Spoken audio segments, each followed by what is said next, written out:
ko fan fidie nwa so aba fidie no odina so kire oyade na kire dro aba no fruit tiri ko si una se yade bia edin no Faith Homeopathic Clinic o ahene ma okoben Obenjimas Company Limited won ma 18 junction na be hu wa homanie 0275 969414 na 0244 583859. Mami adusa wa se men kancho sani no bebre na ne wo dwaso wo nya bia bebo wa adusa heba me shan ne capsules ne wo ho koko na fifiri wo anasa be ma nya de wo mpem da bia ye adwuma ten kasa honem nyina da tutu aya wo ya wo ba kwa ficha na nkrofo de wada ne calendar no mesro ni nyina na twam adusa ndro no na ne kanfo de ma wo adusa mala heb ne wo ho tidi ya de malaria e ba wonu matontumi ni di honem nyina twetwe wo no mala heb no bebo wo siesie o ontime ne so wo ho fatwi ne beko wa poso aya wo ya nso gugui oten kasa wunti mu twetwem wede na ni nyina ye basa maami adusa sa wo de kokope ontime ni bi na yusu enu na nya na Fredimens kolina ko some heba sanso na Costa Pharmacy Dani Pharmacy PFF Pharmacy baby beda tontonto do bibidro ne abrofudro ubora kase maami adusa ndo bi da ope anahwe cha kwan wo soame mazi macro go for station no inside the wa ahomani ye 0500 110 115 and now 0557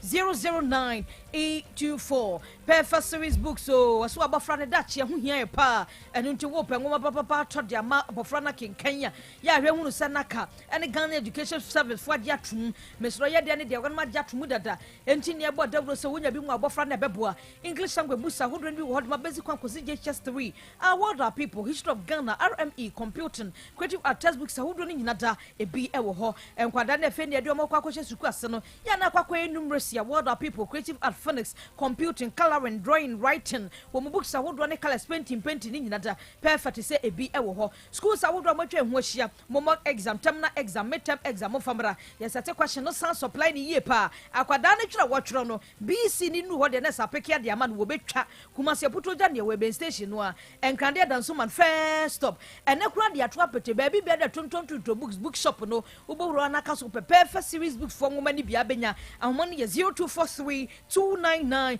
938 and 0540 755 465 Encrofa ma so nsam no twaman tin fa twaman tre no Be Love Radio Spain sans na yen radio won mo land na brochi odri UK mfidie ne do so Patmark Radio About Radio Amansan Radio Breni Radio na fe Sahara Radio no mina o madama o manfo tien kan o Sky FM o Columbus Ohio US abrochi memu Rakus FM o Belgium Dachima Radio Denmark ana Kings Radio ni TV o Paris France abrochi memu na oba Ghana ham phone centers ne do so asel Pam Information Center o mekomdwom ha Sompa Community Radio atwumata chima ne mfafra mu o manfo tien kan yon Kodom Information Center on carry the Jesus is coming again our man so up and you just so you know me out of Brenoa and a man for 80 and can send for penny of a John entry boost here Konadama so crowd in name kai say them Facebook Live this Otec 102.9Fm so emotion da mo dia tum anuanom mienu ne yetem pentenkwa edika se boy ho ayaw medin ene kwame a Jenin Boatin Professor Kokoto na afi mami ajwa nyantatando ensem no ne Otec 102.9FM, the pride of Ashanti. Ebusia de mede burheso ya no pano nsia kase yi mu eye enkoma afri posi fo adwuma mu eba ni nyina ane se posi rempema se edu Ghana posi nyina sahene Dr. George Akufu Dampare sabre krata aba montin so a kire se Ghana mampani His Excellency John Dramani Mahama kire mu a na adwuma se posi rempema se edu mfanto ho no enam so ama krata ni mu no o kire se wabo COP Christian tata Yohonu se on emprempren ya o maye adwuma se Ghana Post Rempimasi na se Inspector General of Police IGP no na krata no no kire se o hwelem se nyame yadomu a efiada March bosumi de toso du 9 na se na da ya na oba baye amamra ni amane na waje COP tata Yohonu atum se IGP ebusia Dr. George Akufu Dampare okiremu a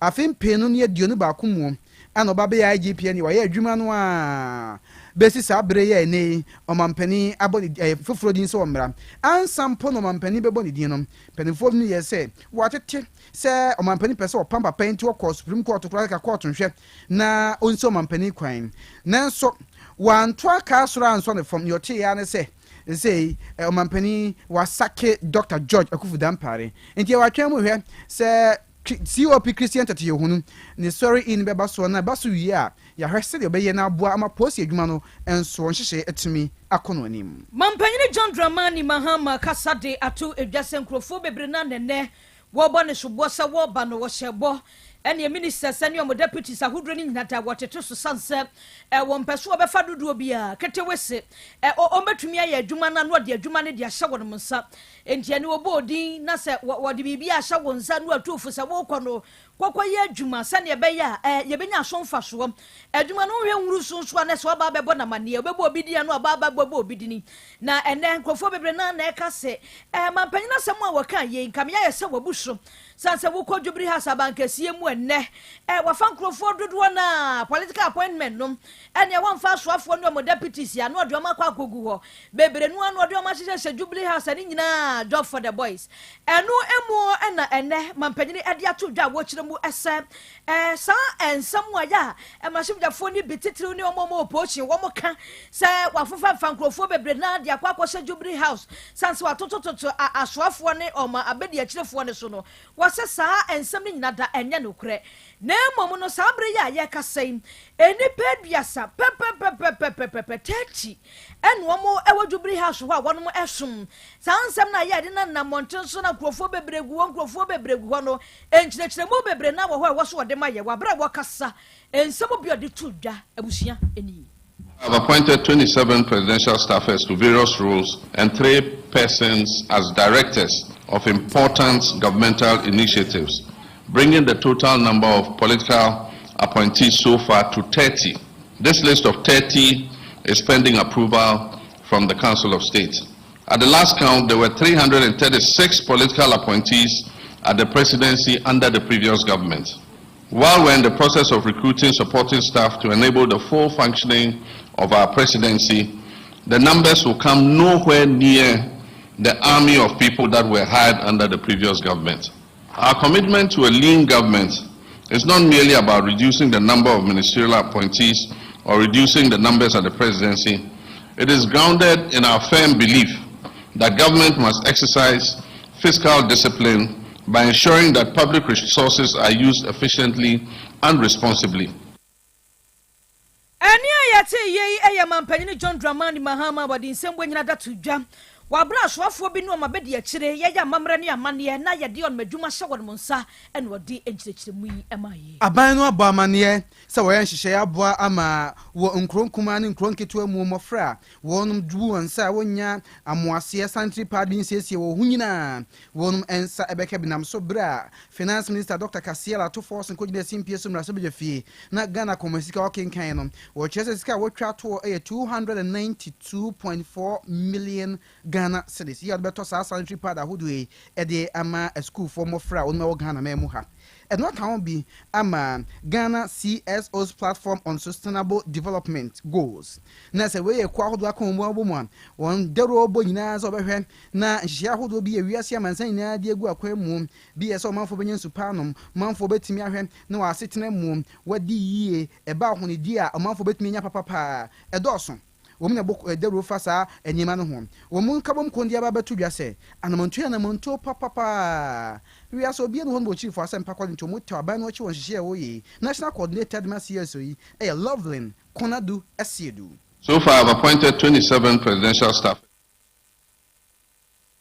Sanitary pads any ho akade ye ma bunu ne sebe ye ma menom ede eko mfichi omo siesie omo ho no ho sam ka wo man mu ayeden kakra efa no say taxes that pad ne so no na ema ahokyere ba enti ema bunu etumi jai school obi tumi tenafie enti say aban so ya ye wo mi o beche pad ama ye ma bunu na che say eye asemde ye anamontu aye tu no na na edimu ama yen nti eni age no kware de o kan ye ni age se ate sa se mi efi aban ho eye NDC aban e na eye sade but ne ye hwehwe ne se ye politicize no because ne a e koboa no o ye Ghana ni ye da adwene ene asem bisa nyina ne se aban ebetumi ama ye hu strategy a opese o de be implement na empo no monitoring mechanism at a sign sika botin na ye twa to ho no ye betwa to ho akosi sign so that sambia no na sika no kofutuo ni ma ebetumi atopad no omo implementing ye one na two monitoring mechanism efuse ye de ye ehwe pad na ne che tenia enkoye se obi kwehye baabi akomis manage tenia pad no ye be na ne kwakra no ye pese committee bia ye bete se omo enhwe sa distribution ni so no yen so no members bia omo dimu no gender aspect economic aspect and so se ne ye be hwa ade no ye be na implementation no aye kama Abusiafo de yete no kan aye national coordinator de ma CSOs on SDGs Loveland Konado Asiedo na nia wati agwamu ema abatro komisa no eye maame Jane do kwi mensan sabre ya yekasei wode atudwa ya wo kiremu ese empempi no wo ba bibremu ha ne yakwa abatro so ne yakase yekenkan ye bawie no na ne asai no ese political party bi ana nipa ba ko bia wo gina yekora de rejected ya na de sododo wase ne tomprent woni ya wo timu a wa hwemu antimu ni ye na ba bi ekwomane kra na se ade ya se rejected asai enti wono kra de ninimu de mu a ene abafunti electronic voting system no yemfa mra na bebrem ha emu aye nyina wase eno no machine ye de eto enti wonia wo huni party logo wo huni pa wotroma no anima no na se wamiamia so a we machine asem enti womia so no oto a watu awie eno beboa ema rejected bebrebe aye kwaso no atumi abafo mumyentie ma megin mensansem bia wode atudwa.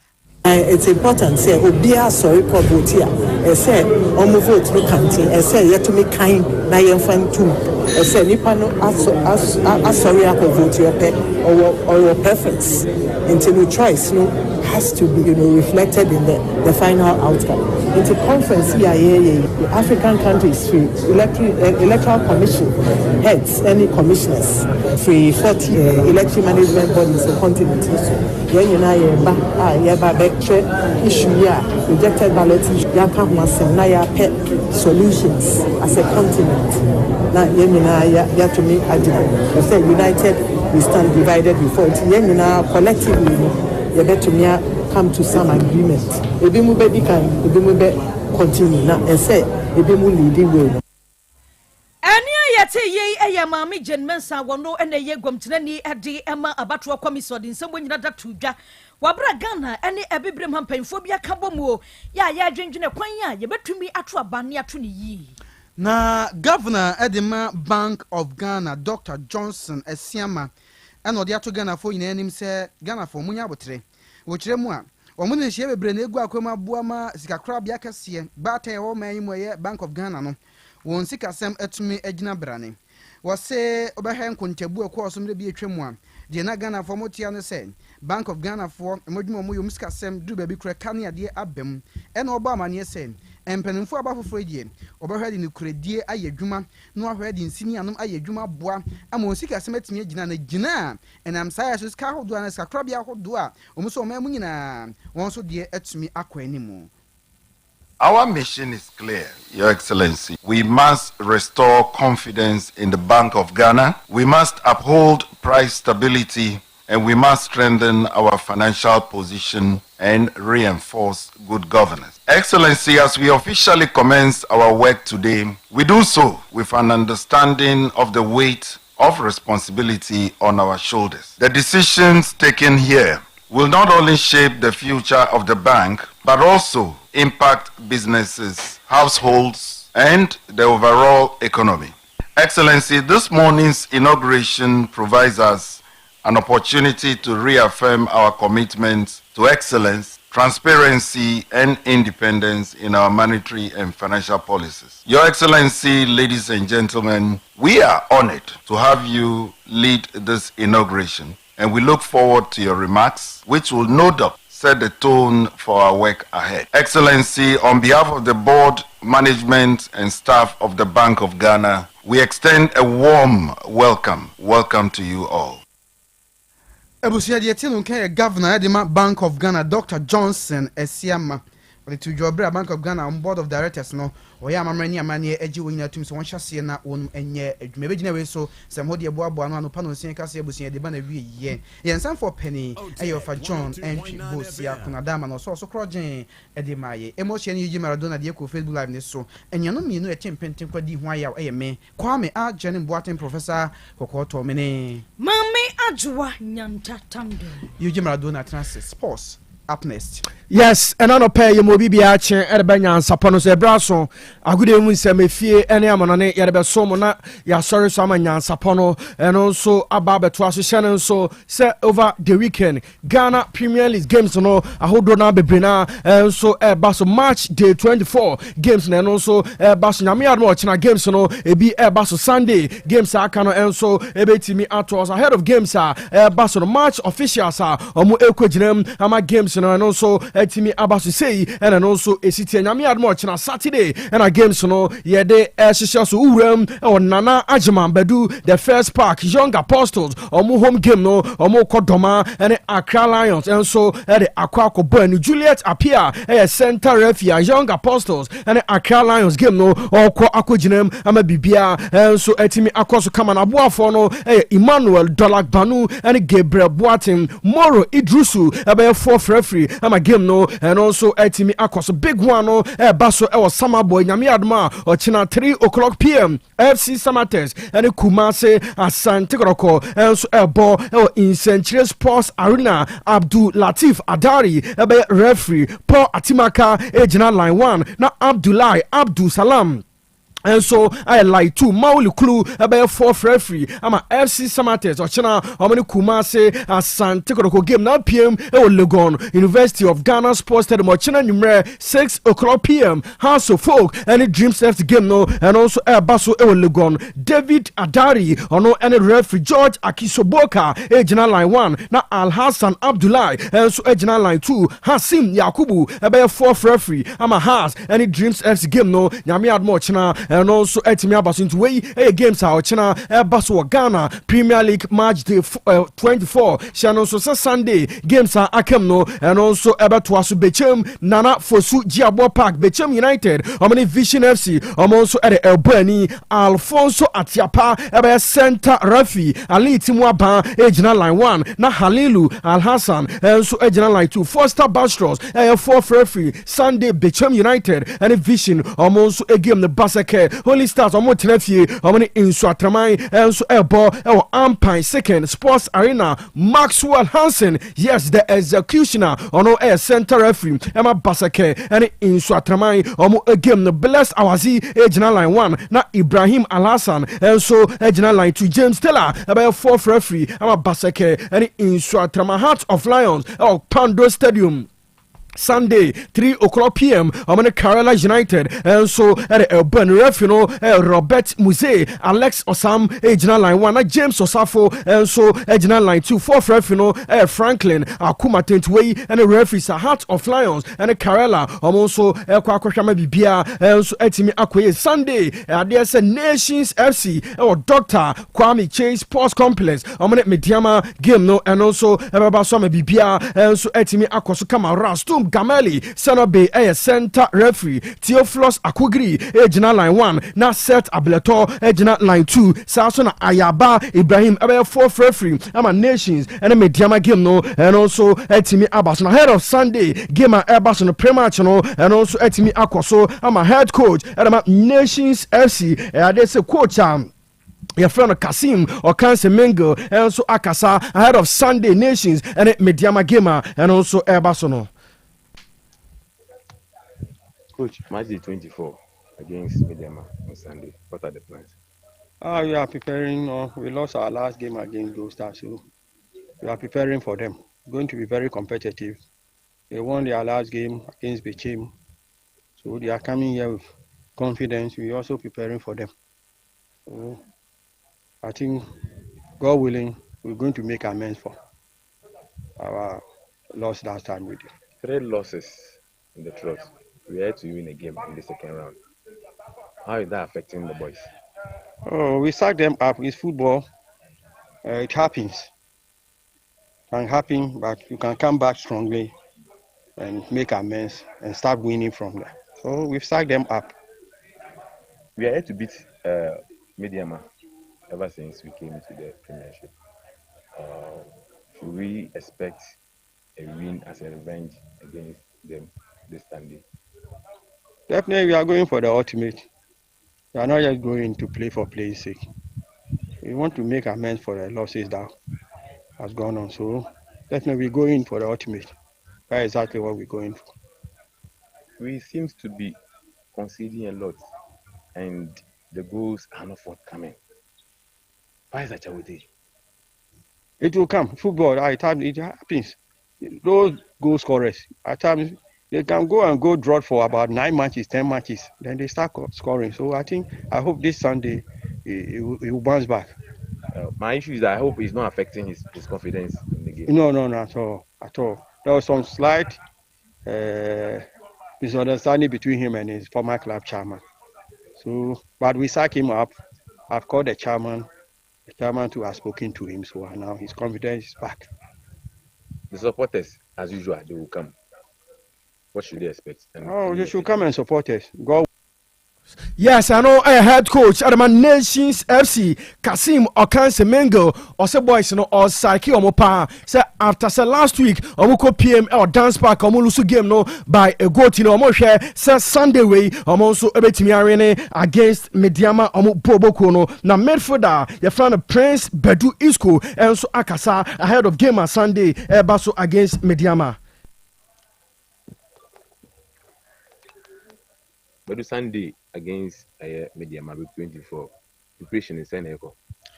Preparation there, like it was so by humble double up. Say last week, I saw double up. Say this week there, like prepare is a normal preparation and by when I saw double up here for say, hey, home no quantity. You better take it 3 points, maximum 3 points. You started a second round, 3 matches.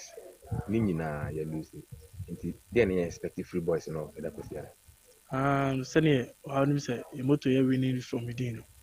Yeah, boys, you be see that, say, Beluswato as a 3. I may have coming Sunday at all costs. Instead of point, you take it 3 maximum points, and if they can only preparation, I can't be. The expectation, I say, free supporters, so I'm expecting free on. I may have coming Sunday. You go all out for the 3 points. Only boys, it didn't come out. That 3 matches here lose, they are pan out a cost of material. Once as a team, like who aiming for the main target, they are who expect to say 3 matches already, we lose. So lose in Basana, and no cross how within that losing, and no moment I spirit in the they coming back stronger. Yes, I know I am midfielder Prince Bedu Isco. Ose Sunday omo ehwe se omo betimi awin game no na bibia enso atimi akoso comment Sunday or Dr. Kwame Chase Sports Complex Nations FC and Mediama enso Legon Cities omo ne Brekum Chelsea omo game no and also Basso Legon University of Ghana Sports Stadium Charles Bulu and Center Refia okosha ama game no and also atimi abaso Kwesi Brobe ejina line 1 na Roland Adi enso ejina line 2 Prince Okoto Intiamwa fourth referee I'm at Legon Cities and Brekum Chelsea on Sunday. Last game no Adriana and Bebiani Gold Stars and so about Sunday on Nanajiman Beru Park Dr. Imoro Osman center referee Suleiman Saludin Ejina line 1 na Isaac Asante and so Ejina line 2 Nathan Anafo about fourth referee Sunday Adriana and Bebiani Gold Stars game no and also Timi Abaso come to way Ghana Premier League match day 24 match officials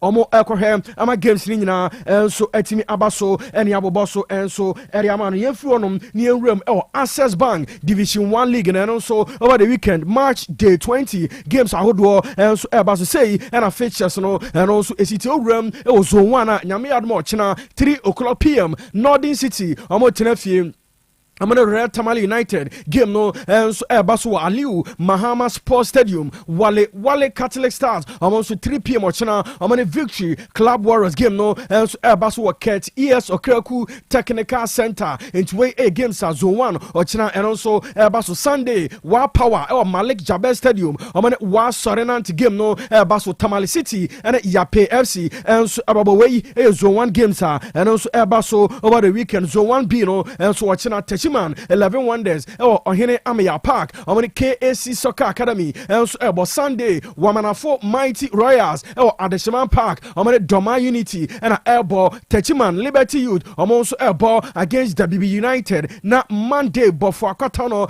Nana Fosuji Abo Park amane Techiman Heroes game no and also abasu zone 2 no say and features no and also a Sunday and a games no and also yare shisha so secondary Ross Park etinafio amane Swedru All Blacks Akon Park Bekwai Heroes Bekwai Jamfi Park amane Future Stars game no and also baso a big game and also baso Sunday Mysterious Dwarfs amane Sefi All Stars game no so baso Sky Jandu Park amane secondary 11 Wines Ebabo Asekem Dr. Kofi Kodua Sapon Stadium amane Elmina Sharks and also Ken Pfizer Baba Yara Sports Stadium Sunday amane Park Academy game no and also baso Soccer Intellectuals and UCC Youngsters and also Sunday 3 o'clock p.m. Monday and in Zamakoroko and new Adubiasi game no and also Abasun Tway is doing 2 games Abasu Zone 3 no say and also a see at and 3 o'clock p.m. at Tram Divisa Omotenefian Grandmasters and so at Aboni Ochana games no air to Golden Cakes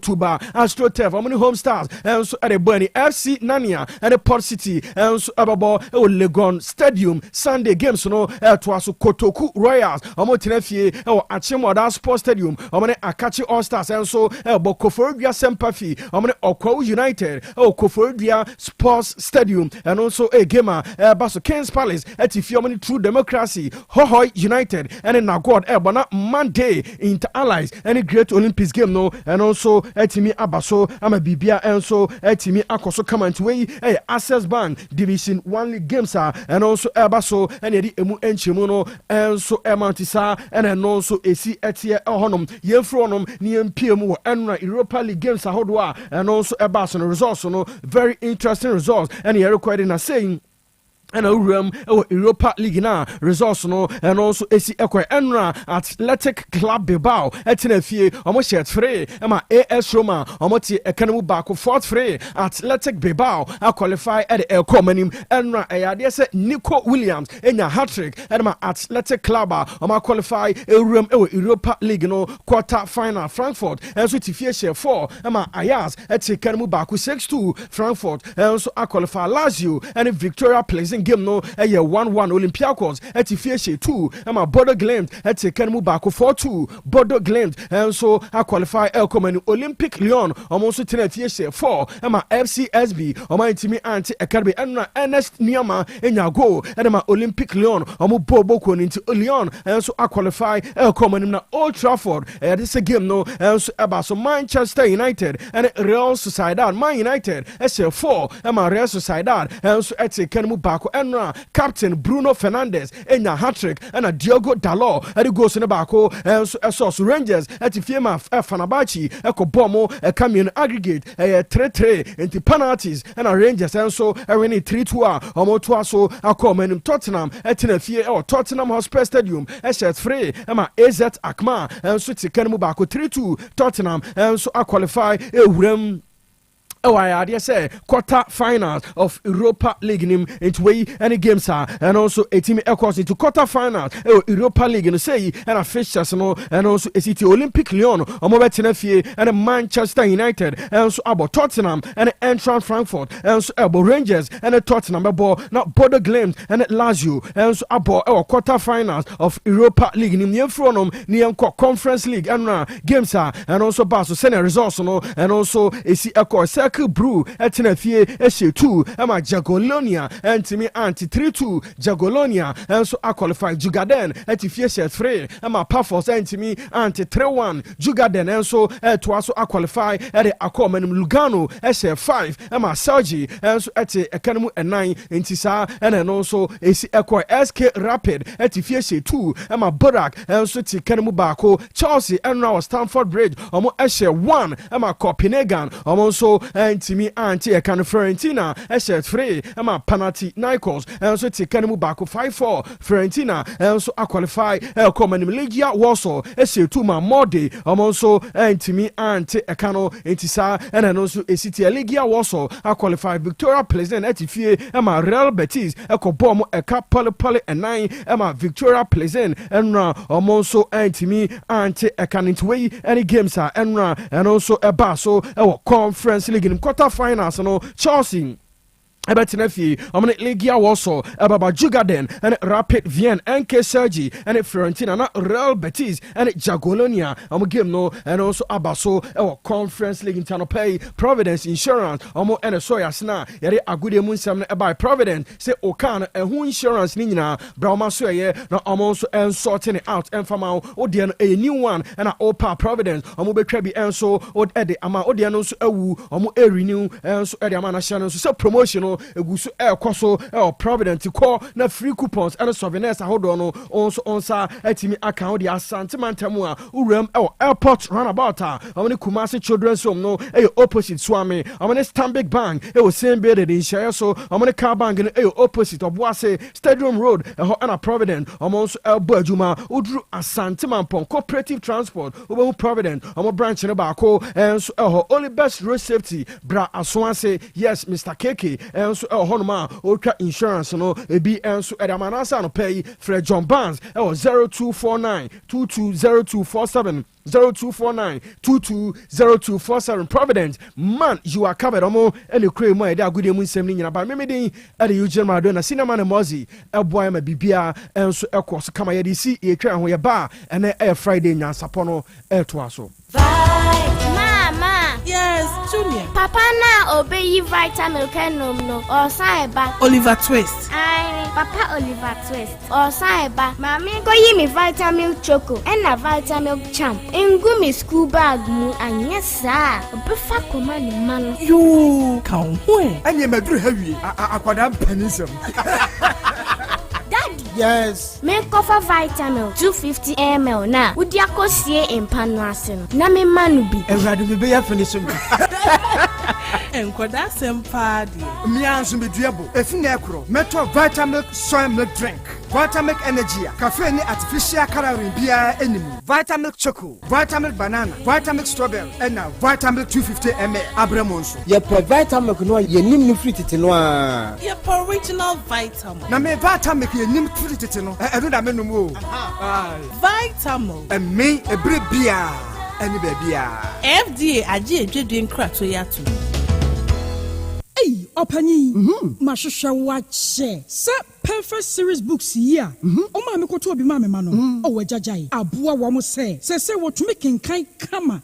Wa kabrofo. Na nkontabu akura de ejajai. Wonderful. Mese Ghana for GAG perfect series. Atumo no de jai. No de animdifo and a tre wa nwoma bia. Our crèche, nursery, any KG, books bia bi. And our science, creative arts, maths, RME, history, coloring, computing, OWAP, nina. Every basic 1, equasi basic 6. English, every basic 1, equasi junior high school. Ne bane combine so or nina bi. English nom and maths nom me say. Books bia ni wa. Perfect series, any bi. Na GS, any naka. And so am approval into your battle bia koto bi maneba. Hey, and na so we there. So ko be kura bet me akotu akoton. How many students o? Na eno kura de. What table no so say we almost set mock exams, terminal exams, and midterm exams. At the mass school so here wamomua. At to phone call putuaja station wa. And crying down so mine. First stop. And your mama beer. Your tonto books beer. For 0243 299938 and a 0540 755 465. Perfect series. Your worst future is secured. Me mama must me pow. Na me papa nso Usonuma or the we. And no more hene. Faith homeopathic clinic. Aso mu nyina yare am ye ho kura dwiri yen. Ye de wo mu kofie. Wanya Faith homeopathic clinic anka be yen si yie pa. Me kame kire wo. Na ekwan a Faith homeopathic clinic. Afa aso sa wo mu yare no. Ke asa magic. Sa. Faith homeopathic clinic. Oma ben papa. Abefu fidi e free India. Na yare ni hye hene. Ebe kire asa kire ho adura. Yemfa nsa wo yare fast kra. Oh whether. Na adron kitinkiti bi a se wotafre ho a se yare ne stroke enemu yare honam ani enompemu yare wani diabetes blood pressure typhoid mekaja de yen emema ye mre wo mpemu nyina wo sa ho yare wo ya acupuncture esa sciatica ho yare nyina wo ye detox etwi fifiri ni peduani mu ama wo ho to free Se yemfa yade enko nsa ama. Faith homeopathic clinic a wo ma ben dodo Branch ben na ukoye no. Ahenema kokoben a wo ben Geomas company etimu nkwanta no so hwa wo be wo Faith homeopathic clinic signboard say si ho kakraka wo numbers 0275 96 94 14 and 0244 58 38 59 Faith homeopathic clinic ujidia jonkwa odoi no kwasem pa ba ko ne se nipadua ne kanea ene yani enti na wo se wani ku wani kosua ho no bibia fa wani ho de emfa ni agro ti wani so hyehyew wani so kekaw ewowo eprunsio aseswa ye wisi ene u bia book mu kra se wo kan ya wu ni ya monsieur bra by grace eye clinic mayen hwem fama abofra ne so de bia wo bo ne se na disua wo fem e bia na wo no blackboard ni so ye o ti fa ne bra by grace mayen hwe na ni fama no eni kosua no ho asem ka no ye mfa ni agro ti wani ho ha obia ye hwe wanim wo by grace medical center ayarisabia wa bibia ni a yenkasa 0244 97 68 05 by grace ewo Kumasi Bremai DVL ne nchempe Osei Akoto area wa ema renfio nipadua ne kanea ene yani Jerinas herbal mixture. Jerinas herbal mixture. Jerinas herbal mixture. Hey, na adwuma ben na Jerinas herbal mixture ya mamu a mombo di za no. Na ya yembre pa. Ya poswa go yenum ato ene yekoye test ya malaria mu awa bi wo mu wo ma yen Jerinas herbal mixture no ya eni na nsa hwem malaria no da tutu ekoyi ahodena ba amada na de gie ye ni di ajepa ene wukuna ni saba ba gibio wojam Jerinas Vico mixture yusu ka ho Jerinas Vico mixture ane for waist pain and vitality aba no ene aba no se wo pedodo a ene Jerinas herbal shop Breman UGC Kumasi 0241 81 46 77 afe aboabo station Kumasi 0244 50 36 03 and Accra so tudu Dr. Tina 0548 26 25 23 Jerinas herbal mixture and Jerinas Vico mixture oba onyem anade o ma akwada no fo unya mfiedu mienu atwen nsa na wonu madrebi FDIG ejedwe nkrato yatu. Upgrades are nice, but stepping up is woohoo! Because when you upgrade with GoTV, we'll step you up to the next package. Upgrade today to get more than more with Step Up, where if you're on GoTV Plus and upgrade to GoTV Max, you'll get even more with GoTV Super. Get big value, get big entertainment, get stepped up to even more with GoTV. Upgrade today on the My GoTV app or visit GoTVAfrica.com. Terms and conditions apply. Offer ends 31 March 2025. Otec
Yeah, they ba ko hard drain pa. In the past 5 years, and in 5 years no, and ma akwa wo so no, ebu mako 889. Eno makwa wo so mama. Our sentimentem ho anko. Well, 21st century ne emunsem. In fact, some can be a man for you, but I mean, Ghana for you. 889 Emma and Aqua Warsaw Mama, our sentimental in the last 5 years. A bit worrying. All right, if I hear one some and I don't pay, I better try bidding come up with health professionals and then penny for more or my bimu. I will apomodin some our sentimental money busa questions. DNA cause so what could have been the reason I'm see consistently for 5 years. I mean, numbers near a bit alarming. In 2025, part year. I mean, just I didn't crank a chemo. Say so back was one. Said that's so. Anyway, Bibia Esho Sronsa. As all mind you to my Dizuja Biasho Sronsa. Yeah. What for question was which town? Kadachi Bokodia. I do more near Hobrasi. But the Junior show so a pump with a quality baby. One answer with Timun now. Oh, Debbie. Is that one day your Ramadan? Billionaires Club for Yapako Kabumwa. You got now there, cool hard to be. Why Billionaires Club down? Ghana Nigeria movie. Ghana you more. Maybe I got the jack or the animal. When I send a bumper now, the Joe Romeo and the animal. Come back to tell me you had to tell me you had to say. Oh, Benny said about the job bumper me them suspect you. We got one go the a mark BBA to who's a BB Dana? I use our questions. I want my answer. Papa, is it use the results? Bibi wa pampa miu. Kabana boko die. Oh boko. Nice one. Aju ani. Yes. You fire. You phone ya grow. Ano pay breakfast ye nyina ye dia. You be chetu ya. Say kintina. Oh yes. Ano pay breakfast be cost say 100 cedis. Oh, so the job you say. Ofa. Me ana. Obetu ya say. Obe de card obetu mi. Ebe is card obetu say. Obe de card obetu. Ye nyama about the card obetu mi. Oh, Mr. Munyama me. 100 cities, what you are saying? Okay, we made you 50. No, we 50. I'm for 50%. Let's for 50%. All right. Hey, see now do I have you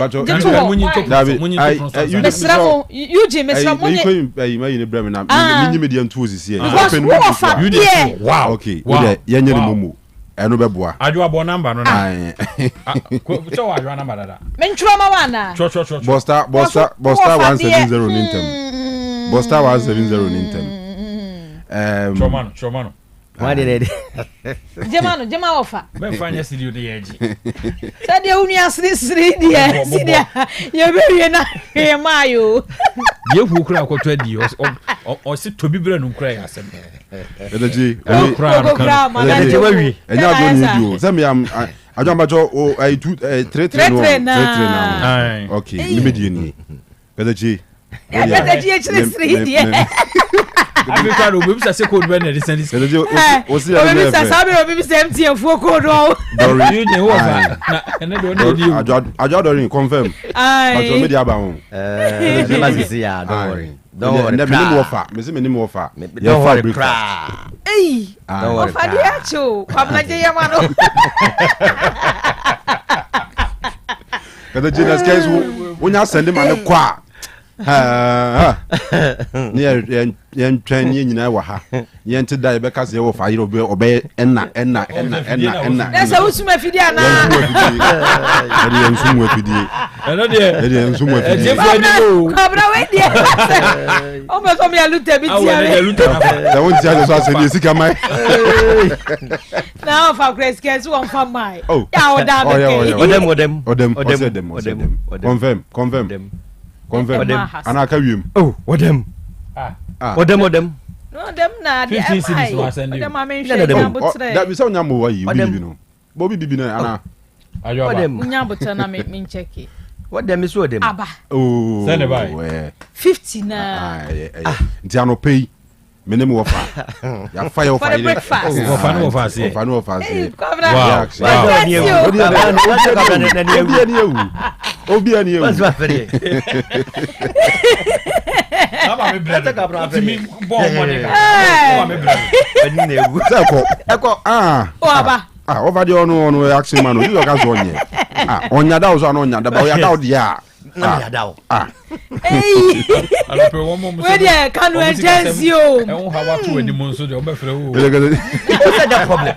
No problem at all. And what they Intensi. Anyway, I see. And history. And I see. Hey, and I say. And I 14th March. Wow. Short to her. And I 14th March. Now 14th March in history. Yeah. Kwamna yenka kai hu nyema kakra. Right.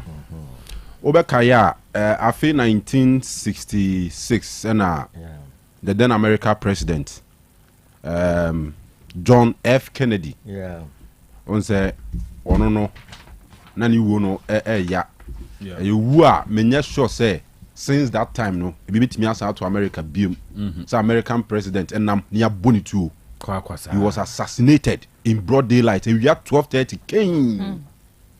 30 minutes time we didn't do hospital now say why in media. And ni wo no a matter of 30 minutes. And a pine as you tunu ba kon e fanachi and as a be pie na numu as a bibisa and ba ko so ye de fanitrim te bonu twice. John F. Kennedy, JFK. Ono na udru I think in New York as a omo airport kakraka ni dinda so no. Yeah. JFK.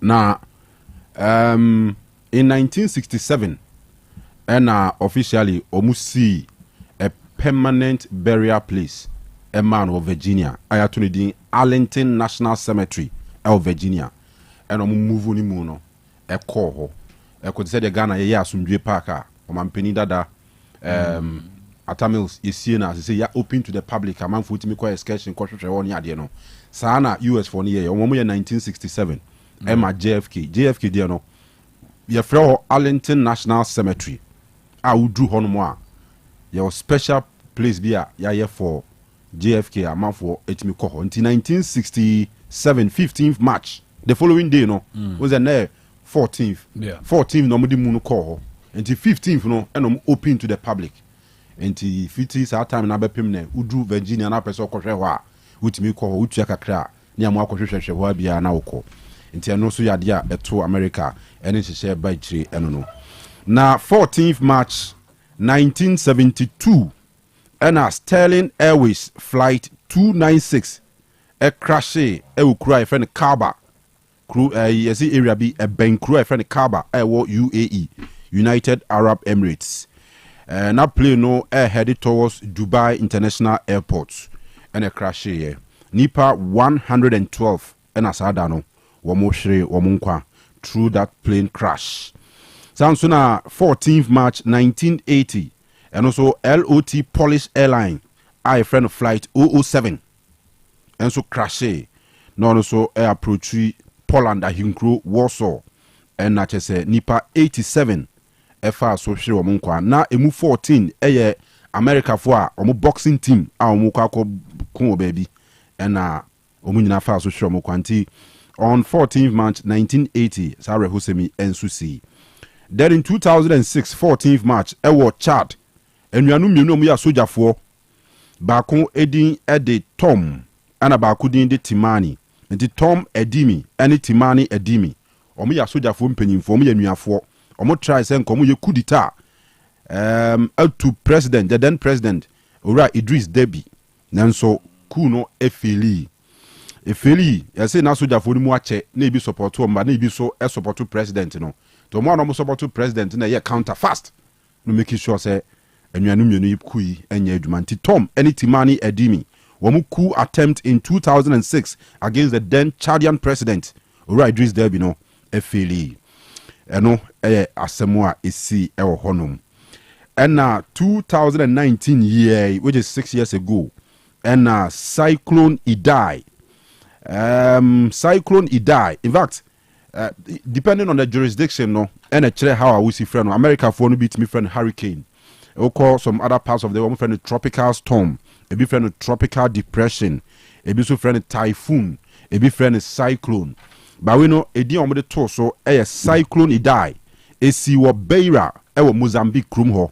Mozambique man mu na busanfoɔ ɛne sɛ nsuo tɔ gidigidi mframa bɔ gidigidi nsuo ni we hyia na etwa ne ho kyɛ sɛ die sie na nya asɛm ketewa yɛsi ɛba na wie yɛn no na nipa bro apem 1000 ɛna fa so hwɛ ɔmo nkwa on 14th March 2019 ɛwɔ Mozambique man mu na yɛrɛ ho sɛm kɛseɛ paa a ɛto ɔman na besi nnɛ modwene ho a ɔmo nte aseɛ.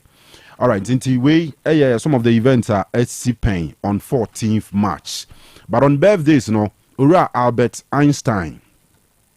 Around your course, Ben, or Edugenvi? Yeah, arts. Yeah. But you course, Ben? Me.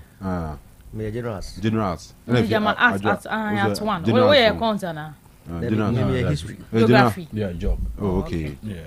Maybe a business. There's will be a science student. And I'm going to busa. There will be a science student, and I'm going to busa a question because Albert Einstein, yeah, about physics, yeah, dear. Yeah, or no physics. So formula and do na on the buy. Or yeah, physics mu hene, physics mu God. Albert Einstein. A lot of the physics theories near the no was on board no reference, Yeah. Papa 1879, 14th March, and I won, but 1955. 2 years later, Ghana nya independence. Inti 70 years ago, Albert Einstein, the German-American physicist, and then Nobel Prize laureate, also Abasa Siswa, Wabetna so Abobra, Ejadimpa, and so Frimuko. 1988, and Steph Curry, Oko America, or more NBA Moa, or a basketballer, there's a basketball, I did one in Bopa, Steve Curry. Or in Bopa, on also any birthday, 1988, and yeah, no. All right, so 4 minutes away, about it is 7 a.m. Otec FM 102.9, the pride of Ashanti. Release every the office of the president, another presidency, ebai, with regards to Ura, Dr. George Akufu Dampari, Anna Oye, the Inspector General of Police, Emma Omain Ghana. The Abani says, you know, Oman Peninsula say, why you be a Kotranchain, to was Sakino, no be for Emetwas. Now, the tennis say, President Mahama appoints COP Yohunu as Inspector General of Police. President John Dramani Mahama has, in accordance with Articles 91 and 202 of the 1992 Constitution, and in consultation with the Council of State, appointed Commissioner of Police, COP Christian Tete Yohunu, as the Inspector General of Police. He replaces COP Dr. George Akufu Dampari. COP Yohunu brings 40 years of experience to the position of IGP and is expected to oversee the modernization and transformation of the Ghana Police Service. We are Krata Felix Kwachu Fosu, MP, spokesperson to the President, and then Minister, Government Communications, Nensasha Sia Nrenumre, Wamo Edebaye. Emunchemu. I was here for a carter damanimi every mampanyini aswe ya ura Felix Ofosukwachi wano ena ene nensa eshe asiye. Krate yi dia waken nada ene se mampanyini John Dramani Mahama wabo COP Yohunu dinsa wano emra mesum se Inspector General of Police IGP. Enti wasi wajina article 91 and 202 of the 1992 Constitution.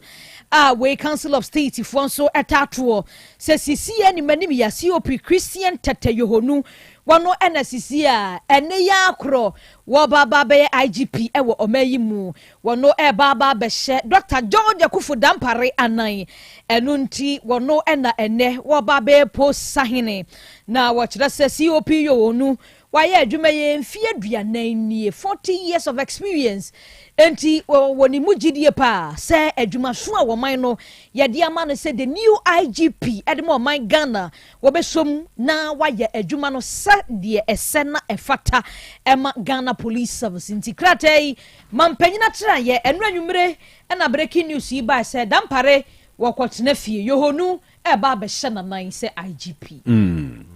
So finally, Dampari, ebe pamuno Dampari. We can dinner boba. Room had ye, a woo to a dear. Se kwasikai. Se wana be wu. Yes, yes, must we be go to teams and no. Must say we are continue. We had dey go. Bo se na bem. Ai. Say o hima bia me no mabo na wuto o se dem. Yes o timi wuwa no asasa. Kofo anu dos. Ah, dan ba na no dos so. Too much. Ginadio. Aba we ba dia no no. Kromha no say say you can't throw repeatedly too so now say when you one e be dan no kre so what you say so be kan time go so say na kwa no na na nko nchirechire mu a ade che won de obeye mponko djuma mo dan pare ya pamono esenye no kre 1 week time dan pare ya pamono esenye no kre na say we dey say e shall from Kongonza police for so almost no one Kongonza police for won kai you na ba abontin yeah no hon sense na no shall say bon ye e shall say free bugri na abudie no let's am ko to ababi obo ko to ababi wa sen ayi hwide no yeah obo ko baaye no na say issue no so personally mube rate Dampare on a scale of 1 to 10, 1 being the smallest. We rate ne modern boy as IGP saying. Akwezi. Quite be sure no. I'm fancy funny percentage. I'm money be 60%. Which is 6 out of 10. You're above average. That's why you're there, pa. Anna, or you're there. Many pa. Or you're there, but nepa. Nepa. Then I feel two sina ama modern mono. Sino. Sir, yes, so no now can see me now for phone police phone bino. I say police welfare and kasa. Wa maneni an sheda an konsa. Despite the fact say dream maybe you huna bontin yet me phone die. See you on social media. Now address it kama yenim say oh boy juma. But to be kwase pa no na ase no so so apro. Na no me yonko post ni be o ka kire say say bo aba so kra common ahoma na wo ya yi no. Ti say no wo na odu sika koto. Ahoma na wo nya baso na. Wo nya baso bo. I don't know the name supposed to be tie no bit me afra. No the police fo ni bi o mo me class bi ma ko. Se bi ni me etie no bit me afra. No correct. Okay. These are some of the near marketing kitibia. Na me hu ni say enkoyi. Say mpaboa ni hwan. Te say ni nyina no ya de bia. It was like that is when I catch on when I say na djuma not the defense wa bon team more but inside the police service a lot of the police officers no yeah but I say police money military me ade no wo mu a untimi nkasa yes eti o mo mra so bo bo na wo ene bia wonya visa bia wo bedwane na wakasa na obinum tu kwan ka service no wasem wanku hwe aban nkasa de a ode matimfo no ya na honyo ya na nye papa nkusi nye papa wi yenkode ya wo mko public schools awro ya aban ma mo ntade yi aban buofu ne sa ntade no de ma wo no de bia no pese wo ban ho ye fa je se wa no wo sheda pamatare ni yima da kora no kama ne sa de ni kabuka no de ko school shirt bia so sene no teacher for na sitting send wo de ya de ma so cha na so akobo ho send simple no ma wo bo ho be tan obo beta tare de mo ho tu mu atade ho da obo ho bunya best we are obetimi ayama but sen papa mu pa de wo so hu se enkura no age no e wa ha a lot of them so fit on perfectly oh yeah and per the I mean your dress code there was schools no usually on person girls no omunta de na tra omuni level to mo pamo omo pama ne tra omuni level no ba nkwada na so odin ne nkwada bo ne se no akutwa so na ne sere hugu ho no de na mu ne buo mo school museum fa mo ho wajaze nti wo mo pam se de be ya be so so kakra ebia ya pam atade ya ma atade o be hye no form 1 form 2 form 3 ya pam ane ya o chichire bo a form 2 ntimi nse biem so wajaze we go be develop nti one dey anyway but we be rating is kwa na IGP modem a wo de be di djuma de mo man so far so good you pay your pamon so far say obi so Ghana for be no he's a goner okay if for now no na juma kakro be ye no de yes and I'm basing who ratings on a scale of 1 to 10 oh memma no 6/10 6 all right adwa ngaso mi nyina I was about to say. YGP the member is 7 out of 10. Okay. Adia ba kwa na media minim die mu na me ne nya dwene police communication. say IGP ba ye Ashanti region Godwin ahianyomu nyina no mo nkasa bi bibi si wo mantemi mu a gi se communicate free nkran ye wo police for ha no mo communicate PR4 but omo department no echo down gi so mo report man nkran for na nkran for ni mo ma release press from nkran say dey see wo kuma say ni say netie but ye ni omo wo ha first hand information omo mo mantemi wo betumi a kire mu yi. But no Monkasa. I think it was a strategy to promote almost media platforms or be a TV station. TV station. Ghana Police TV. A lot of the information is now. Yeah, almost the. You probably was saying the Shesa TV. But maybe I know by arguing say when, for instance, me had the opportunity to speak with the police PR. Yeah, maybe some interesting questions. Yes. My interesting answers. Where the crack and the crack and the babon. That is all. No question. Who do you question? Yeah. But Mantemimu, Godwin ahianyomu nyina police PR department, Ashanti region. Omo nyina eja akasa because IGP say isi a bibia be free shro na aba. Eno ni mom na medie me hu ne se omo communication no anko oye ne sa ma me anka we die nke beboa me pa but amanisa but IGP in all oyobi a Kanu was the face of police. Oma gentleness bi ene ahokeka bi bam.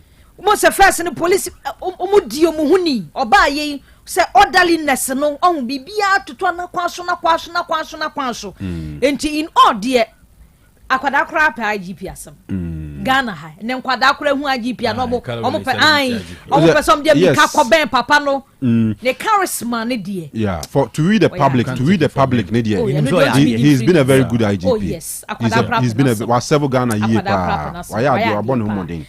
But so we really amount for now amount for no AD and abundance so for mum na who say oh born modern I think there should be question marks. Yeah. So what because maybe issue has got to do with the concern of the police officers.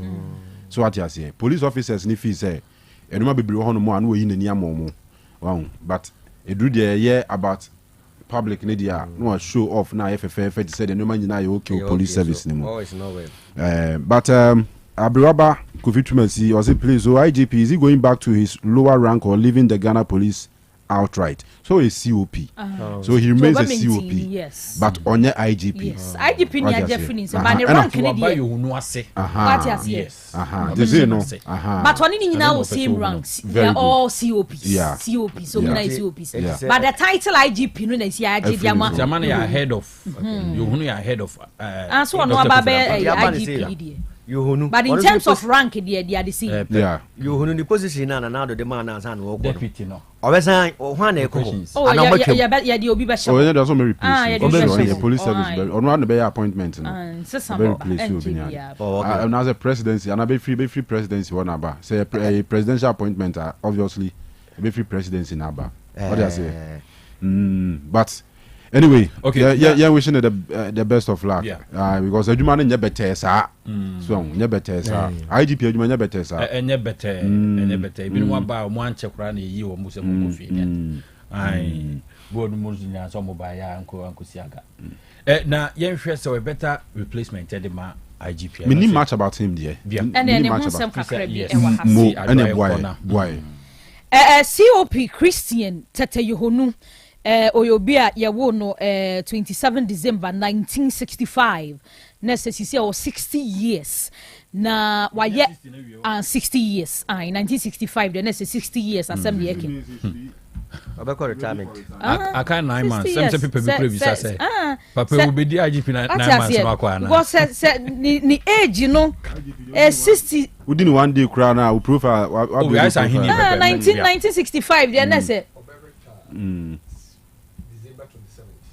December 27th December and Obeko retirement into the 8 months 8 months by it's good obedi 8 months past IGP ten experience in boa yo and you no anya 60 years and calculation and ye na ye to so dia wo yobi a washum post atnaye ho for the past 40 years na oyobi oba oko police at the age of 20 yes so you recruiting as lance corporal no was on 1st August 1985 1st August 1985 and oba into the service as Lance Corporal. Now we obi a wo hye na desua Presbyterian Boys Senior High School and okwa soa Bachelor of Degree University of Ghana. Okwa soa ekwaye MBA Project Management ewo Institute of Professional Studies UPSC.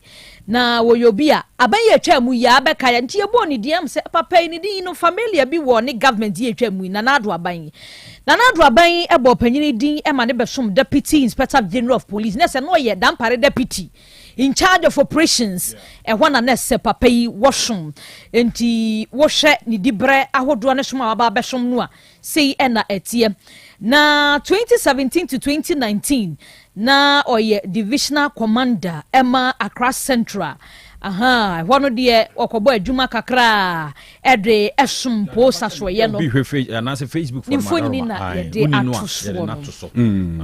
yeah. In 2011, ya awarded with a grand medal.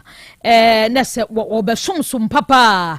They are standing effort to be a what they able titru any robbery cases ahodo any violent crimes ahodo ya ye hu se ekoso wo manyimu no na papa yi eyobi a wo hyekire ya kruto anta ahodo bi a ombekwa successful bi ya no enti ye bona baso chenchire nche postfo nso de bo abaso na se unye nipa ato akra o Kofi Boache ni yeah yes na 2012 ne promote no ya go be Deputy Commissioner of Police enti no obai ebesom ye 2012 Deputy Commissioner of Police and DCOP for no you free wa no Commissioner of Police yes na na 2015 no and obey Director General Motor Traffic and Transport Division as a MTTD for obey Director General penny washumo I'm trying to rank here 2016 ye promote no obey Commissioner of Police COPN ekitani waya de 2016 and the COP di breya ekitani onyaye na July 17 2024 afie twa mu ya nanado abemu and wo boni din ya wo besom as Deputy IGP in charge of operations na sabanye twa mu yi omo boni din ma ne besom Deputy IGP in charge of operations na so ne dampare aya adwuma pen a no di dampare achi ti da ai na ne boss no ene dampare ko e ma ne junior no baba beye ne boss ewa enti ne hunsam eno no kakra yenya afa Christian tete yohonu ne hunsam bi enti police for no omo ranks no say na tie from constable eno abafufura woni hwe onni ahoma bia okay now we are called Lance Corporal eno nya ahoma baako okay enti from Lance Corporal now call corporal ena benya ahoma mienu wow sergeant no nya ahoma miensa from sergeant district sergeant major ewo ho na fe ko inspector wow inspector no na omayi omo star miensa bi wo omabeti no enti inspector no obetumi akọ original sergeant major and also be chief inspector straight away the chief inspector for the near 3 and a chief inspector for the no 4 wow now ufi chief inspector now we call assistant superintendent of police ASP and ASP no yeah now ufi we call deputy superintendent of police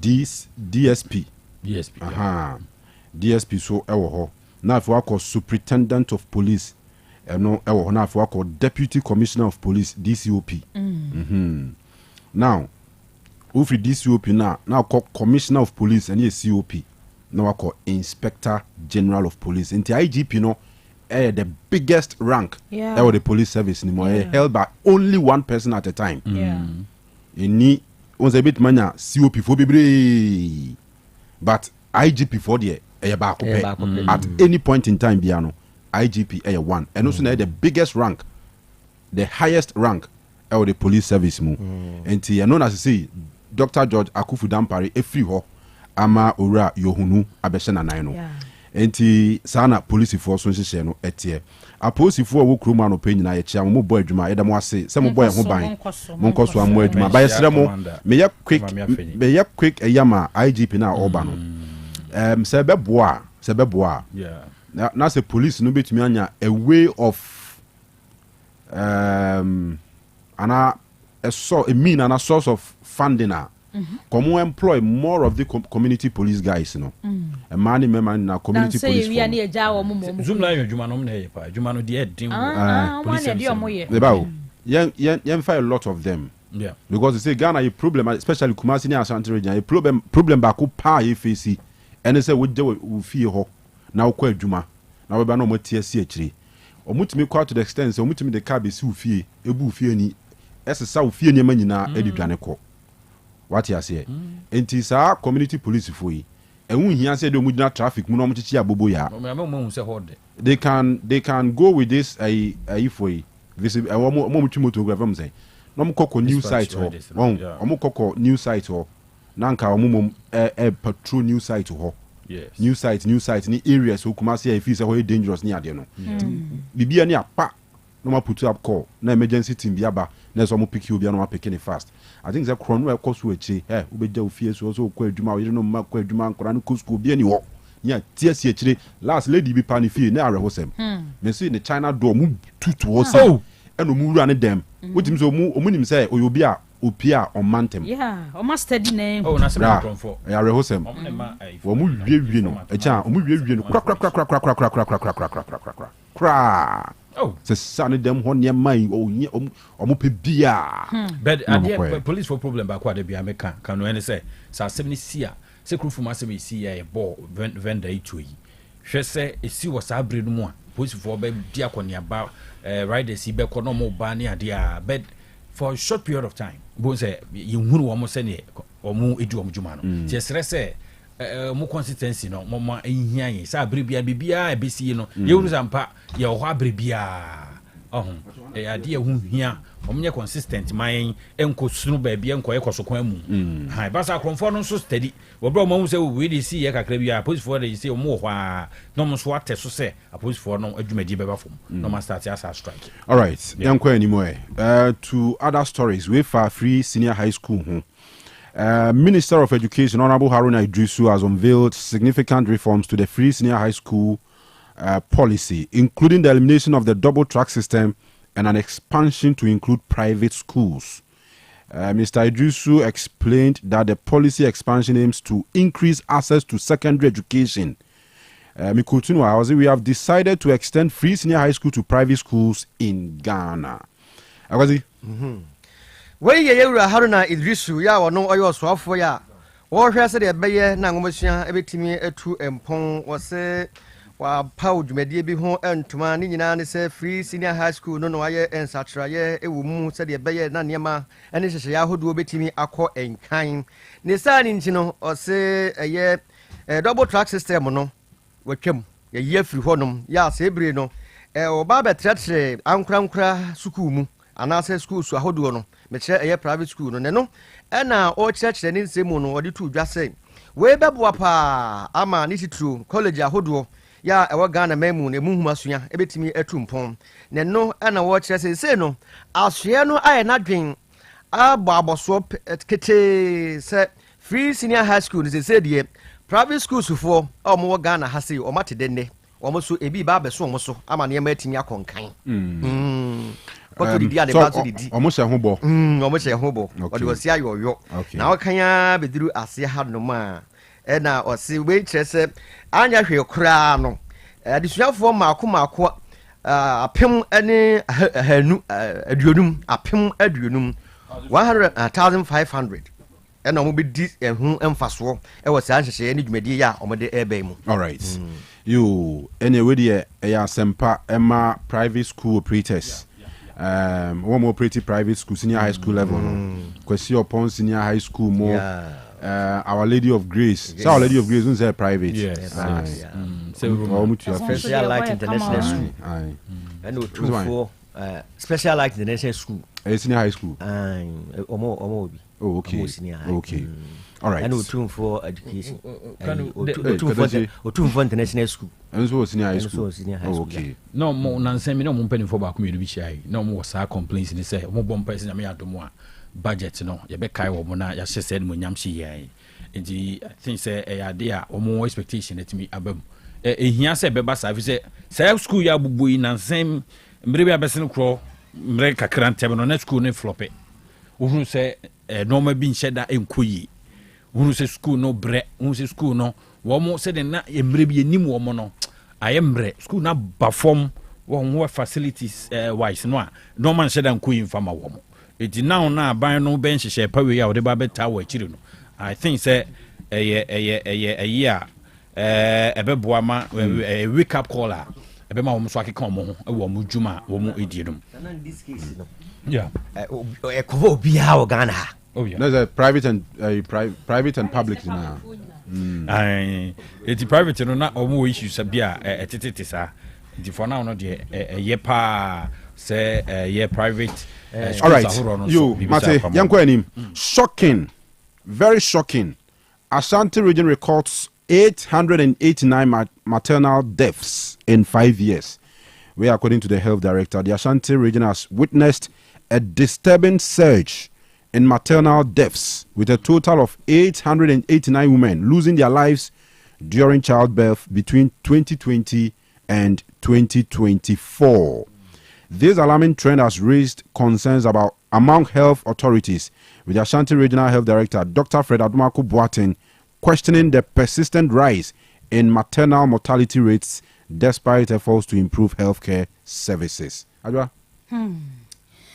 Emma ekwa wo so ya wo mabi me ho asam ne ken na wo ba santemantem ha hwehwemu a adadi e kire se 2020 edeba 2024 no 889 ibi wo mo omo ya ma wo mo 889 ni twi den aha nwotwe ne aduowotwe nkron aha nwotwe and 889 in 5 years. So 2020, 2021, 2022, 2023, 2024. Oh, okay. Wow. Yeah, rehosem. Yeah, rehosem. Adwa tremue. Enti krata da manimu e kire se between 2020 and 2024 no Emma ekọ awoso a wonom Emma hanwotwe aduowotwe enkrom womo afrimu na Dr. Fred Adumako Boateng Ashanti Regional Health Director Dr. Abu Aduma pa yenchia na no pay doc de atu dwasem ai womo yedum betumi bia sa doctor fo na Emma kwa woso a ejana ko be wafa ne ho asan afa ne ba we are very fortunate to have Dr. Fred Adumako Boateng. Oh, nice one. Oh, yeah, Ashanti Regional Health Director on the line. Nice one. Yeah. Doc, good morning. Morning. Doc, what are Pumbo Cordier? Oh, Nyanko Pandaruma, yes, you're yeah. A bit shocking to us, sir. In this era, you recorded such outrageous figures of maternal mortality. In Mzenka, say ma kwa wo so no mafrim de enke 10 of the past ebia umu ana ba kubiasi mienu bi na de enke normal, but 889 in 5 years. They are staggering. Doc, boy nkoma kakra wa could be the reason dey na esi dey na ekoso yi normal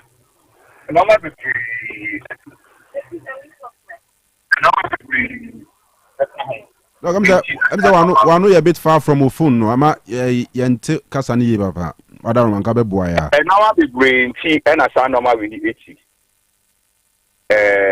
80. Yeah, the normal gugu akwemu and I started a young juma. Idea about qua yehuni say. And will be where you know, we need a preventable death. And see, I didn't know we be say. I idea between a two kind. Nanso a coso a AC. It's the only idea about why decided say, Bosumi, me entire chairman, or we were cancelled last quarter, October, November, December. You decided say, it will be a see our Ashanti region. All the TVR, you know, a whole recommendations, you know, you be follow up, I share. That recommendations now you can't say and you be in Kayamfam Bukwem, not a fair wound crazy see and a bean CB, you know. You share, you know, you won't say say so, and I say we have to step up the game. You realize they say one back why only say. So for the past 3 rounds, the recommendations now you can't say even say So offer even only Ghana Health Service charge any other we were not able to implement at least even 50% of the recommendations. So if you are not able to implement the recommendations, then I just say the preventable deaths will continue to happen. Until your idea about why you come. They say, I know you're one idea. Until focus and say, now we are going to ensure that all the recommendations, as far as it lies in our power, it has to be what? It has to be implemented. And then the first one. Second one, idea about who say, maybe I refer case if Ghana Health Service and a call confanochi. And maybe I only for corner afraid in qua. You realize say audit nah. Audit now. Audit now. Who say Nyansapo. Free facility no AB account. Find say case it's your Jaso. Any recommend case refer from Jaso to Confanochi. May example. And I case every few more Confanochi. Say a normal mensa and Bako one community issues are in Tia Mameno, Oba Jaso Hospital. And Oba Jaso Hospital, I have facility issues are Oba Jaso Hospital. And I refer no say have referral issues. And the last one says her issues are Confanochi. It's in the Pakamu party. And Kaoya audit now. So here every member of this tree coming to do the audit. Now recommendations, and you just some quantity your recommendations. And no Confanochi quantity recommendations. I say all these people must be packed on the table. So that even at the end of the day, say what our community and I say or chair or Jaso, and I say all you refer from Jaso to Confanochi or chair. Nutrition recommendations now, and they're basically only restricted to health. It's a Jaso Hospital. Neither is it only restricted to Confanochi Hospital. We are talking about 4 different areas, environments that we can have improvements. Ask the so-called your friend about 3 delays. Yeah, the back or your friend 4 delays.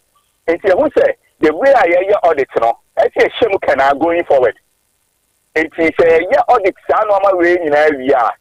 Now your Confanochi for ye referral Jaso the Jaso Ghana Health Service charge private facility community yes and two who say you got a lot of steps in the audit where you are there about you believe say as we are doing all those scoping gaps the see a need me sure say the deaths now, some about Jaso Hospital now is preventing, prevented.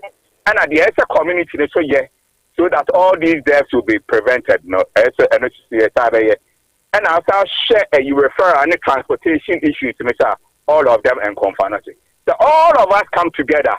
Now we begin to address maternal mortality. What we say, any hospital and implicated when it comes to maternal mortality.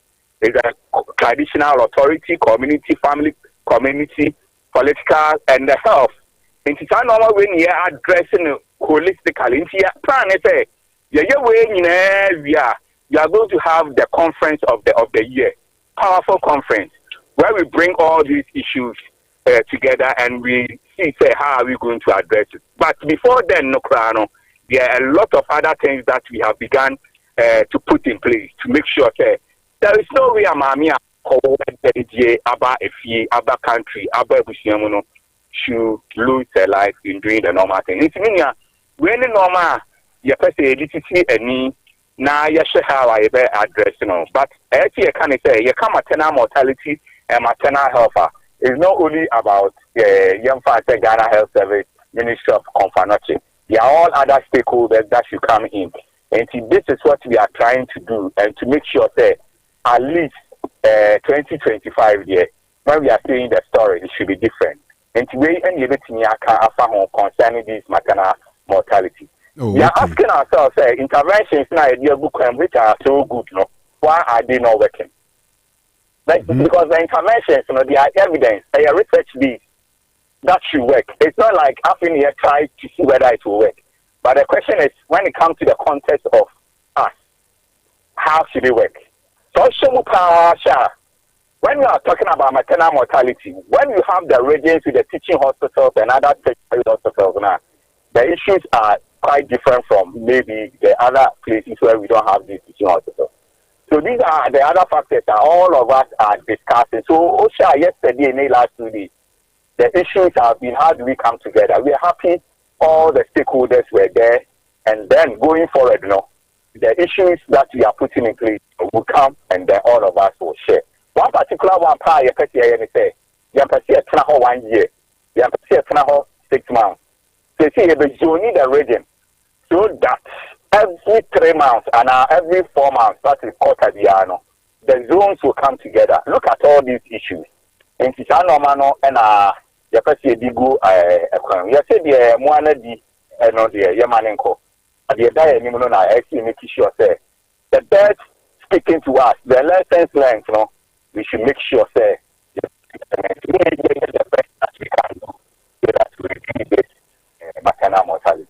Okay. To what extent and a man so omo eba was no one to play role be a coffee when you ba now if say as a result of system failure and this anime in ba. Oh, sir, you find say, for example, we say me some examples, doors we breed, ebia a worker mame or community name, waiting I say, I'm making my so I work Kanu, but because of the traditional and gender issues in the country, the power play in terms of finance and economic issues.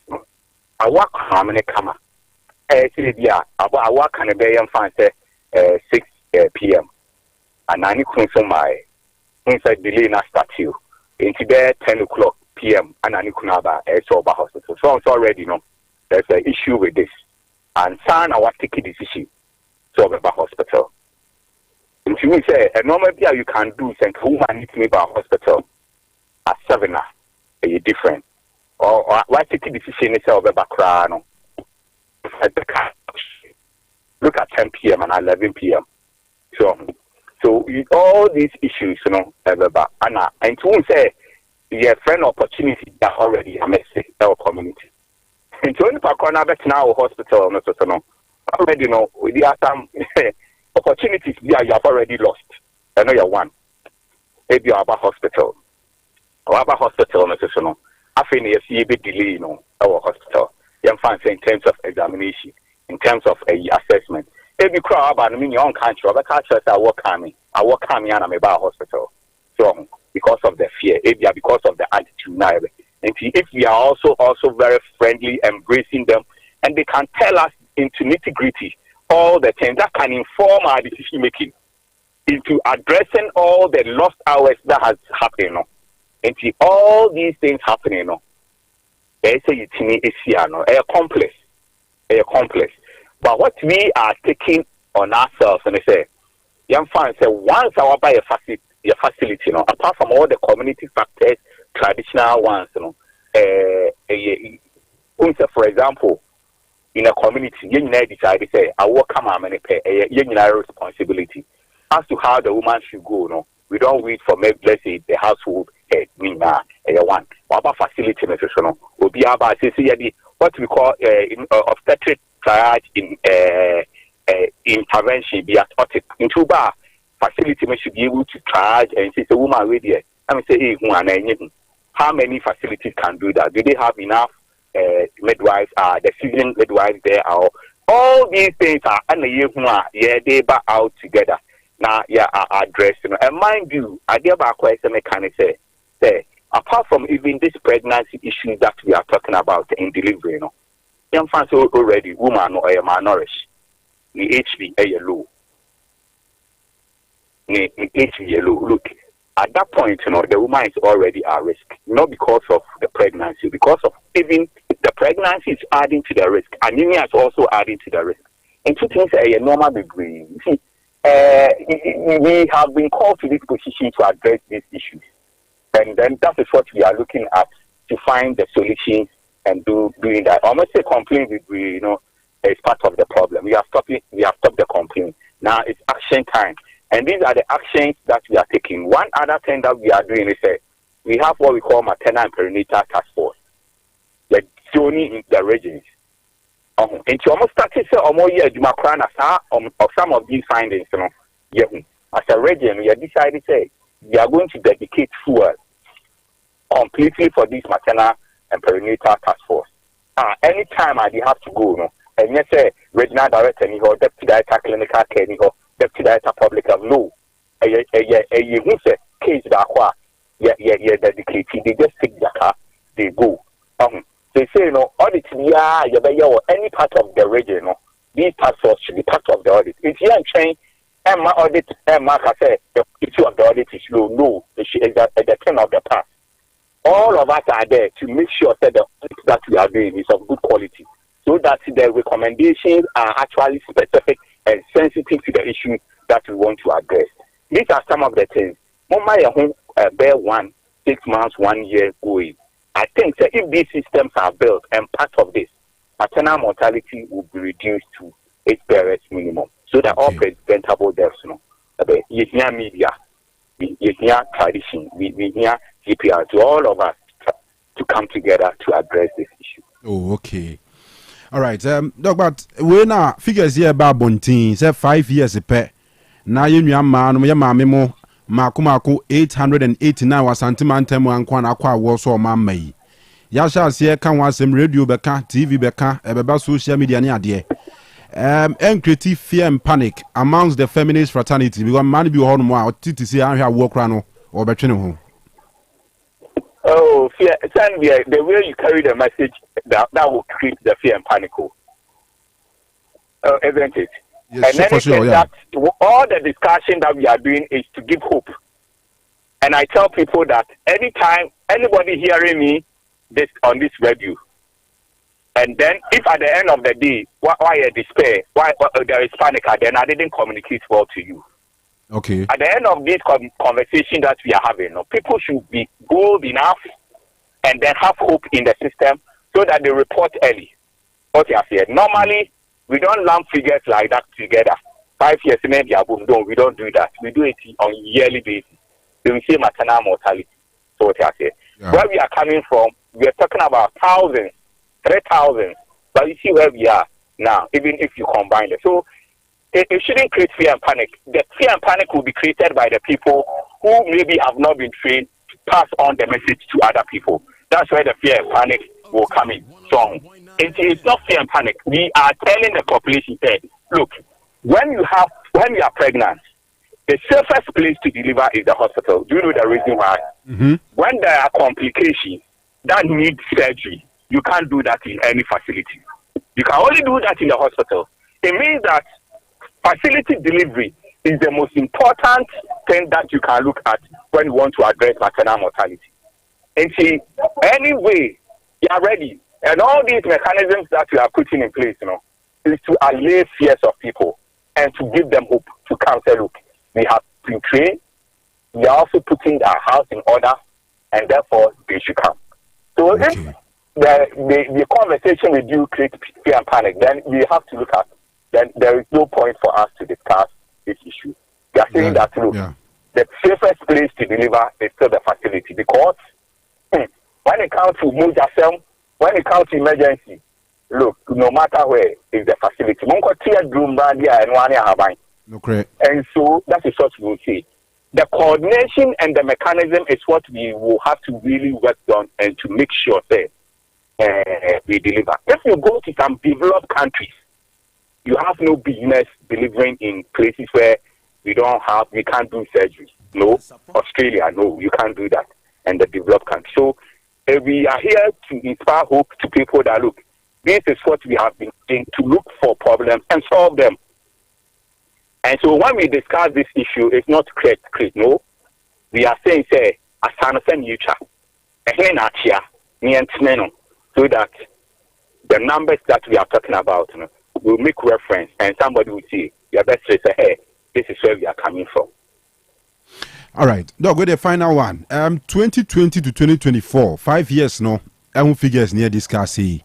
2025 to 2029, better the next 5 years. And wait me assure say we two in charge and penifo nkuta undi amoye audit amoye ne nyema asese amoye nyina no office eh obetumi ahye boss eso bet drastically say ne be ya yen some be discuss something like this in the next 5 years.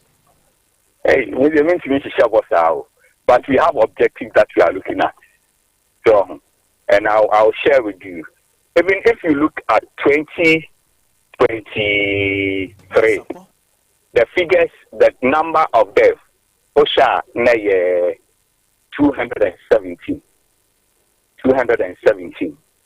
In the world's view, no, this is how we do the discussion. For standardization across the whole world, no, we convert it. So you see, say, in 2023, the maternal mortality ratio, that is the women are per 100,000 births. No? In 2023, it was 167.5 maternal deaths per 100,000 live births. That was what 2023. Moving forward, if you look at 2024, what you are here, the number reduced from 217 to 199. So there is reduction. And therefore, then if you look at the maternal mortality ratio, no, we are talking about 166,000, 166 mother die per 100,000 live births. There's a slight improvement in that. But that's not what we are looking at. We are looking at globally the standard that we have addressed ourselves to. We are saying that by 2030, if you look at Ghana, across the country, we are looking at 70 maternal deaths per 100,000. That's the target for all of us. And counting, no, that is where we should target it. And if you look at the country now, we are looking at maternal mortality ratio of 125 mothers dying per 100,000 lives. That is still our target as a region. That we are still working towards the national one, where we will be able to reduce it to that 125 mothers dying. But if you ask me this question, and I'll stick to this question, direction is more important than speed. And what I mean direction is more important than speed is that if you are able to look at the root causes of all these, and then you put in stop measures and not transient one, and not firefighting and knee-jerk reaction. So when you really strengthen systems, look, the numbers themselves come down by itself, and that's what we are aiming at doing. So if you ask me, the target is still 125 maternal deaths per 100,000 deaths for 2025. And then, as we put these systems and mechanisms in place, we'll be able to go forward. So our target is what is set nationally, and we believe that when we begin to put your hands on a year, we will make it. Please, it's important we deliver in the facility, because when emergency happen now, I don't know as most of these health facilities that we can address. Okay. Look, we don't pay a papa for your time. You need a tea for you, that's a pan. I mean, count in some other time. Be any ever samba. You all right? As for Dr. Fred Adumako Boateng, a health director of Ashanti region, or no, na yanina din komono. From the perspective of the directorate, and watching Semono. And in Zenka, send a Bible car, say young woman, Yasin Norris and Puan Yanidi, and Kauka was one kafala, Nensoboa. Bible corner also my way say Mano 9 months nearly I wanted the moon funny better, sir. But one can't who say woo bet to our one sonia dear. But it be on Manaka, any punches, any mistake, any decisions be on more. Now, for winning Abba. But then some are can you a saying crying say to potential and ma mobile. A man babbing mamma fianum. I draw if fiamone mammo, what papas and Germany, my winning, my moon stretchy, Mobian for whom senimu. Go to the facility. Aha, so on them Nasa walk canwa, and never doing so by Quasa Wufi to mechanical hospital a bell, facility a bell. Now you knew a war, now Bibia and your kama. All right, so I know. Tamana, quickly. Tamana Okasa, gentleman be friend me. Or friend me from Mansu area. Or said Drew baby so acquire so contribute the factor. So what can we be who atam not to Abu Yem? Be a car quaning, yeah. Seven fan said, Fancy Palm Farm Maquine. Ye bar hospital or goes. Part of what I say. Now, when I said the SCI, can't be Maho. Just a bicycle, about bicycle. And the net Naswa than the bagos. You see, and also contribute to that. Yeah, but maybe the mayor president, I did about come stop Pupa and some man for teaching crew, Basabasa, Ghana Hasino. So, both in Pamunium and some of teaching could be about Kanoma, 4 no 5. I've no more school, no more hospital, no, a bin. It is a walk out. This is a from William Baby, the fast. Is here one group? No, what's the Baba? What is the saying? Set to us in the milk master tray. Majority. Hey,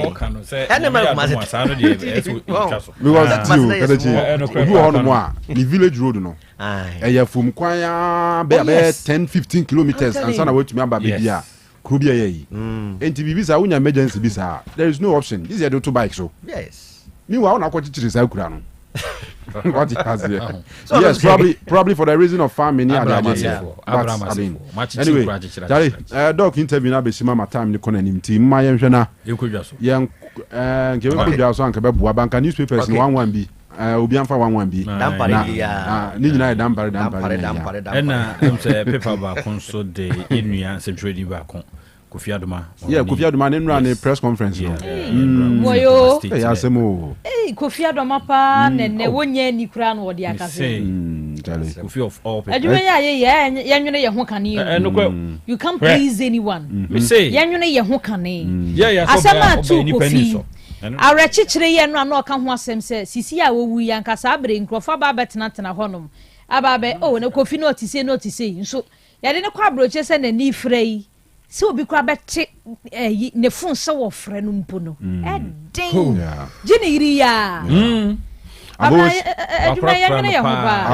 always said say with journalists now you are only a journalist when you are on air when you are working so we are juma now a journalist of course say when you are juma mpenyin ya problem bi na okase kwatena fi na otena fi be 1 week ya ko 2 weeks kwa na be hu say we journalist fraternity no kan what you say on mo ana o mo test one opa o ana mo frɛ one opa o mo ana mo nyina ni nyina be easy what you say because umma on ton ka first time maybe obi say o wa he dey na ye what you can enu anu no so ba on kai obiem o kai the nipa na wa ba be replace you yes say na me can say yourself first per se there but like yemfa no nse trim say etisa sa na yeduma ma wan so hu hian nya program bia na abedi akire so kwa kokova nya bibia na abedi akire o ba say ti wadwa ya twa kenti ti for instance mamenyusu mention as an example anytime bia big event bia be call so mention bia ye na to Otec FM ye ko ekoje accreditation ekoye setup wo ho ekova ne live so nyame mfa sa ma to say or he may year course about 10 years ago. He was not the nom to tutu pa. To tutu to be too more dunia daddy. To mistakenly, because for near here. When you guys one you know. We are few and I am few and here. Yes, I am one that them one ya be that is the issue. Kofi asemi ya be man that them one ya man ya be one. That is baby bomb we you can decide not to cover any program now. They sign the better. Sanyo Kofi kwa na wo. Ya be bwana na ya moa no. Eno ni baby ya ba bedu Kofi asemi. Enye wo bre nyanya nu ntia. We ya moa no, we ya mfre no, okokora ne cost ni asem. Eya moa ya. Eno na ba bedu baby ya ba bedu. Ena no o clear no me bi kakra wo no obra no kasa no. No maybe wo kra no tia na nye no kore. Baba menye quick. Mrenu wo mesra mumia nye. Say chama e wo say you modernize sa ekwan ya fa so adwabo bi ikoso a. Ebre bi ni na obiri bo ahin lawyer edi nkomo na oye sa appeal no. Say ebre duru say you modernize no. Oh kwan be so. O say bi ni mu di obotu bi kra de ya aboba o. Ebi ni mu de ya aboba pa ni kowura mu kukum na mu bi. I'm telling you. And we the nanom chieftains people who have no experience yes. Now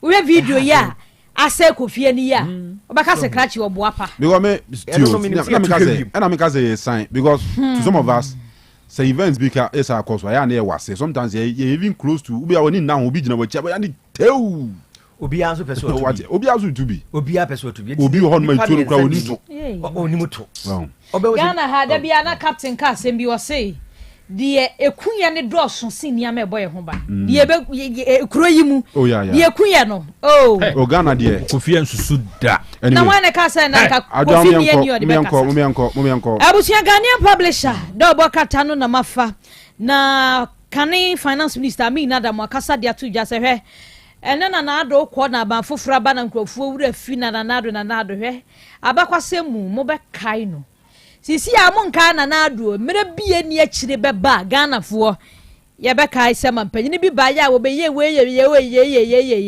enti owura Amin Adam former finance minister wakasa na ase ho GJ president ni mfonyini na da ho no ene ode atu dwasa ban ye besere wo media practitioners and some trofo unfa bibi mu akwan me bebo nsam trofo bia na ye kan yo aban mu fa bibi no anu omutufo yi ti GJ boss mfonyini na da ne krata no most of them asem ya na ode ba because ya sam yanka ho ane beka ti GJ boss say aban sam trofo ya na yabu amomo kasa nsam trofo anka ho asem Ghana ha ho ane betie ti mu mfa niya mangu akwan mu a bebo nsam trofo ho ban ti say obi person establish media house what are the procedures of bekum nipa kwan obefa so recruitment kra no said facilities in be son salaries no nya de ni nyina was nko consider yes and some of Ghanaian publisher Democrat na mamenko Daily Graphic Democrat no eni wo man nwumakua wro no na mampani twonto ma ma hye se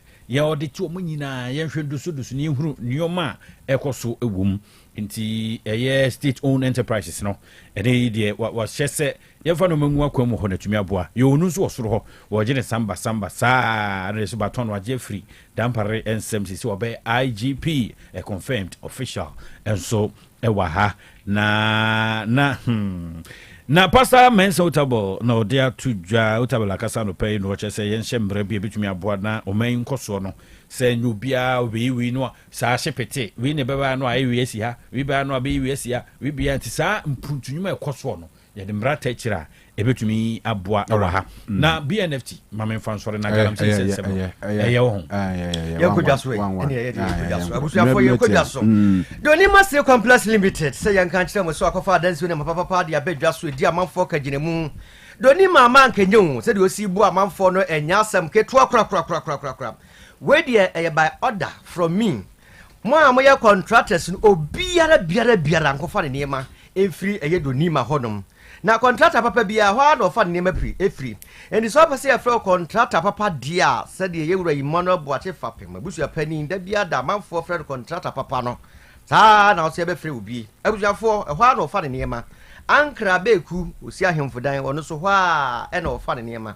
ahemfia beku na making abusuafo do ni masa men kan kire mo sen with the tropical long span roofing sheet e dia bedwa so ahodo bebrebe owie no amananso ho a with the tropical allozeng ne galvanize e dia piso do ni ma me say with the roller shutter gate bi e dia ba obi ahia bi automatic garage doors no abusuafo efie bi ahia bi shop bi ahia bi offices ahodo e na afi na wusi warehouse na mesrew ya no mo say omo keke omo hu ko pebi na fatu mu ate e no wode na doa bi aba na saa na doa no abusuafo me say nyese so de bodan so ye carpenter ni ene won sa na adwuma no na be kire se yama afoforo anase yama afoforo wo ye tropical nails no e di dwuma e boye pa se carpenter for na atu ni din omo friend carpenter's choice na mo friend na ndado ayi samse kurati ase a nka wondimi mum na campus budu abusuafo monko to bi wate de bebo mo papa owie wo so de bane wo yesa hodo e de aba ebio iron rods papa wo nya de tese obi ensa ne ade no wono de emu pipa o de sisa na nya de a ehumutu a ebekwa akofo ha bia e de aba beto so do ni ma de boss paper tissue e de aba ene de sisi ehu e da moton sam Mr. Wada pebi na fasi wo wate fie bia ehia bi do ni ma se men kan kire mesanya so obefa ne ma na no na waja o se kwa se wo kwa de bio free technical advice wo de be ma said that we say fabo we mu fa ye we papa do nima Oh, abusuafo ya kira kwan no ewo asafo aye junction hodoma ye ne Ghana Revenue Authority no na ebenye abusua oduani ekire eye Tamale Cavilian so a King David Junction hodoma onsabe kan ho enkran kantamanto ye be Ghana Commercial Bank no na afi Tachiman so wenchi kwantimpondo so akenten na ya domboachi if you pay doni ma bohodbo potwe enya asam keto akra abusuafo doni ma samon frɛ no e wasa ma we say so 0244 126625 0244 126625 another 0540 101555 0540 101555 for frɛ doni ma betire oso edodo doni ma ye dina kwa akogudi na Ejaba jewelry, ejaba kwa mi afri ye sian. Kantin kanu no, bema yebo ndi kasem, papa ya mwachi ende anope. Ebusuafo osin, so pen kapon kabum pimpna die pa. Ya edisi kakoko ene dia ye, anase diamond ye dia ya. Ebusuafo brand nchen, obetimi aboa papa. Saudi ye promise, anase engagement, anase wedding papa bia, wase brand nchen obeboa pa. Fancy rings ahodo do nima de ne papa necklace do nima de ne papa ena afi baby set ahodo do jabade no me say jabade no ena ye papa abusuafo lady set ahodo de bia bam ena komade ahodo ya mema no ya modetutu mukomu no na ya kase yiw sikani prema ni monko ne hono monsa ebeka bi ewo ho ema no mesrem ode komade ode de tutu esisi no aha papa ni bi west chance ni bi eno so do nima aye ho ade papa enti monko hoy na monko jibi abusuafo waseme nganche wo se bia na wo abrochi obese o make order se bia wo ye wedding order no ode bebrew no da nchen a wakwa akoye bi ho na popo wose ne repair ne de enye yakora obeye de ama na mum next time no brabaji ne de ne bi ne de ya afebo enya de a edinzu aso bo ne bia ebebre wo na polish nso oya de pa na wedding rings no ebi wo hodema wo ya na watwe oba de be ma ne din de gum ene awade no so twan asante ache benkin no abusuya Jaba House Prempeh the Second Street edum asem na me kan won sa ebe kan e wo honom menhia so traffic light na se wo no pe Jaba Family House honom mo be hu no e wo ho abusuya mom yem frɛ ne obo sa ho o se so frɛ na o se ja me bo me ba ma ba baji nkapo di bi beje mpemprade di bi eno ano no wo no bi ani asem 0322026708 0322026708 ana 0277 104488 0277104488 Adisia ye to aso wala to so na kachi ne de to aso te ba no pe la to so frefre wo fredom wo se domru titu ne mu aye ko site ahoro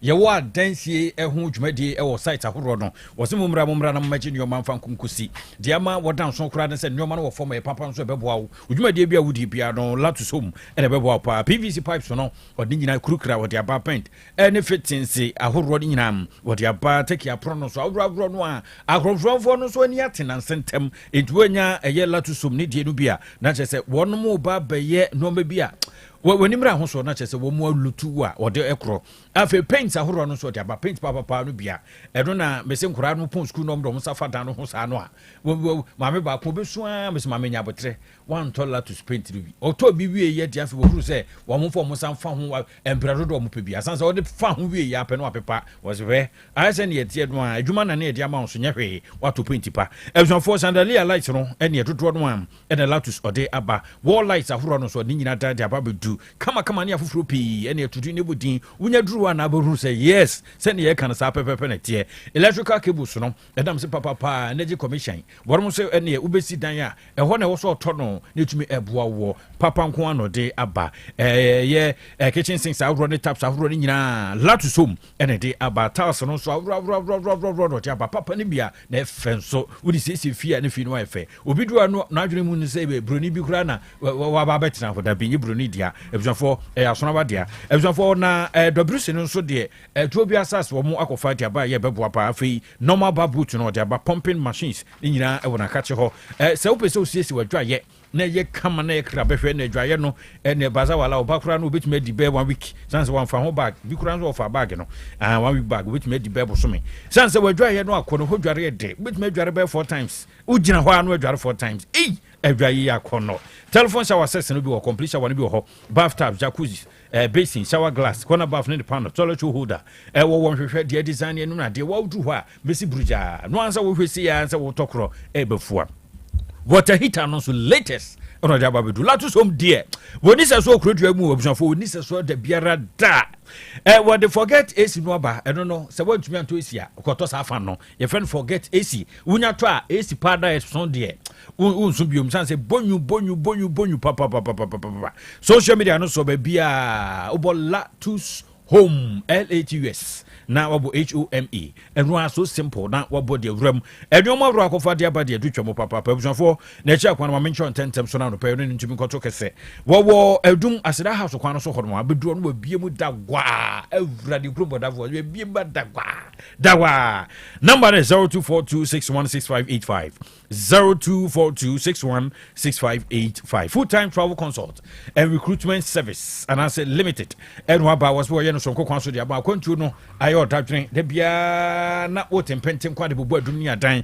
connection man wo frɛ no ne obefa kina wo mfa kyeresa kwa bibia wo ho duba kwantu no wo so wo yama wo kwanya aba ye da ho twen bo no kura no adwuma ka ho kwa ye adwuma 2 years na kyeresa no kura no wonye sika kra bo wataso afi UK approach mabun so marriage visa ekoso Canada so marriage visa no ekoso USA ho nyina marriage visa no ye yo de amam a kyeresa fo mu tie mam kuta first degree and masters no ye de mu ko Japan na makwa ye dwuma papa no bia enye dwuma kwa wura no afenku wi akiri kura no mitu kwa ye dai na wodun se ko boyem ye de ko German approach mam akwa ye dwuma Canada USA UK Poland, Denmark, Norway, Luxembourg, Netherlands, European countries have run the air. Mean you're trying to be a person full time, full time. And they will accrue. Shannon so say Australia, and also be China from Kuta degree no, midwife from Kuta degree no. Your mammo special a breadway you do. I've been so you do new person to coin. Student visa no abechi undergraduate in masters in your mom. Sounds like Schengen visa no so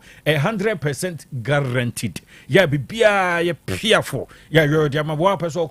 Kwahwe mpanimfo no ewo abrochiri eno so abeci sanwuma no aba full time oyo de amawo afi UK no so opeso okura saa na eyo New Zealand enso aba betom New Zealand aba betom soronko kwaso akyerefo ye mo akyira do SHS no de bia madafo ba ko okyira de ho ohia mo se kwabra meja de kyiro misinyanto bo asenya mebeye me ba cho we ni full time na eyo amawo soronko kwaso kura boaboa ho ne mfa nko na kwakyira de ho na bibia enkoyie abusofo ye general visa consultation visa supporting documents, US appointment editor booking, flight booking, Samsung hotel reservations, and birth certificate. DSA kwantu ho apempra de ho aka de bia no a botwe no mesi full time betwen e de amount. Wo twa kwani so full like work angels, wo mo premises wo no academy ho no a e da bo twa kwan. No manu nie fra no pai, wo se akwantu no nti e na wo frɛ ba bia pɛ so okru bia to di ne bodin. Full time full time. Number is 0504 161729 and 0532 893025.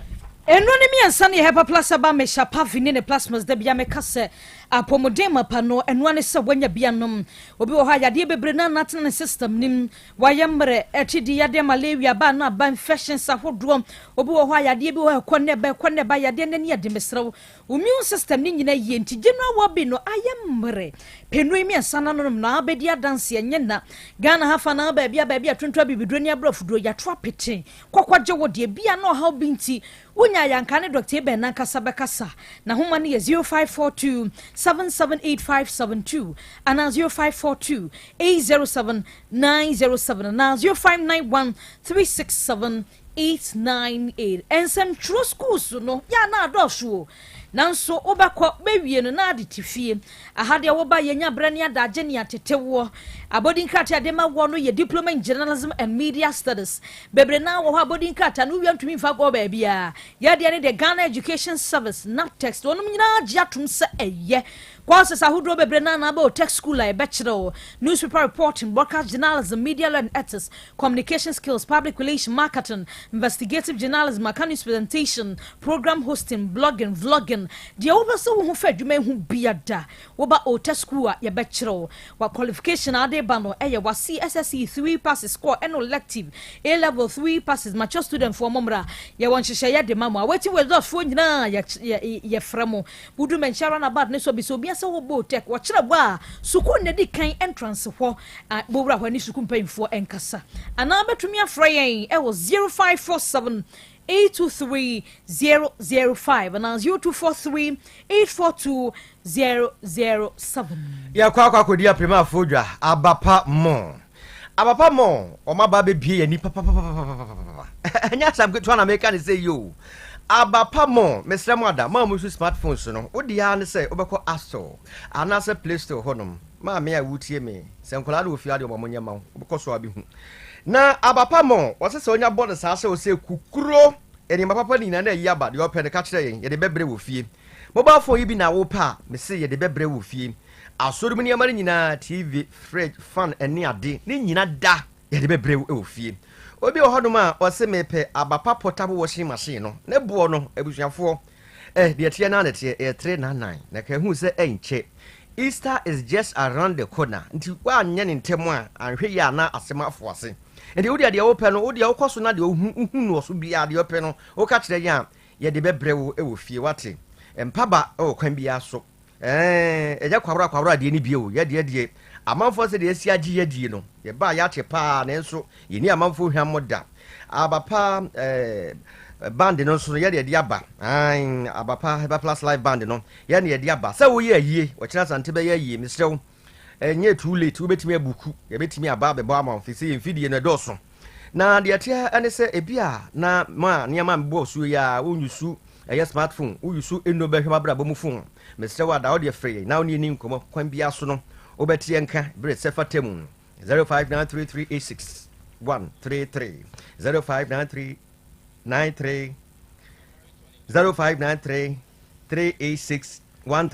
and 0593391848. All right. Enya this quick turn emra eba na ye de enkomo aka no enso atoa so. Apomode mapade eno ane Heba Plus mixture. Apomode mapade eno ane Heba Plus mixture.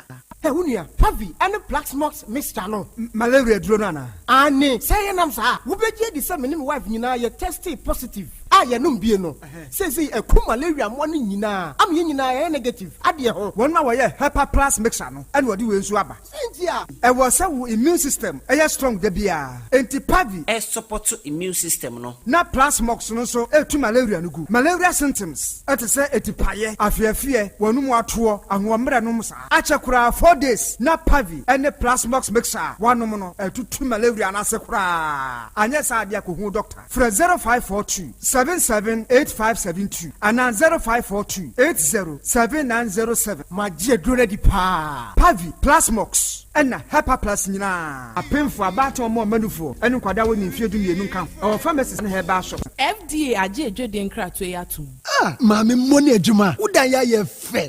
Mira me da say. Na esomo ye no na aka o. Ano de anyine ho mami. Aha dan a ya boso fefefe nyina. Eye Donima C complex ahunu say. Etoda enua ye de boya dan so no. Eta hunu anase mpo emuta kwakwa. Eba sa na dan nyunu. Enti o de DSL alloying steel trusses. Enadia ye de go dan so aba. Eda bia utumi de go so. Efo ena enwe na aten. Enti sa o de DSL alloying steel trusses yi e go dan so wia. Na o de Donima NMK premium roofing sheets. Enchansen aboso aka ho. Oh, na chese adwuma na NMK premium roofing sheets enchansen a Donima dia ben. Ye o ma hodo. Ye wo NMK long span. Alloying and the governance IBR and NMK nails. Emupia so sa woni sika Donima e ma otua ne kakran kakra. Wenum ye latest producer Donima diaba abeka dada ne ho. Enti me nkɔ he. Kwasafo YF Johnson Obenjiare anafre 0244126625 and 0540101555. Donima Steel Complex. Babia at the power F1 no.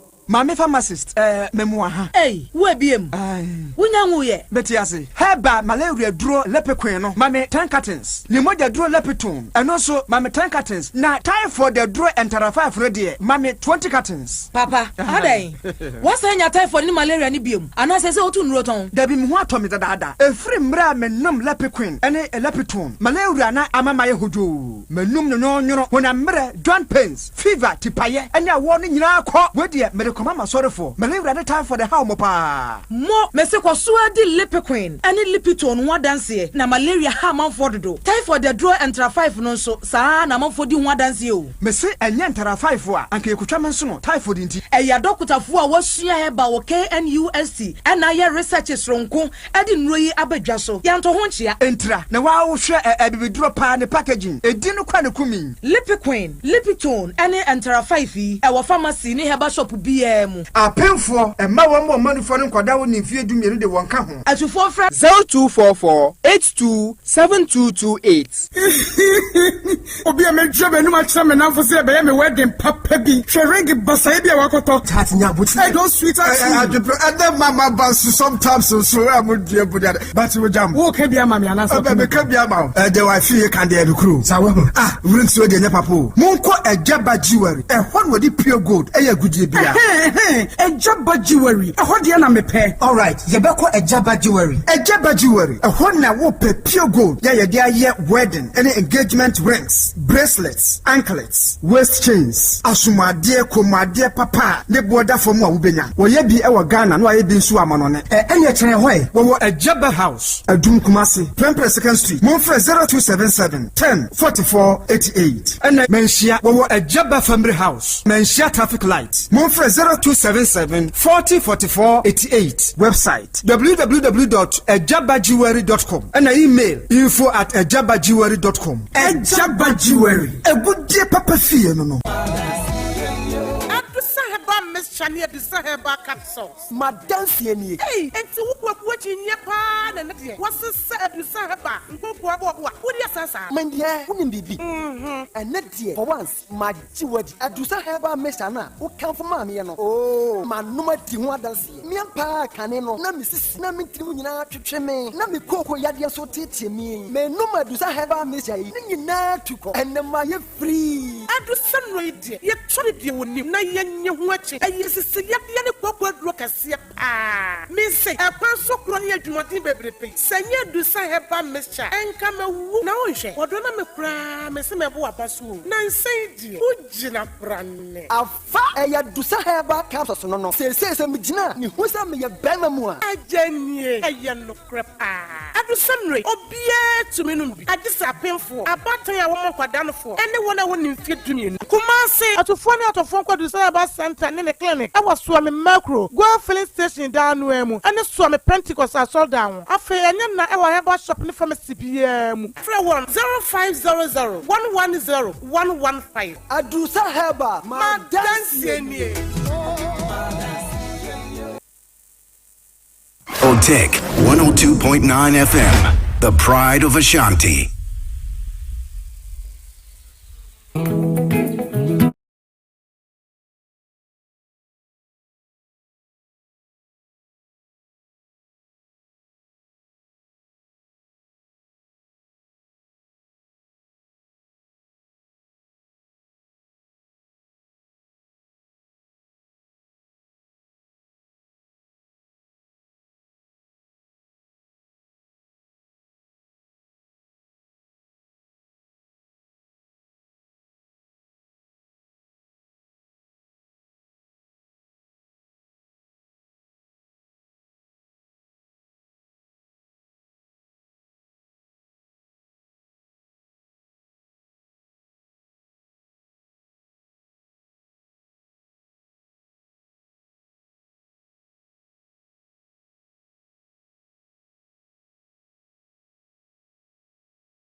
yeah emre no kona nimi pa ene doctor Abuatin Dr. Abuatin interview no ama to say emre no kona nim now the be ne say ye ba be hwa aboafo a de biom boa e me hwe apomuden ho nsem no ye wi anam repam ye de aka ato amoso but enra assignment no answers ni ko si sen enra in fact ye bie mu later man for be test be frɛ me no mo chese da bi eye we ezi da bi eye we so omo kan say there's no ebi si kuayo what I know about kuayo no say kuayo became profession later on in the world but in figures no to show say I mean make timelines no say da be na kuayo sha say da be na sha wo sha say so what go kuayo no menya sure say shall as profession maybe shall say be a man for a peasant family be a do kakra no wadi say ye ya ton no wow aha tete crown them say na more or less like butter trade be to banche na we hear body na the banche na kwaje body will be ho then say that profession but yes obi afa ne say aduma Nana sabre na profession be na mo beka ho asem asene. This is another question. Mo my profession be no adwa. Easy.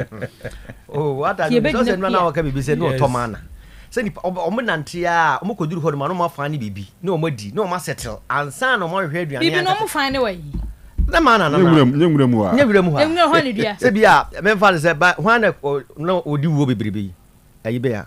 No ebo na nipa krodo odi pa wo na ma no kopi so pati ase aha uria no odi esan we dey esan some we be find we fufuro apaduane na wo na odi ti wo be hwe se wo be cultivate aha ti wa kwa akoto sanye wo na aye no wo be cultivate wo chase esem ya nya cultivation na be si denya biadie the cultivation onyam koton yes profession says aduma ye say obi wona wo kro nu community no ye say Kanu na sha se ehunu wo akohu wo na meme ne mabusuafo ye pe wo ne bi ye be ndai mo abe join no ye be join no as what some mo move tete no migration yeah sa issue I think we will continue to dive into it and ask more questions especially more into historic research so also my answer the oldest existing profession in the world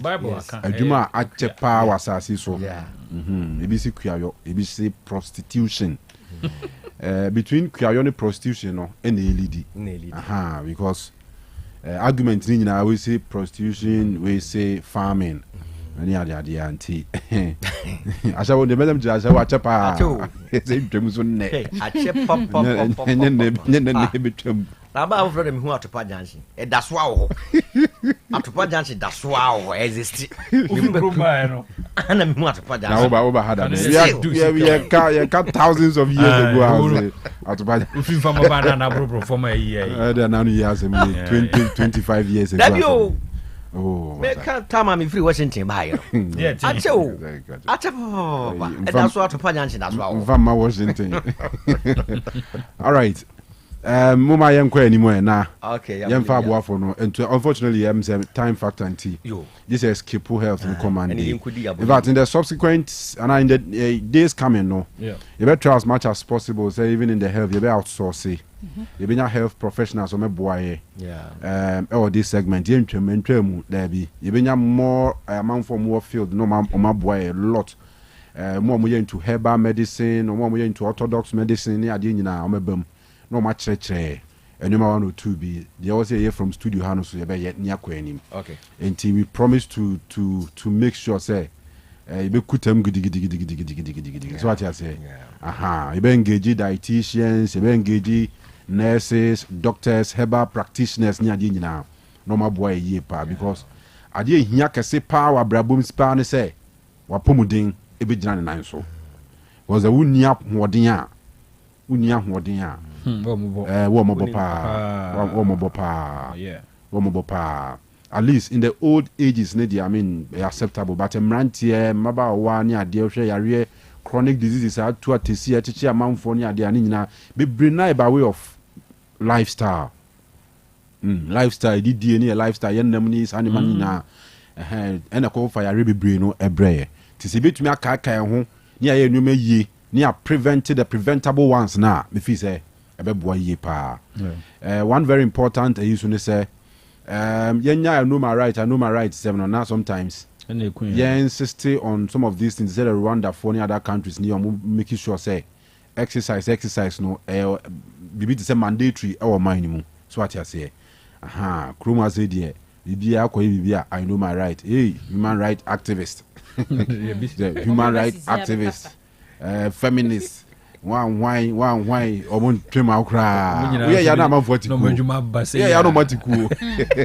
concern one activist advocacy for wow all right concern be manage agenda be fact is yenhwe your lifestyle ni ye that's the most important thing. All right, so ya Bolivia ne aboafo aka no nsem mfama ye. Ya Bolivia enterprise amen control se future life enuane no egusuada ewo edwaso wonya bia beboa pa. Weigh 23 vitamins and minerals, 19 amino acids, omega-3 inulin, selenium, high energy protein, and a dietary fiber. Enuane no na shemuma say chum. Your future life zero, future life oat, future life protein, future smart fiber, more tabella, repair food, beauty food. The abo boy nyina nya dromedofo. Eye aduane wudi na sasa ya de ma ho ato. Me pe obi oseme de me ya de na tena me swache. Ebi ane nuane ya mabobo nyina wonsonhwe. Amano ne fo agiatum into wo mayimu entran ho me ni nyawo. Kwakwaje wo de didi wudi ya no ame. Ehu nya so bedidi nuane bi a hyehyehye wafu. We ye aduane ya wudi na sa kwa repair penia masai e wo system nim. Ye so fala he ya alignment ya ne multi home no e na ehwe ni mo. Yam from Mr. Yadon ho kanima Mr. One or pay it was 0246 010150 again 0246 010150 now 0242 E78 090 Eljon for yen 530 catering services akachi da for hon aduane pa wo ye ko pa bia di ye ko weekend wadabroma bia na wodofo bi yen ko pa ba bi ntina kakra nkosan kwan yen ko di mu kakra di hu kakra bi kura no a yen ko pa banku ne tilapia bi ne edi wo pa bia ya be dia ma ho to 530 catering services wonya bre ne adaje no akodwom nyoma papa en woto nye de akamelas mo say watoto yi bi dia ba wa munye ne saa ne mfa nko saa da bi wondo wonya bre o say aduane no no a ti wo so kire say aduane wo no no na adwene ne nyansa mu ne de asuhuru nyame de ama no de tachire enu nti haji ayen chia na no pen wonim de papa 530 catering service o say do pa aduane wo bechi brane bra be di tio zafi de dede tio zafi bobobo yopura kwakudi emu fe ko nu so de ni nyina brujam edward ya papa bi o emu no so de enye ayini bi fry food no tuji menye no bi akra we emu papa edward no kama so de chicken to so the fishy neto so simple so pese de ntwina ya che eguso ne ahwehwa ibinum ne ade hye wo so wo yankasa aduane die mu pa na huru so ho beto wo mu a na 530 catering services jollof no so saa wo so yo a saa no be de amawo banku ne tilapia papa bi de fresh tilapia san so hwe fish no mfumpu pa na yi a evurade a na wo meko nom ne ya watwitwa ya wo de aproso de ama wo di atum se wo di tilapia no benko de na tilapia we de kama biu wo bo o me mpe ne meko 7 ade me pe de nkwan santen ne ato no saa choose your choice akwa bu brofo papa bi edwo yo de ama wo 530 catering services ebson for na fufio don so fufio ni mamacha lezo adope obizet fufio ebson for na fufio no esa no pe green kwano na de ataso dia so ko kwan so kura 530 catering services obey dia ma nkran kwan bi ankrawe bi kura no abekwan kate kwan opese enu adidi fufio no a obenya bi dia ma hotwa baduane e de Evrade to menkwam. Wedding breso a mesre wo da ya no akai 530 catering services wo enkoda wo mo soma sonfo wo mo ye adwuma no sonko pa wo t-shirts ahuru a be say 530 ni gumu akono ne se de wo mo sitie mo twa pa be engagement birthday parties yo abafi ebso for 530 catering services say everyone so no beto kese no aboa wo no ma bibia ko yidi amawo anopen so de kira kwa mame fa mawo enkurabata ne yemienu ko na akotena se na oba ba wo ho a ya no asankwan Sankwan ye de. Elson for Otec Junction baby and some sort of one no atotro for the na edin 5:30. We no one kwati akwan. One we now kwa yira kwa twa duane bia no wo yefunu so mu a ahomachi mo kwa bredi wa kwa ba ko what me one ma kodi aduane fon we edin mebo me patro me si kodi aduane papa. Yes, and we have 5:30 catering services. Otec Junction what one was 5:30 Huawei will be a mate in each road, open each passenger chiro. Nothing so as a mampon, and so Nen Quadumo, no doubt my ho, and I want to do Juma. Yana Kukumaka for a street in also Honoma, Honsobako Boha, a Juma Sononkon. Number Nuyan of Efre, be a number of offices, be a new Fiata Bear get together, Binu and Deaki Consumer Jan and Yada, a day a bed dead, free 5:30 catering services. Number is 0243. 0243 46 33 65. Ibiu 0243 46 33 65. abusia hansom samen kancho se wo pe baby abenya sodum niama no de beche de ama wo ye papa no ne hansom fufu blender wo ho washing machine e o ma hodo bebre no wo ho sound system gas cookers no wo pe blender a short ni nyina de bi wo ho obi wo ho semi producer cylinders fridges no tap ben na pe TV inches ben na pe chance ma nuamu nuane de he na wo pe microwave oven no ene ehwa kade ni nyina bi wo ho standing fan ceiling fan na hodo rice cookers bi wo or the air fryer ba ne die me se yemfa nwa enwo bi ansom eno abachi ade na wo chi no kama wabra wo mfa nwa bi anwo bi anka ho your special blender wo ha wen betumi ade blend fruit no wo mfa nso bi anwum enti natural juice na abenya wanno mapomuden na ne ye no mesuro du aduma ye ben Prudential Plaza no eniama wo ho ba ko wo soro ba ko wo fom eniama nku a ko hansom na kwaje wo de ahoma no ye 0550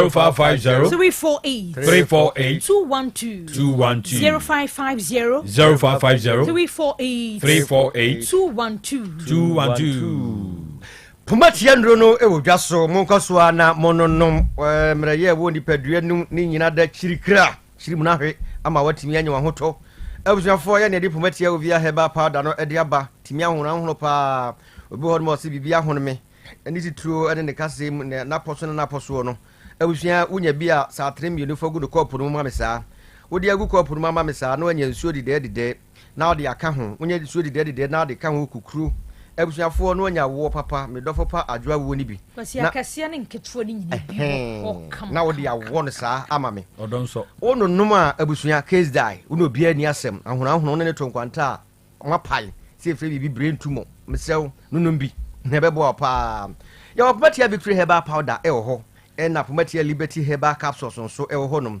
ene de obefa ni mienu abom ama me ba ko no ye powder na me se ho se be yi a wonya nsuohye no egusu so atiri mienu nya nsuohye no gusu a na watie kutuo kakra bi na wo de amemene ne topaye no na ne topaye no memena obi hodom a osesa sabro wo no so ye kasema adwuma menka ne sa na te ase kasema adwuma pa ene ye se bia wanya akwanhia bi pen awosha ase ba na ontimi nsori bio ni ade a saa aduro wei ene beboa wo mesre wada na nanom hemfo ntrase no obi trase a wasemate se bisisi ade kre mechibre mo ye ne ya wodi ya ne se obenunum bi a case die onu bi eni asem ya ne ade pumatia herbal tonic akono de ye de aba na de etie ene se saa tonic we sei e mana to din amame omo fra ne yebu didi sa se we na badwo ne ma no kra ama brukers for no say hey na abusuafo sa wonum a wonum to so rough e ba ne sa na obetimi adidi na wo didi ne na ye ho adwuma nya se wo didi abeye kese da bi eyi fin ahodo ye woni padua ne mu efiri honum ye fra bibi colon cancer onso no kese no etimi tom na wanhwe yi ha be ha wadwen no enya asem ketua de be clear efi bi e wo mu nyina ama watimi ade wo ho abusuafo mesra mu ada sofo kofa bae sofo same aha mo friend wa ahoma so 0248 53 97 52 0248 53 97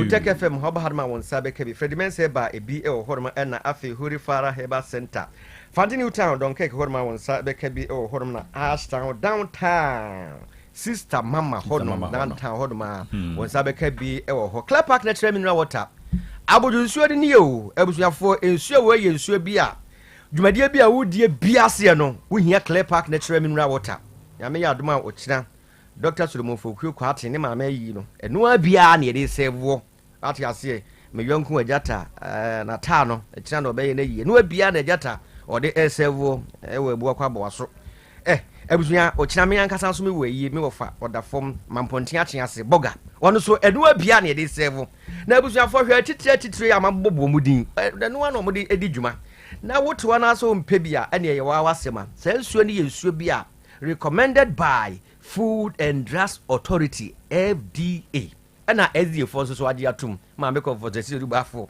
o say SDA force so ade atum entu no bia woni problem bia ebusu amesre wada e oja agme de oboto one ho sachet one e wo ho wedding na wo ye eye na wo ye sidim di kan kan ye na say birthday bi na wo ye conference bi na wo ye na retreat bi na wo ye mesre wada bombodin a say won sabe ka bi school kwada no mo bi no mo no financial institutions mo hefa ye supply bi o Little Angel Ventures e odun kwa ye ni bamboo sport ni di hwe ni mo ko ho ma won sabe ka bi Kinebe Ventures and so ewo manso data no nyina monyi twi na monko na monko gibi na suo ne nsuo pa hono mokrampo de se mo anya sa nsuo wo ya nze gala no di o ma sa nsuo sa ma no nsufu na che nti we se no no ma eye bibi wo nipadua no klini nipadua no ma otimi do ho ma ne ma timi ko nkan.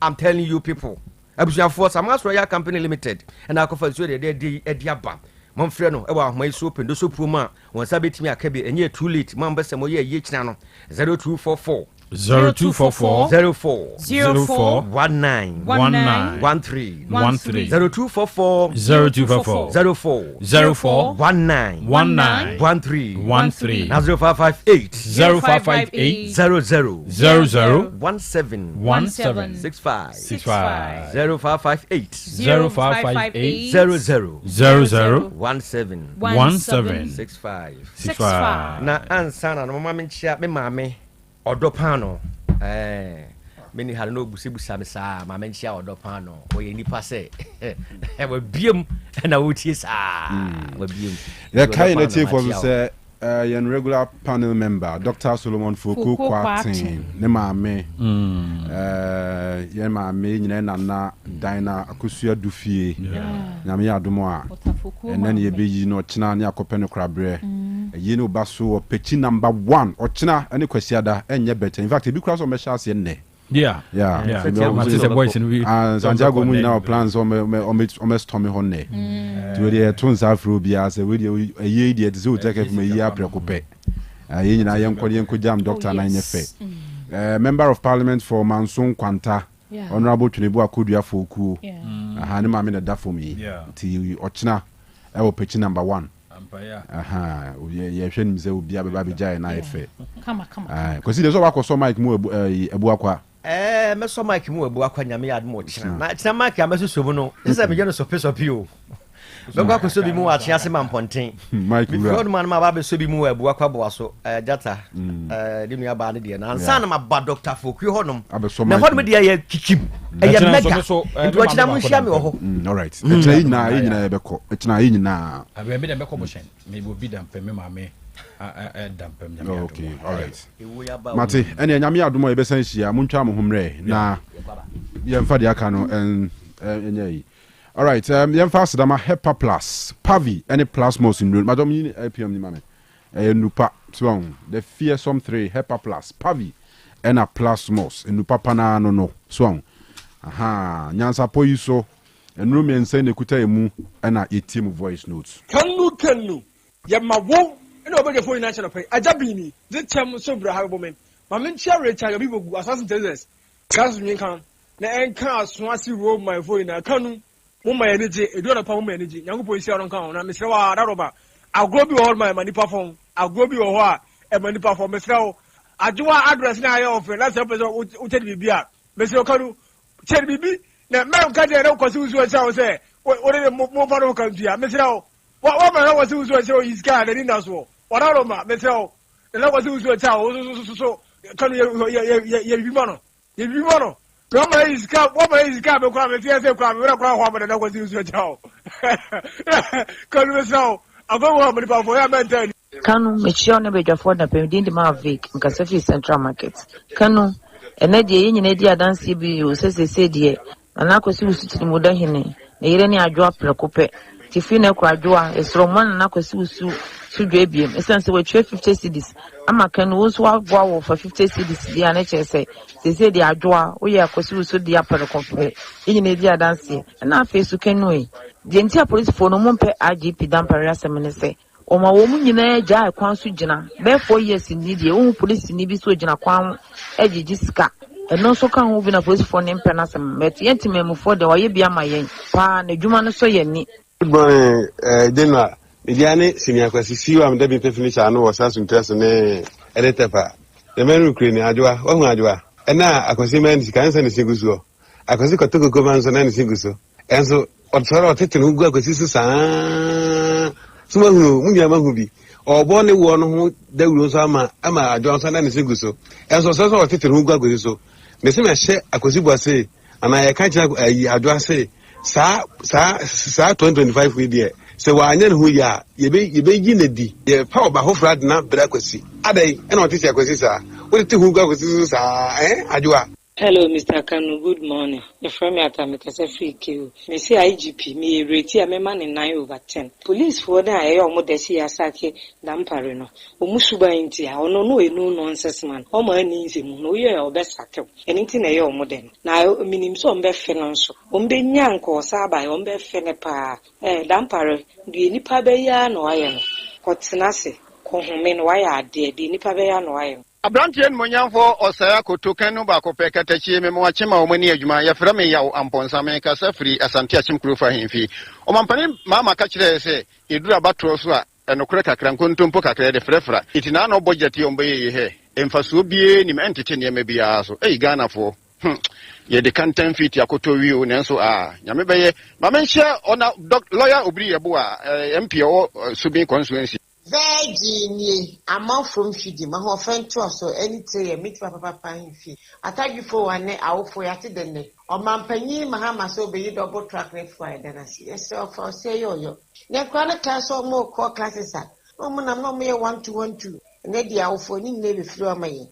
For your general wedding, go for F plus, grow fine, and try 5. Me V, amount from Fiji. Bye bye. King of Sports, member wo anya begafo nyina achen Kanu IGP bebrebe abantana ne nyina di adase se Dr. Akufu Dampare wabo poetuma na enam se bema beye bi wa meye ni nyina nti eno ana ne deputy and now take over as IGP you di akire asua di odika na jeje no ye be se ne dimpa waja ho no o ma ye tuma den na won to aso se de be ya ene bone semu ekoso o man Ghana no eto ebetimecha na Ghana tena ayede amobibia for your general well-being go for Herbal Plus big OT Adam Swani midin midomoba obuasi Otec FM papa panya mishra mupani nyuma pamobo na mafasa kwanya weso achia His Excellency John Dramani Mahama me papa na madana se wa appointees papa wa appointed na masre His Excellency John Dramani Mahama me papa say appointment no appointment so ye grassroots for no super to me Adam Swan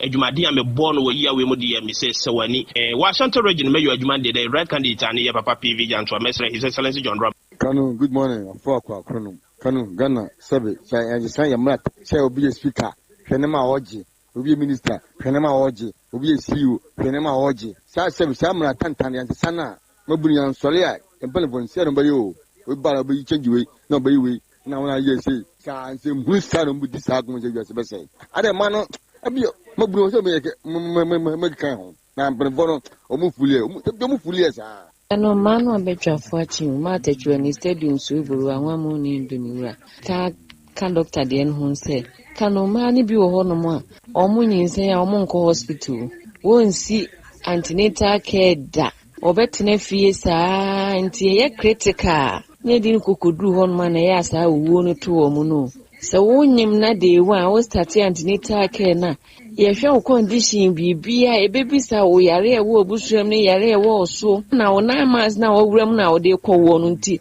midwife wo mehu moja dodo a wo de bewo any complication wo nyinse ne ho. Mr. Kanu, good morning. Akwasi ewa taxi driver ni medi wadu Abrepo Junction so na Mr. Kanu IGP ye yi na free on the ha adwene by okay omo na munim nti a omo yi na free o na the way amanofo no ye police adwuma no ha adwene e kame say aso bi e ba wode na IGP ba Ghana mo hwe bi you na police ekuo ne de se omo de omo ho gigigi amanofo a Ghana ya wukura nke Kanu, good morning. Your family man, Julie Mikasafra Boabo Akrom, IGP, or my penny, Mahama Krano, a manache, and to no money Tirimunya, so Bemana Babet and I want more, Debbie. Also, when any power, then the Babanti and Nano was so on qua, and one corner find a position that Dana no one. IGP now Casse, say a money percentage, I will man saying, remember 50%, please say, not Ashanti region, say BBC Wahanamona and Kahafo. Na bedi wujuma no yesini nyina enkoso se wo mo ka police mu asamo pa na chese emu aro pa. Hello, kan na wuja fo mamachi pamjo ema na mkwa wo so mu e fa no aye me ma no mo nyama no mu cheke man so yire nyima so nya da je man mu se ko so tse o ye dro nyina o di man no wo fa na boa sanu misramu ye to so ye Ghana fo ye nyeti memufo ye Ghana manma ti memufo ne tugufo Nigeria fo ma betan ha mu na ye ti memufo da mo se. Good morning, Mr. Kanu Mabrani. See, a palm IGP away Yenuso. One a pen and what's now, Nagana from penny for. Say your money post. No one see a baby neddy. Yet the and Sabi run and yes, a pamono. Nanko best tone a boy step down. There be Sadi any day, Yami and Famoye. Not me busao, yes, sorry, no pay. On mine forest na say no. On mine if you can see, say. If you not time, say, Busumi, yes, on mine forest, ye boom, yena. It's waiting here. It's a Ghana police headquarters. Mu jubilate say ye damn pale because of 10 cities, 5 cities. Namunya kwa mejra kwa sunye. Kanu the great fine. Kanu ayawosun funana the shoemaker anomanji polati. The ambassador talk by feels on the papa. Kanu Ghana nkwana wo kan enta wo yire ewra bosumi kula gontuma na wo yefu gudam na wo yam show. If you say okwa le sabie ebia na obeba fie anasa abofranzu ma fie Ghana say yes say the ye kakra de yes sempen boso omunhwemu kana say be ya ye yire num kwa wo so betuma ma fie kan yo de mesre so ba no man ye ya government school a ni pegum kwa apem omuni private toilet o ni sakra ye funu kana izo ko fie kike ni ye funu kana izo ko fie kan munu uduma ma yen. Morning, the champions, most commander Kanu. We are going to go to me. Now the American say, "Yeah, Papa, dampering. If you can't catch you, you're not driver for you. Oh, my police for that time and say, Pa, you do you oh, for a piano police for our motor time. Scar 10 Ciano Mojije. Yeah, kind. Wenty. Oh, then, yeah, you were sinking. The best ever power our bands. You have to say what aroma. Driver for a Mania Cassa. Oh, I can't want so short not those one. Ye must see a breast. I know. The best row. When I be my Otec 102.9 FM, the pride of Ashanti. Also, bet me a Koswa de Odiaba, 0505225578. Still, I don't know how a boy free at appropriate time, but it's I'm ready. Yes, I'm coming to now say Dr. Stephen Techi Katechi is seated. Lecturer our planning department of Kwame Nkrumah University of Science and Technology. Doc, good morning. Yeah, I'm in Kanu. But to be able to I'm now so. I'm the room. Yeah, and you might find. Yeah, chair it's here for the producers. So I just so be a quick one. A quick one before the big one. The big one. Yeah, a professor at Dakwa Jambua 20th March. Okay. Or launching a book. Now can so tissue weeper. Oh, okay. Okay. Wow. I say he's the or ye HUD. NOU Dean. NOU Provost. Wow. NOU Pro VC. Wow. NOU VC for KNUST. Wow. Wow. Very well celebrated. He's a distinguished planner. You know, and I think so. But such things are interesting. Maybe if you want to talk on this show, for sure, the office and discuss it. For sure. But you see, these people offer inspiration to us. So, person will develop good citizens as some role models. And now on my package, your money, I present Yama, Yambe Moon say, San Nipa with Abrabu in Oabo, and Ya Brabu Yinani say. Although Abrabo in our partisan politics, and these people needs to be highlighted. Exactly. Our dedicated in life, even in the field of planning, came books and research works are 1 year for education and other things. Prof, I mean, by this time, OT. In fact, Kumas, there is no show OT just away. Wow. Wow. Into panel members, and I think it's an opportunity. We'll do your bit man card, okay, in a channel. And to prof and pay him so yeah. And Kanu Dan Krubisawase. Oh, and to prof your chow on the 20th. Okay, of this month. In the book launch, 2 years in Nyansapo. There's a Kukudama Mokaya. Okay, so we should take interest and join it. Say about one on the IFA. Okay, and with the that's it. Channel no pay. Wishing all the best for the 20th. Doctor Muyi no no. So follow show no. Kumasu ntie be just a Nyansapo. Wow. Then I say. Then I say. Papa ye chawa no pay. Then I say pa Yamishrano and. Obviously, we'll be there to support and yes. Said this week in the monitor on one of the media platforms. It will be best when we are special. So you see Nyansapo. Yes, you have all right. That's it. But doc, we are not many for women. The banner come on more internet room straight away. Dr. Barnabas Amanfu. Dr. Amanfu or Amstead. Yes. Amstead. Yeah, now.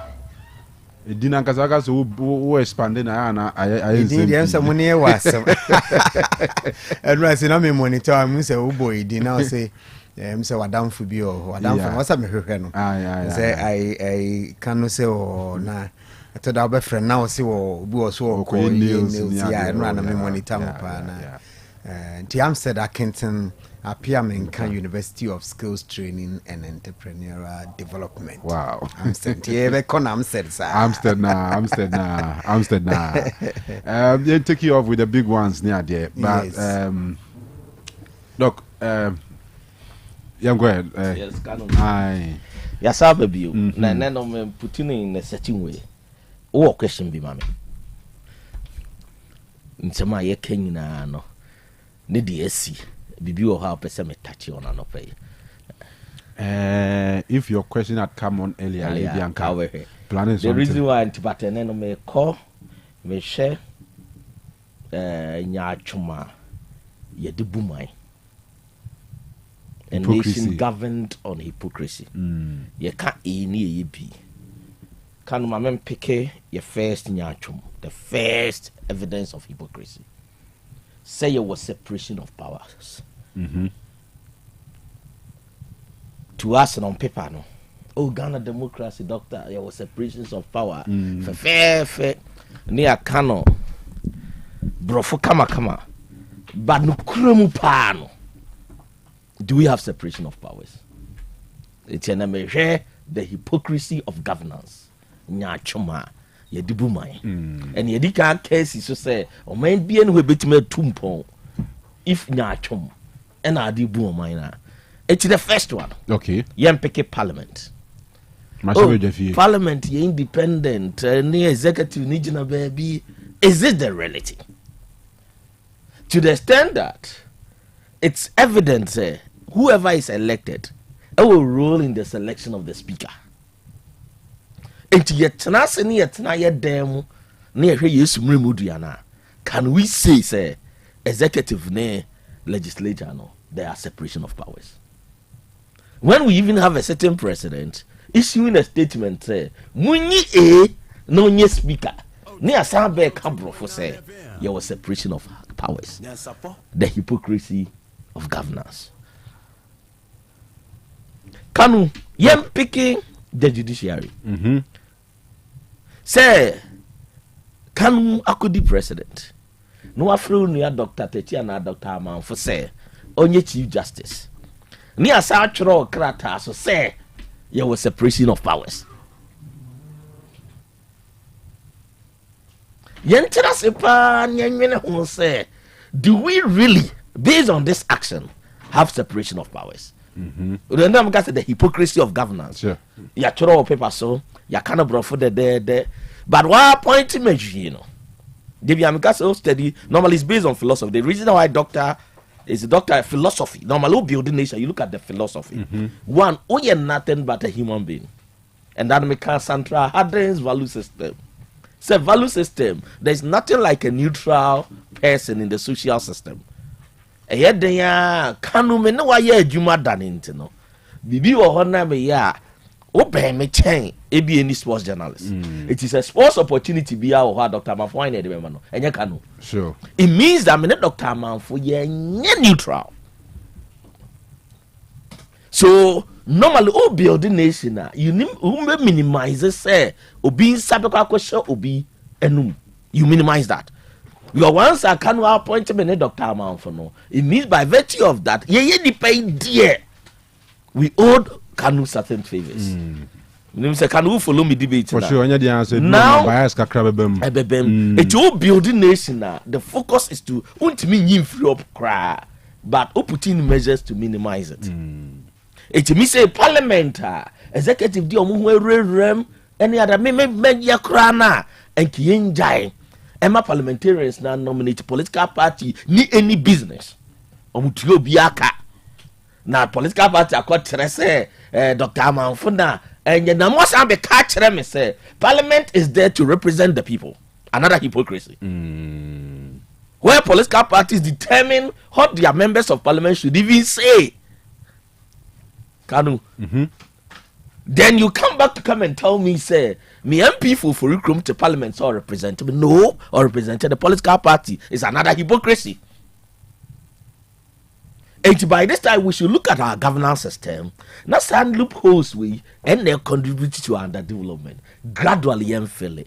When we seriously ain't been fixing it at a time, but when we begin to make attempts, say doctor, ye be enough, ye must ye be developing. But if a biaba na or entrench, sir, then some of us can confidently say, so mine ye embrace ye be developing. So can as we speak now, do you know that since December 8th, most of our state machinery is at a standstill? Do you know how much it's costing the government of Ghana? You appointed CEOs in you, also president appointed CEOs. You appointed DCs in you. So the state machinery ankasano is standstill. And it's costing the nation so much money. Who's a month for drink content like voice message I am back with their ban pay say on mine or how it's you focusing on how I am and now you've made my day. To Kanu Obiagin cause say most of our state machineries at a standstill. The CEOs and other things, doctor, near maybe we intimate cause Papa campaign now. Papa campaign and Cassania Bayano. So it means there's something wrong with the system now, doctor. You do boom, but I'm phobia. Once will be a bid at the end of the day, or chair, I don't know, and the political party for we think that this is normal. Kanu, trust me, it's abnormal. Now, me demand no casino. No more catch us on my hand. Ubia could this soldier. Abe general. This a general could bow to a politician on to tie that catapult that. Say, Buamina Minye, chief of then staff, chief of then staff. It's sad. Unless say Kanu as a journalist, so best not catch his own TV that. Assume some question, maybe and then maybe sound. Say, we know that people have to bow to the God. That shall not bow to any God, but Ghana, they were the God of politicians. So why ye soldier, penyache, what distinguishing the home? Now, I'm also see a bonabasso, just bow to a politician. Send the ball.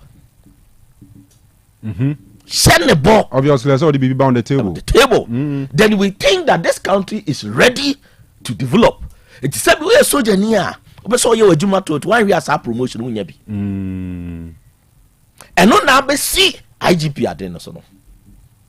Say now may you so police when you was me political parties move abaina ba. Let them know say will be cry nyapa pente what's me rem. Abambia baya no some policemen. Then you come back to tell me that there is no political interference in the police service. Kanu, if the police boss can be changed by politicians whenever they get power, nobody, may Dr. Techi, nobody can convince me say the army or our police need any political interference. But Yankai say Yantu Abenri. Yankai say Galamse that so stare us in the face. Yankai that are confirmed as so. So if we politicize these important institutions and ye my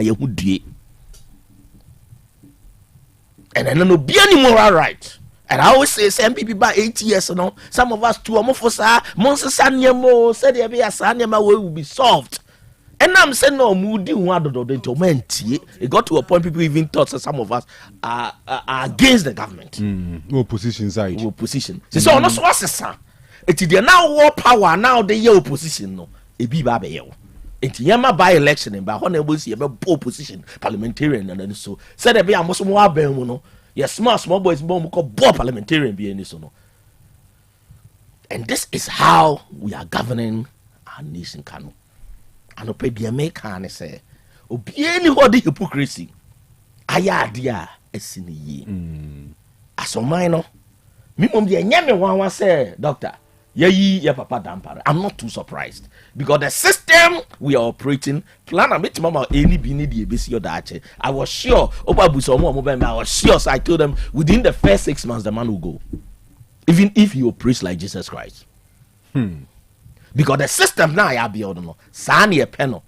MBB we need to manipulate the system now to his benefit. We'll be to we but we are not really looking at national development. It's a major issue here. Governing a nation with a hypocrisy, separation of powers, police are independent, and the team now be team here is a total lie. Yeah. It's a total lie. Yeah. And as a minor, me mum be one or problem. Yes, say so when you mesh you go. And I say, but yeah, admit it, say you near man you, especially when somebody have power. You see the narrative change, and then remember summary of the budget. Remember draw attention to key things. Say the narrative change based on what baby will be taken. It in parliament will be switching from minority to majority and then the another hypocrisy. I've no chance I can create. As I'm now no the old defending no or na kunya se sign no asasana dream. But politician yes sir. And vice versa. Yes sir. Me dem now ana me say is an insult to my intelligence. Ebi a Ghana for be nim say normal. But Ben ran, I didn't buy one can was and then we candidate did and I say, over such as on Kwana drained out. And me, I feel that you are insulting my intelligence. Dan when I deny some of us crack our hana, ye can't muntia and I must say, ye tiamo party no can move the mamudie, produce a mamudie. Send the pana switch here. Nani party for the voice message abano, abekas wayadi. So can that same thing, Dr. Techibeka. But a co-position and a politician can near say a bonabas. What kind of society is this? It's a mutia nyachum and they come my way. We are not people of principle. And Kamekramika say, oh, free SHS, and I think that M Wagana na and then I come out with a disclaimer that no. And I think in the history of Ghana, President Kufuor Naibi. That is what we call ethics. Say answer na de na me kai no meka se enye no na mama disclaimer why I made that statement at that time. Yeah, they are fanatra. We don't operate with any principle. And Gandhi puts it better. Politics without principle is a social sin. And social sins destroy societies. Tikanu ya careful. Okay. And advice to politicians say be a man for you dey do no. E ma omo nya te say de omo nkwa na Nyansapo moti. No great. And you should be careful with how they are. They make Akosi and say, and then you never ye can kiki no. Dan on ye obi na Dampare by. Some of no many every can no. They support it. A hypocrisy, a yachum. And we a Christonia. Men cut that somebody out your politics when we are. Busa said down on what was your position. Yeah, it's good to say politics. Exactly. But some of us have always said, Makada crack say. Ghana hayema police won to about police won paying for the so. Kanu. Commissioners na qualify. So we are 10 now munjina.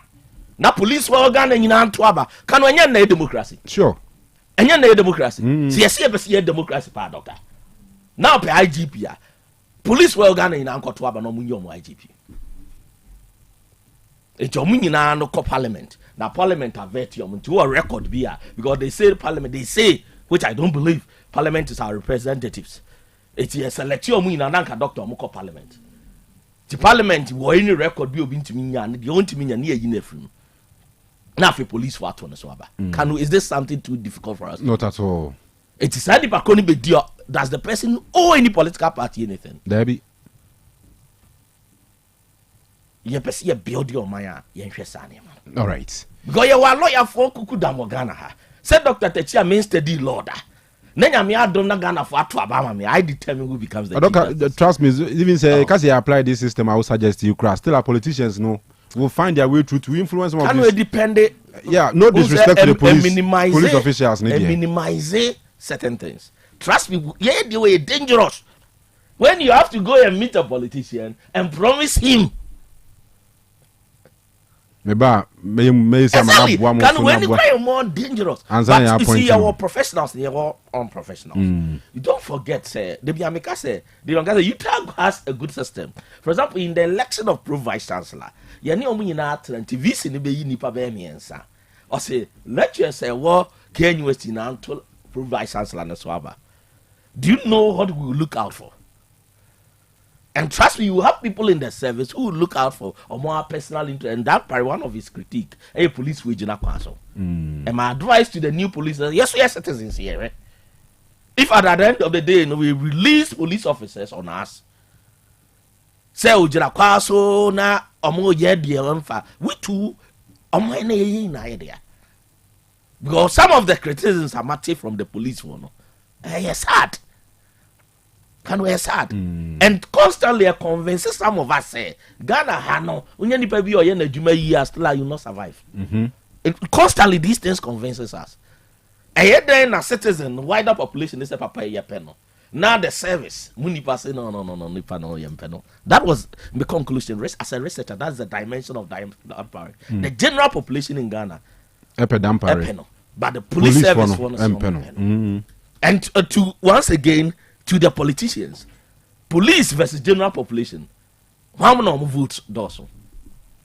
Obviously, the population. Once again, your political parties need new strategists. If you are taking these decisions, doctor, you look at the strategy. Because if politics is about numbers, they be about MPP decisions and how you don't look at the larger population. But some of us started saying a long time that the MPP said they need strategists. Who take a decision here? Which means say, okay, what is the general public's response? It was yes, now votes are SRC. Meaning say, so now you have something like in money and professing taking you to court. And trust me, no matter what, uncombran or that doctor or percentage watch from my experience in Ghana politics. So once again, a political party should get a strategist. Me as a researcher, I would have just advised the government at least maintain it for 2 years. And the political parties must get a strategist. Okay. I mean, if they will listen. But that was the biggest mistake of the MPP. So steady MPP, everybody was speaking towards the government. Before time there was the separation of the party from the government. So you had people from the party, our party executives, they could stand up to the government and say, no, this one is making the government unpopular. Will not allow you to do it. Because the citizenry are against it and Kufuor will listen. But I study more and more sure why MPP lost now. And I think the NDC is also going towards that direction. Only 4 years, you know. We send the votes as I say it. We're creating a lot of enemies for. You need strategists. The likes of Kissinger for the American government. That's what they were doing. They are independent people who tell you, say, offer pathways who's Winnie. But yeah, you know, everybody seems to defend what the government is doing. Go be ADD. But you need that independent minded person. Kanu de minim say no krene da ho be den. Or you're gifted to give us a pathway. Then you use those people to guide you. But if every decision is made within the party, the citizens are also watching. And when you look at social media analysis, say Kanu de means are very active, share the sentiments. Sure. Share the sentiments. And the government should look at that. And that is how the MPP started. And then this should be careful. Trust me, Nanadu was very popular when he started. Yeah. Yeah. As a researcher, Nanadu was very popular. Very, very popular. So when you have this vote, then you think that you are so popular. So there are some decisions you are going to take and you're still going to stay in power. Me, when the MPP won in 2016, I gave them 5 pointers. Some year where they can stay in government for 25 years. I gave them 5 pointers. Now, they just started 6 months for you at TS in Rim. 6 months in government. Otherwise. Yes. And so when you look at the first 4 years, they reduce the vote. In plan, it will be a friend, it's a projection. When you look at the rate of reduction in votes, so you see no percentage change in the project here. without going to the field, you know that they are losing the next election. If we are and then Omoka Brofo, actually didn't losing any other. Some of us, we saw it say people felt that you don't like them. But I think that I'll be commenting on the budget. Why you cause the same mistakes over and over again? They expected different results. They're expecting that. So I'll be telling you the main argument in the budget was that I'll tell you that the model MPP was using is not different from the model NDC is using. And I'm going to debate using the budget statement. Anymore, the key things. I'm just in planning. You will be a friend. Said the lens. There are key things out to say the NDC has changed versus the MPP. For example, by listening to the youth, everybody is happy betting tax. Maybe I see that. Abosio kind, ye taxes now man for bossy can walk yana gonna for referee. So the model is not different. Just the Bakusi Hajj Village and the Bakusi Cathedral. One is a bishop, one is an imam. Same thing. But in development plan, you see that the model is the same. All right. Look, Dr. Manfu, so big one now. Yemra hold later for budget. Pointers out just over so chim kakrama. Look. Kanuti. Yeah. On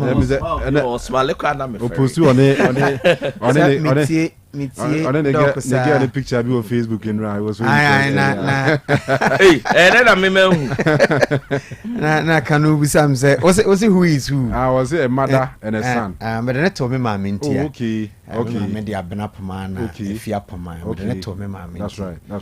Oh me ban me mama, but me prefer so we me mama. A chance or me ba. Ono so what tell me say ne ba.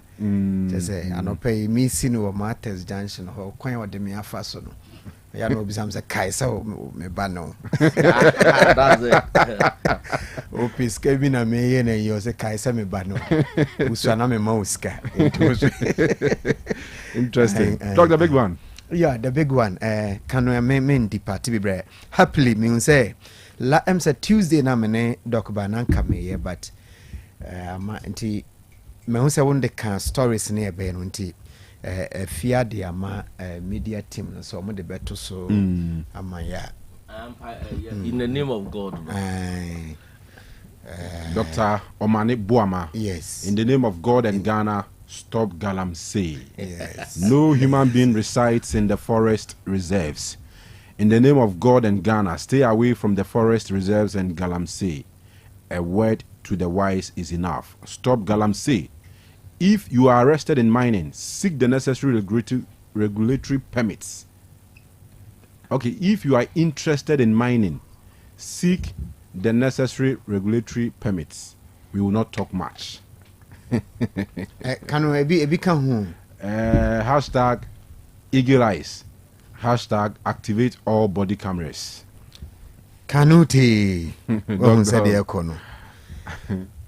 I think just about 2 weeks ago, Nana Dr. Techi na or say or can I'm saying no make statement to be my winner feedback into decide this of a best patch as will be beam to make a big issue be or share say Nyankopon de palma ye nti yem fan maybe sa rane or mine or and I'm saying Nina Ochimi no crana ibina ye say atiefo tia I was say mom hu Dr. Manem Boama hwan ye defense minister anameboa yeah ye defense minister no yeah ti ya ho bambo na ye can defense so nsuo so ewiem ene asase so Ghana ye territorial no ho na enam ti Dr. Manem Boama osre omanfo say Nyankopon dimu inya Galamsey tinya medina Dr. Manem Boama ye de security Galamsey side to no so boyenti obia no so enti ene sa na beko bakano de ma asem no ne kano e wo se yeka ene say di hu komo di prior to December election e ma yan ye ti hei UTAG ye members eba bonten strike be mu from saying from saying Ghana Labor Union echo strike nature say sign in warnings ne ade ema galamsey ho nsɛm bae Kanu se obi ka kyerɛ m sɛ NDC Dr. Omanebo amanya akwanya abɛyɛ mu defense minister ama ɔman Ghana no am benefit from galamsey in the run up to election bɛyɛ me nwanwa because ye hu bi me said bia meka kyerɛw sɛ galamsey ne sima boboa no mansoni ba ntime why you be that oh doc nyame ase frɛ me free hon tem no na boa sa but at a point na me kɔ na me kai sɛ me kɔ manso saa na me hometown ankasa no ɛwɔ hɔ nti na mrante mfa sɛ SHS ne a me re university for no wɔ vacation agya krum ni krasini amaba school krum ya makwa me pesa me kɔ me guys am wɔ SS bu okra me kɔ a me uniform cars uniform no na me ngro na me de kɔ si formal no say yes krum ni na ba okɔ school kuma se wɔ na bu a na mrante no mo bi sɛ na school amukui mfa so be na wo so me ye gala ibi atapon na hu se me nya na me ta akɔ hɔ anhwɛ o betimi asɛ ma dwe because me kwa mrante no dwuma mu di scale wo mo nsɛm no se bi ni me nsɛm sa time nti chiri na me gya hɔ kɔ me gya to mu kyɛ the doc nyame adomantumi anye bi ba menim sɛ de ete pa even up to now kra me kwa metimi nya afutuo bi sɛ fasika be hyemu aso fasika be hyem be to asase ne hwɛ nyama wo but utieti conversation e wo ho na me hu sɛ but Kanu look it is say ya na ebetumi aye no in the name of God say in the name of God na mani pagya bone ya Kanu Ghana statistical service figures actually say about 76% or so Christians ana they Muslims and so see any nyina nyame kro ya in the name of God ko Sundays Roman sorry them Father Cake mo ebeye Anglican sorry them Presby and sorry a winim nyina Kanu ye modin this time Kramen kasa Sunday free Monday kwesi ni kwesi ada in the name of God ye nyai bone ye koso Saturdays ye sure say Pastor Jonathan mo ebedi ho nkomo they are rekukura say sorry they asa announce say your bag here show bag here what to connection for bag I say nyame anim me say ya me phone dia me mfa ni agro on say me man dey kwa ya na phone ne Bible this time cry no Christ me na me time for Bible because e phone so nti I say do nye ma hu say say nye good practice but obey any day enti ya say obi anhwe ne bag you asori dan ni mu mosque mi wa muslimu na mfonom ni ade ye ekoso Friday be compaibo mpaibo no kra nya Friday nko ade bia mprenum ye nie onko asori no nso ewo ekwan ono nso fare so som ni nyame nti nyame Kanu bone no etwa so atwa bone so ntwa ye make I say Thanos Anglican around by 2004 instruments egu asori dem tabre na makokora na edisofo ho St. Luke's Anglican instruments egu asori dem Kanu akromfo be wiaye sorry dem be wiaye because South Africa kwa Ghana sorry because am Roberts kwa attack you attack Nigeria mo ne tese abra sorry koso it in the name of God see nyai galamsey ni die defense minister Adabraka Brabio enye say na ye hwehwe no galamsey fight na enye in the name of God enye in the name of God kono nwo odumase a ye tu fie mu tu dan asemani bukum nipa no enye in the name of God kono highway na ye di galama na ebefa highway no se car ba na se car no boss wa ben na o se men kan ko me benkum so ebra wani kire nkran a obeto amenemu no enye in the name of God manson nwabieja brem ye say no in the name of God. Defense minister. Yensuo nyina essay and cobra ofe oda in the name of God. Said in the name of God can a year juma dia minister menso in the name of God mesrew. In the name of God minister mesrew. Ye the state apparatus me see defense ye dia shawonsa. Ye defense ashawonsa. And Ghana yehu and say the military no ana na ekon galamsey. Operation Vanguard, Operation Hot, Operation Wine. Minister enne ye di ashawonsa. Okra de osa medical winnim galamsey no ni nsunsanso on the environment, on the people.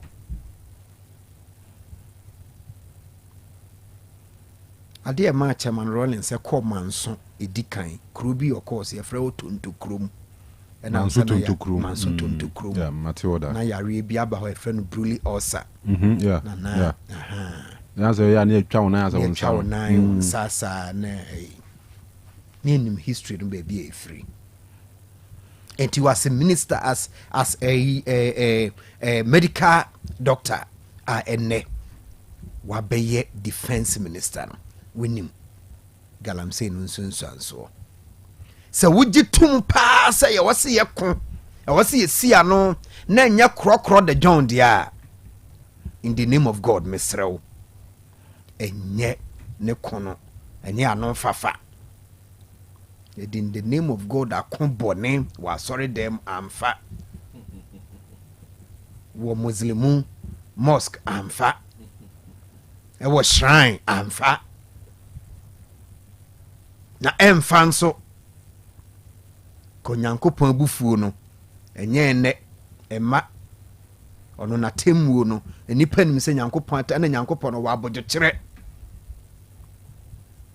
ya mrante Rebecca chose unya 60 na ye den ono wo pedi obedi ni na wo se de no fa bia no okogala pa na me na na etu ne fo se unya sika eje bio aso unya sika na ene na opese osi o ene na wa hoodin no wanya ne de e kina nso wa hoodin ono nso nkope ne de edi Kanu galamsey asem na ye kanasa Ghana water babonten na we have Mrs. Minister ne gitum se ampa enye dia e bia na ye message juma mi ni bida after say last year me kan say you say planting trees na makogina baabi say me dua na me twa me humfo ni nye bida na me kai sa greening Ghana ba na Dr. Techiti baby otiana ye master statistics na ne can say when the last tree dies the last man dies.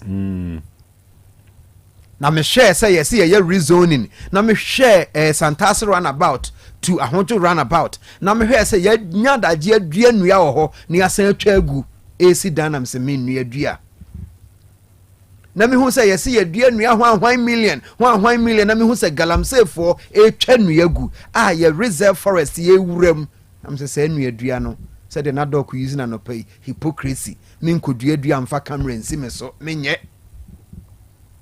And in the name of God, minister, me who say MSNDC so aside the greening Ghana na omo the different name be. So that's why I'm talking about the model. Yes. Basically the same model.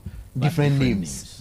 Almost the different name be eba ye hwebuada. Said in the name of God, ebe fight galamsey ebe ye hwebuada.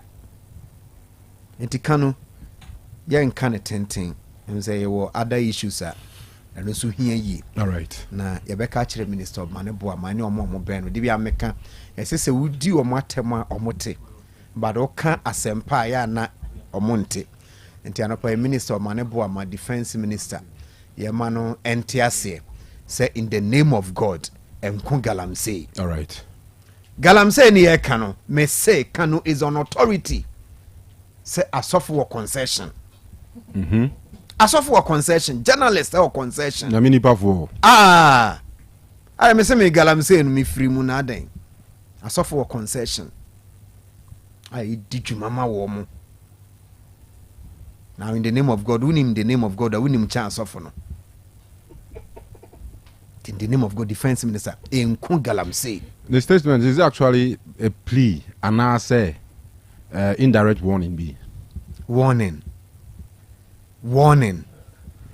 Now what warning? The warning to me my warning. Now no ya dear no. Yes, when him consequence. When him say a bonnet. So when him say a bonnet and I say me ma warning. Where warning where a lot of phone talk. So I don't be kwa. And you know I run a year shen so I know I wrote and not singlet to our raw, no I run a socks, no who are dear son money and run sunny akon. And just who no defense minister warning ye ma warn say warning whatsoever ye must a warning way. Warning by Galamsey site, warning by no minim. A dear no minim say no more no say nete.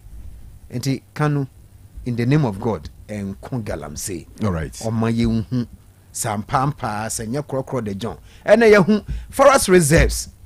And nay, air cosso. And in the name of God, no. Forest reserve, no. You rema ye dino. A dear nebessa. And Kanu, the best. All right. Dr. G, in the name of God. Kanu, in the name of God. No. A chief on Fancham, Yambren Intino. Yemfa budget discussion and Konyambo Monday. Minya, la me fanko Tuesday. By all means, budget is a minya. It can wait. Say Tuesday near kind. By any bar morning. It can wait. Yem fanko Konyambo Tuesday. Okay, all right. It's here for fine because of the time. Then the topic budget in the Yan because appropriation. No one when you have finished because into budget here for fine change. Some share boss me discussing with them. No yem fanko. No crowd if you say crowd, I me penny say. If you come Can the reason why they say in the name of God is so important, not producers who interest, yes, and the boss will discuss it.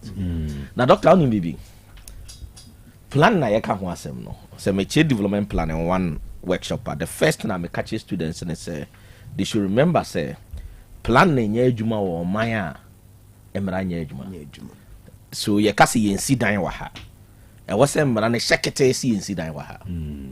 Kanu Bachuti. Sure. It may achieve for background. So your core resource assessment technique.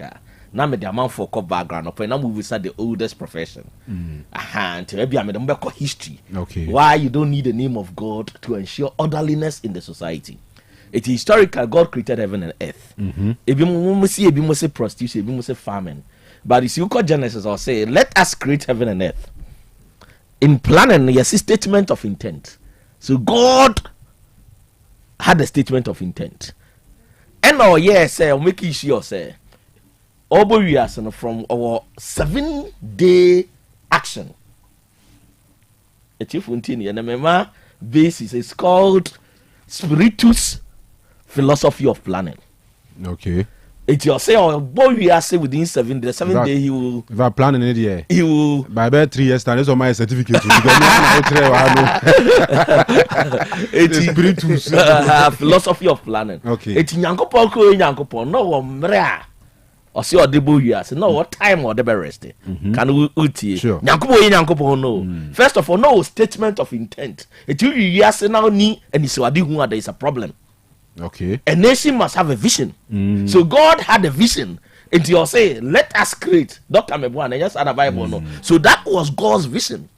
It's your oldest profession. They are near you vision. They are. Then it becomes planning. Say, let us create. In planning, your friend no vision.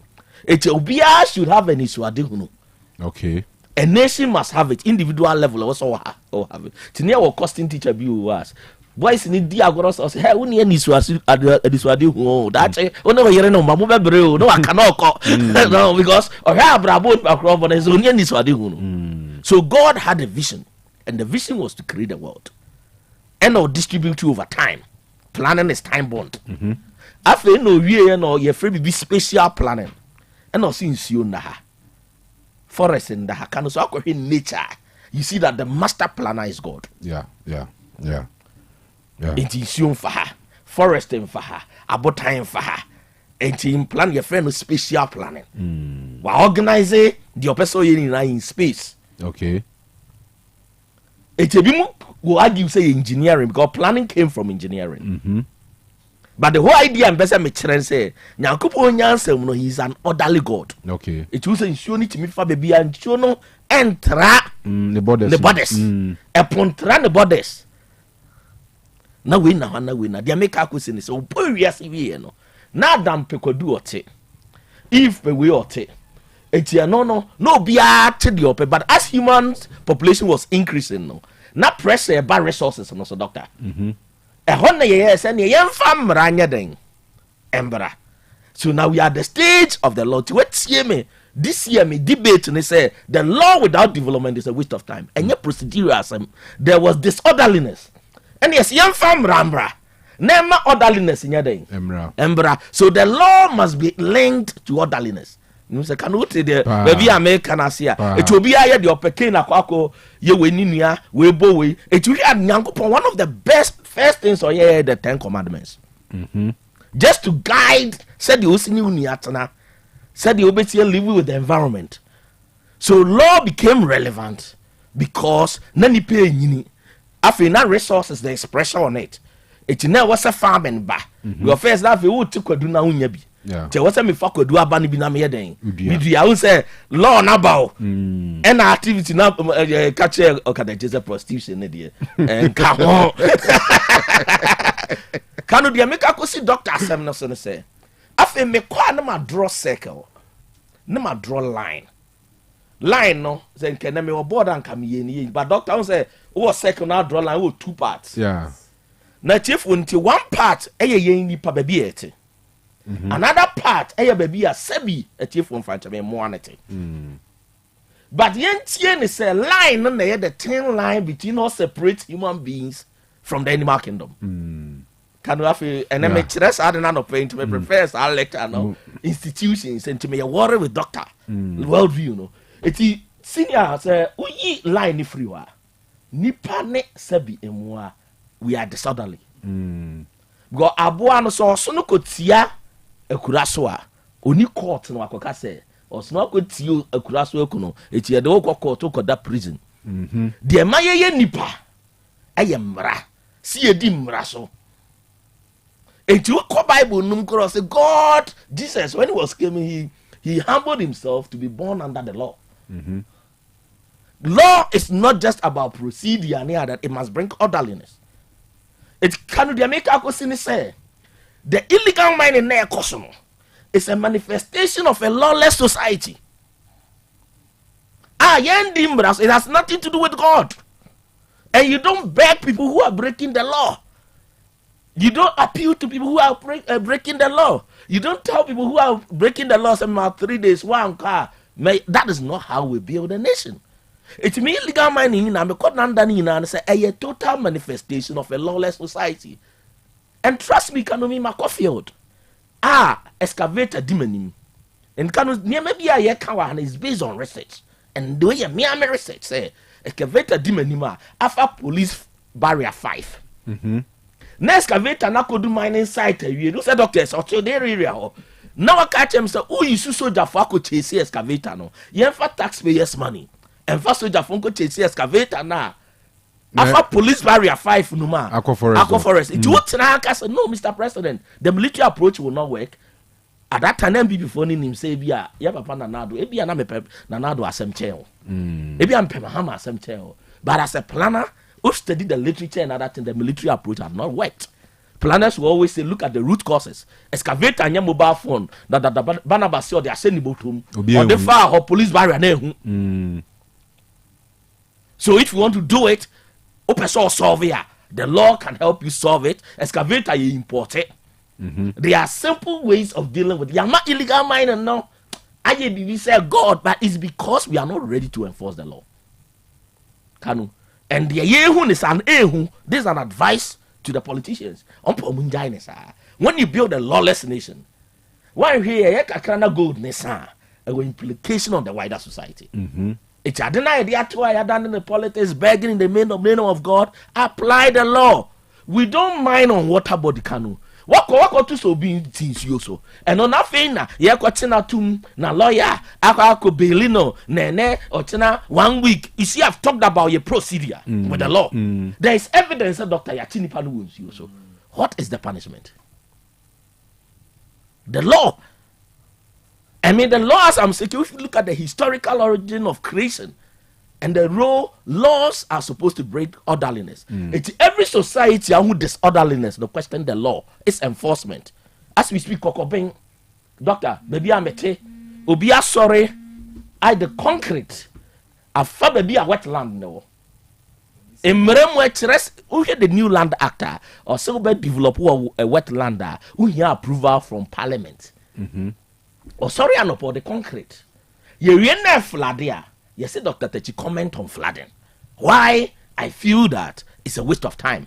Because ya doing say in dimraso. Oko kan Ghana ni asema men to ababiu. But say nipa na kwa bruchia odimra so to the latter because they are enforcing the law. One boss seat belt they charge you. You are charged money. And I'm said there is money in indiscipline. I was looking at the budget statement that will look at this critically. Nanka illegal mining and the crowd offer money for us. And trust me, in environmental economics, you're organizing here. Trust me, Kanu, sikanke debe breno. Because then make catch your name and how much you was charged just in building in the water body. It's ya law ni. Now I call a businessman, no I call mining won't use doctor. Ni I charge $1 million. Every businessman rationally interested in profit. It's by virtue of that, or has me combine $500,000. Number 3 $1 million. My book can't menko. Yeah. You use the law. It's a minor tumpono. They used law to ensure that I know papa free your papa could fear see you me papa you know as for body more they will tell you fines. One boy bra you ya one here now watching we seek in answer.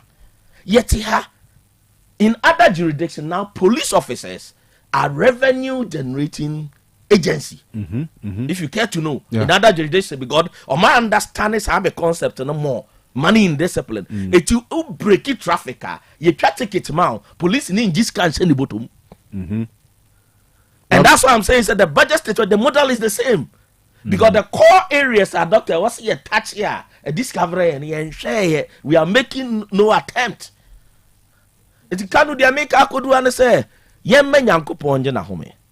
Otenesoro by this time above 4 to a bonny ding. Yanko acquire or lent. Petition the one in answer dorsal. In the name of God, you minimize it. Now, when you are the chief of defense staff, you have so much power that you have to stop begging. And I don't think the military will even like because soldiers don't beg like that. Yeah.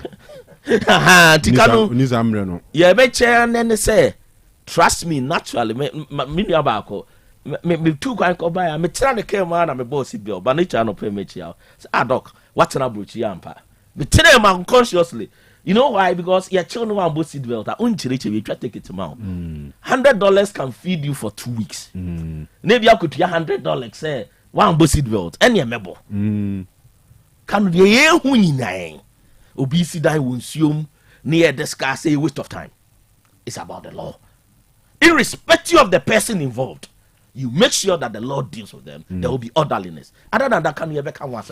Well, Doc, you better ask about Doc, my intending right bar. Now, I'm running a Kanu. Madam, Dr. Chidem say, a nice ones were yeah, pressure one of the assignments. They would be done answers. And easy.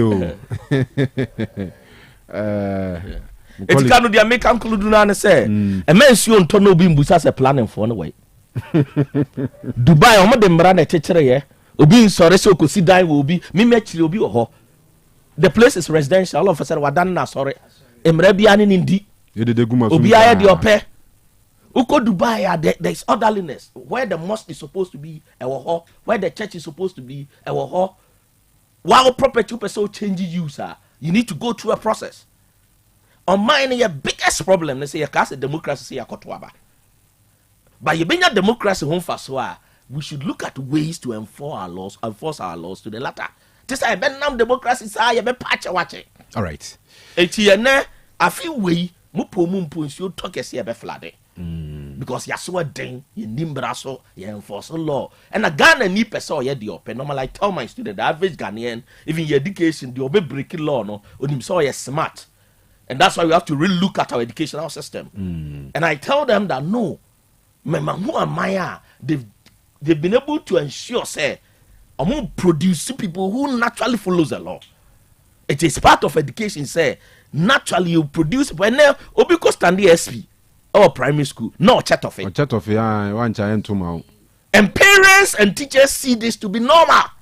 We are now got a politician, we only or better you go to the DMP. And so near maybe or why you're building in Kakran, can the Ekakusian say, dear Yamrasem.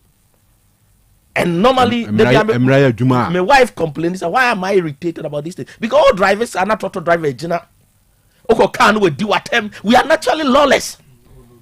And you are risking people's like Chidan Metuan or say, oh, Obian accident where Yapanam Safi, what the air can I say? You see, when planners are looking at that, Sao Gina Penno, if me a mistake, Gana me boy, Wakume, then I'll be. All right, look. The America could do as on mine. Let's discuss on our law enforcement issues, and the Galamsey is a depiction of a lawless nation. So line I'm drawing. It looks like we are moving towards the animal kingdom. Lawlessness now. Where Obishan menem ne buaguno near Kataneso to say the Kurako and a buaguno. But those citizens there, we have to protect them. And when you're gun we have to be careful. So in that begging, you use the law to protect citizens, use the law to generate revenue, you use the law to promote orderliness. All right. So development is connected to the law. I see.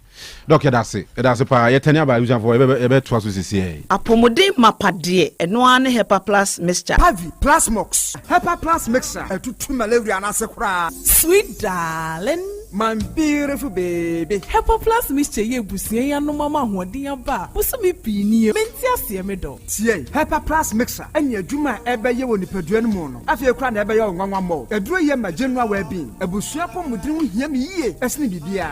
Enti me manom pefie ha. She, oye, Hepa Plus husband. You the one Hepa Plus husband. And you also we Hepa Plus wife. Na abano. Hepa Plus mixer. My dear ready pa. Pavi Plus Mox. And Hepa Plus nina. A pin for about or more manufo. And kwada when you feel to me nunkamu. Our pharmacist and Heba shop. At phone for 0542 778 572. And now 0549 297-463. Hepa Plus mixer. Mapobudra mapa. FDRG edweden kraso ya. Chalice smart food. Obi benya wa na free yade. Ena apomuden so yansire nkokwan, energy, protein, dietary fiber, iron, vitamin B12 and C, omega 3, folic acid, molecule, ena selenium, ena wasumdi agu future life smart food aduane mu. Me pochinyifo Thomas B se o magime aduane bi nkosonhwe setimi sanyar wa be se wo hane achire. Esichire yade mojabroso kokram ahotutuo ode epua. Be ma ne hunsu agene no aye mre wo mpam. De ne nase atata stroke, ena de napos wa ye mre. Future life smart food bebo. Afei de aye abusua nchemfa Maltabella sogum wom enti a regulate sugar level no san ye adwuma kwa nkasa enimu. Sana diabetic theory no so boa woni a enya esichire yade. Sickle cell, typhoid, asthma, brantia ne maba wa kwa gym. Mompe high protein no binto. Oba bia opese ne yefunu ye flat no. Wo smart fiber any zero smart food a future life smart food diabani. Ya Bolivia Enterprise na kofa nuani ye ba omayimu encrying. Wani Ghana Telecom University no ye opposite. Kumase wo ben for line alignment. Ena tema ubenya biato Evergreen Supermarket. Fre 0246 010150 0242 878090. Future Life Smart Food. About that chehuban. Order 4. Utwitwi wosia eya moja fi wanu mo ba na unum nsu a enwuna wo se ekikime.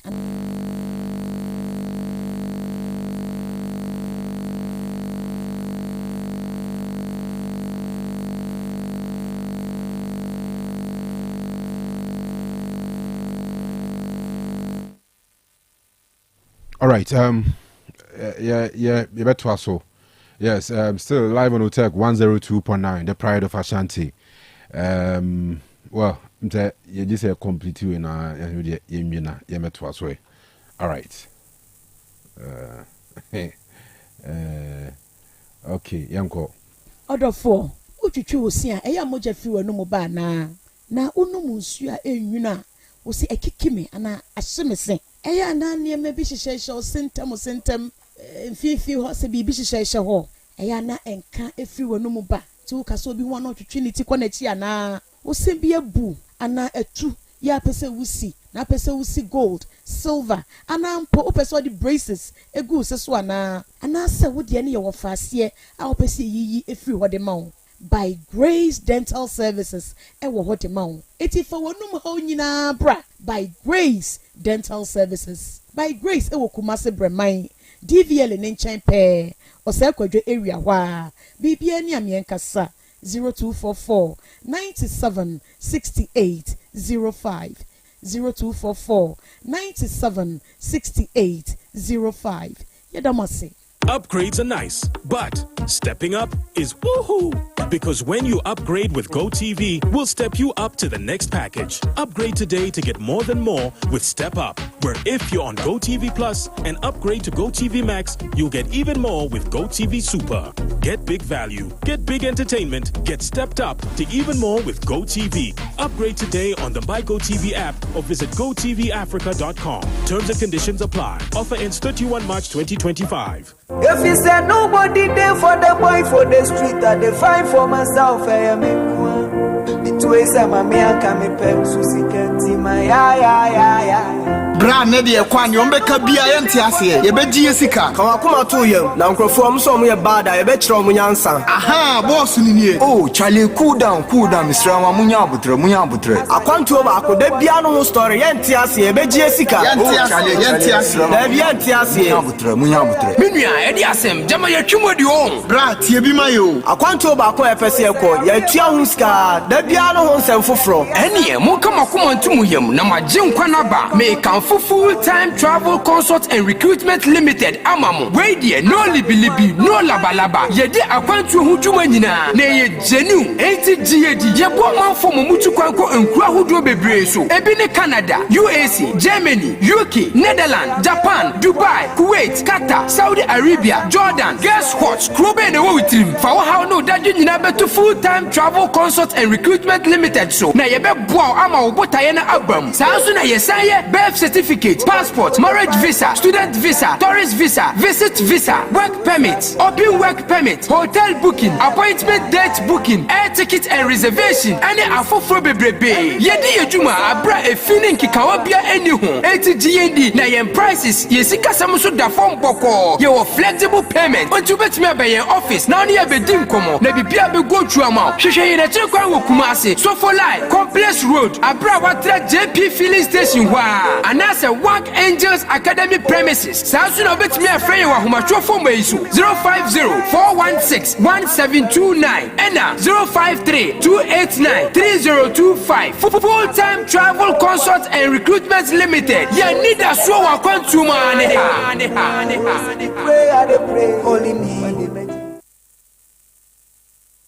Otec 102.9 FM, the pride of Ashanti. All right, 9:42. Still live on Otec 102.9, the pride of Ashanti. Yan to us anyway. Doc, yababim. But just before I will take you last on the issues. Black Star Squad out for your next 2 games. Boy, World Cup qualifiers. America and Canada. America and Canada. Catch your moon. Yeah, ready. Your passport are ready. Oh, good. Squad number. I need Chad Bebo. Now if you name Madagascar, so Abo. Oh, okay. Is it Mozambique? And Madagascar. Okay, me verify. All right. And it is squad. Ranting in here. Lawrence Atizigi, Joseph Wallacott, and a Hatsufo goalkeeper Benjamin Asari. Oh, good. Defenders no here Gideon Mensah, Ebenezer Annan, Salisu Muhammad, Jerome Opoku, Alexander Jiku, Jonas Ajete, Razak Simpson of Nations FC, Kingsley Schindler, and Kamara Dini Mahmudu of Midiema. Midfielders near Thomas Partey, Elisha Ousu, Abu Francis, Mohamed Kudus, and Ernest Nyama of Olympic Lyon. And our strikers near Antoine Semenyo, Kamal Din Sulemana, Jordan Ayew, Jerry Afriye, Inyaki Williams, and Christopher Bonsuba, or also for Genk ɛwɔ Belgium. When players are coach no atrons are from players be on my ebia unti omudin. Ebi tisali do say do. Tariq Lamte, Brandon Thomas Asante, Omunyina Prepra, Abdul Mumin, Joseph Edu, Abdul Manaf Nuruddin, Abdul Fatau Isaaku, Baba Idrisu, Ibrahim Sulemana, Daniel Kofichre, Majid Ashimeru, and Joseph Pencil, according to the GFino. Omunyina out through injuries. The Black Star squad out. But maternal mortality was another big issue. Ekoswa Ashanti region has said in the last 5 years, Nipa film ewa wosono enyasem kuma. No pani any doc etwin komo about it no church ni ade. But doc mze ehadwen. Ehadwen. Sami bakra o listeners no ba kon mze be nya ba kompo na eka ho asem SND audio na eka ho asem say asem a menyini se obiti Ghana ha na wote sa asem we a obobajo so na Kanu de ma asem we anope ne kan ye mayi na meti amedwen ho aye ko ananka me mo post me ne me yon kono ne picture am say last 2 weeks gra me post ye na me nua aye fan say ya be nua namfo bibia just last 3 weeks asema inkomo aye dia Shilla I know a banker ewa mansia Wesura bank and komo aye dia ho asem ne maame sie ne maame on the 1st of February na mekoye na wa fefru nti me so we obi amene ni hia me huru no nti me se nto aye na so kro fa ha ohun sa me ha na onam ha waso ha adwen do me ya me so tese Kanu just ending of February or call with free. Nti tese eye asemo a me kai se me na me baba ko ho mfa no nti akokɔ mfa no che Kanu manim ana ambulance atwemanwa bieja ambulance ebesiye na mani tua yeyi oba a oni ne kunu kra na ne kura buckets amu ti omudi akɔ MBU any 40 minutes Beman wadafo we also ni mo enye aden a oba na frim me kan ye bem ne mani etuotua and growing up amanse manso ye hospital so ho I mean amanse south even manso ni nyina akra no ne bomu no na ya grace from St Martins and yehun bebre mi onua ba nyame ne di me ho afofi wi ase ya na to dade ma school ye no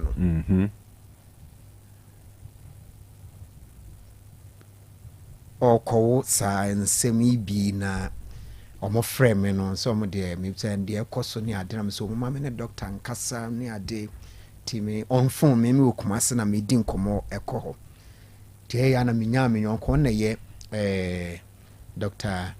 Benin AGC Obuase na accident center na ye head timi friend no so head agree sum ho accidents surgery you know that na so ye course ahodo Kanu asema making last year wasn't a small issue ade hard dream bia minim atiefu etie yen de figure no esi yema wo mo Kanu me a minim said ye krom ha records 70 no 889 no mo dia maye said na doc Kanu eni yi no men meka se brosa probably be on man recorded excellent yen nyina na record ebu aye dini free ebia kro we so besen akọ you know or ye duru kwan mo o mahu se wa free mu nti ebu anso awone kan ye from traditional birth attendance nti omo anaji awo wo fie nti bu awo ye na afamu we de be ko hospital yi wawu awie we de be ko ye ko yensem bebre nti din Kanu doc to sade doc puti no se o man kwan wo ba no Nyankopɔn fa no so di nipa ba wiase na akofrim na ye wona hodo bebre ye wode ye nya ne ba no na ye nya oba no maame no nti ne ba no betena se na maame no kɔ ye woni omumienu nyinara enso ekɔ na we de ye maame fo no de ne ye ka na ye san wo de akora ne kɔ ma ne ka maame no be ne ye ka maame fo no de nko maternal Kanu issue a me kana sa mama issue a sebi labor ward won kra nan me gina labor ward because my wife here nurse no ye bia me gina me hu ne ekoso baba bi sa na doc kire mu read efrihin me doc me kan krebu o ha na yenim sede efrihin Kanu ye wo bibi e friend life expectancy nti o man bi e wo ewiase bia wo ne de ne wo de niema ye de measure ema improve life expectancy e wo man no nti o man bi de life expectancy ye 69 e bi de 64 they say 64 years e bi 60 e bi kra timi wo 59 years na e bi mu wo 80 so ube nyina che uti kronu ma wo kronu ma winim say on average no mfia obetimi adi na Ghana adeba ko a wuyi free mu a enye yie health system o calculate life expectancy na health system of the country no etisen ya ka health system na enye hospital dine si wono nkwara professionals say wom enhyehyeye equipment na ade a me rate me ho me wa me colleague bi a me ye ne best man Dr. Rich bi a no monitor no pa bu a me kofi ozi ya no pa me tiu na me timi aka say behind the scenes o muntimi nko bi as but frustration Emma or free Ghana or America or practice it. Well, you be or you so committed to Nejuma, say, oh no, fan Nejuma ni agro. Now, when you didn't come up, be I know you're frustrated. I say, I can't hear we hear the year Juma onyano. Or the one who met your call. Or the yeah, me, I said, me, I didn't know here we are said there now. What's it? It's not about that. I may catch us all too quite a car or ton, yeah. Now, and yes, we here until was or ton, no, if you are this kind of investment, to be me kind of watch or what. It was not like Kopesika, yeah, but on said you sitting and as I know to Ghana and which no. There be say you are taking Ghana and what children, but we are so frustrated. And me say hospitals, me body will be at me a Lincoln, but. O to me o movie o hospital we o bo say be a 5 years time no adan was there be near to say me kwa o be corona why frustrated no movie ye kan dia amanfo hia ani any hospital na left it to me say na ne ye cry ye din ya mo Professor Dr. Adaimensa Abaso the CEO for Confanoche, yeah. Near more opium so on so abasonana. Me bo dia na mabo me muase me bo dia kansem. Say ye wo Confanoche sikumase ha. De osunsun ani wa Kanu. Yeah. Na Confanoche atete apansam is on record say ena ye wo 16 regions no. Confanoche serve about 12 of those regions. Confanoche atete apansam. Na wase opim so esresre ska ediaye ska no miniska e kan hiafo e bi e de mbeka ho but $10 million meka se Ghana nkenye ska uhe sika ye se no si e committee 78 million Ghana cedis ediaye communication nanka Confanoche kesika bi chance kabi Professor Dr. Ademensa Madaroma opim so Adaroma ana state property state property na eduru baby kra na akwaya rehosem say yes say Confanochi niam bi won say some of the contractors in your imagine say opem so nti ombe ye blocks bi e de ache yeah okra niam de abaye Confanochi na eniema aba na ontumi nyi enti health system na ye ne saa no ukonkrase yesi bibi de chip compound obekọ no wote paracetamol kura bi ni ho enti eye problem Kanu asem we no menya sure se ye beka wie menya opportunity bi e be say di ho nkomo biem okay matena yenya awo na yenya awo so okay president Kofo Pence wo call Birmingham ana ayi ohima wode ne kodi nkomo wasi mi krom e de na wohia wasi mi krom e makwo a e how pa ba ko say e makwo a no mo firim ana wode bibi e friend maternal free maternal healthcare yeah e baye Kanu ene ho asem ete sen basa enti ye health system na Kanu nye nanu ya na me betena wanim Tuesday anopa ana na obusa me expectation of the budget na asema me ka kire ode no man kasa bebre expectation ma bebre but ye me man ne se asoman anke nya project audit ne hwe say free president Kofo Pence e free president Mills Pence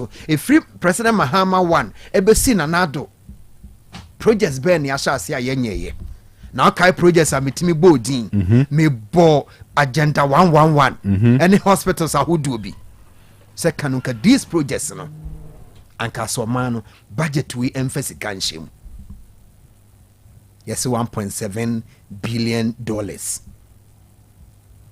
inti ibitwa de be communication ye de 449 million Ghana cedis ye de betu your first year admission fees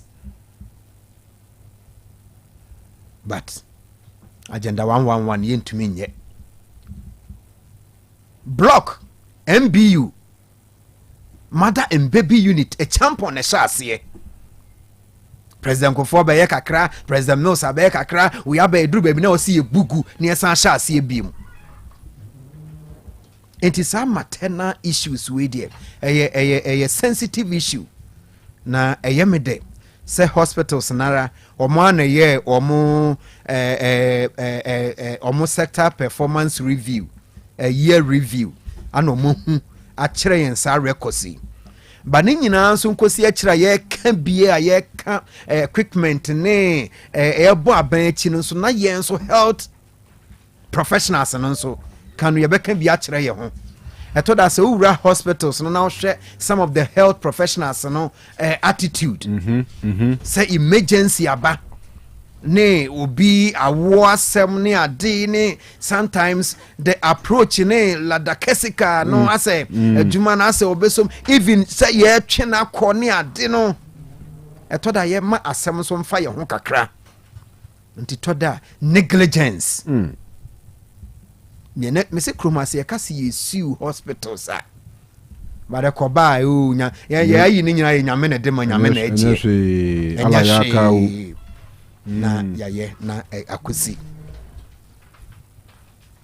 yesan ewo just issues no Kanu yesi e boboso e benya daje asan bie nsem me sure say bia me ne Dr. Techishia na say here e bia because there is an issue we need to address it we Ashanti region there na ye kan my colleague bi wo US was say me also what say asem now say obe ko wawu ono what na America be me fan say 17 years ye wo university okwe no am mabiem also okọ no on ti bi da say yes obi ko wawu ono sa asem no won ti bi da na ede na etisa enti Kanu ye benya kwan my opportunity na sa asem wo yen san delve na eyare hosem se obi ma nkwa na saa kwa no so odi be frim on say ye nananom kra sa awuo no ne efre na atofuwuo ye ka sa atofuwuo ye wu a ye nsoso so o ye wu a ye nsoso so sa awuo no sabi tiefu etie mi obi a experience na busuamu a onfa nchame but owu krank ye ne da no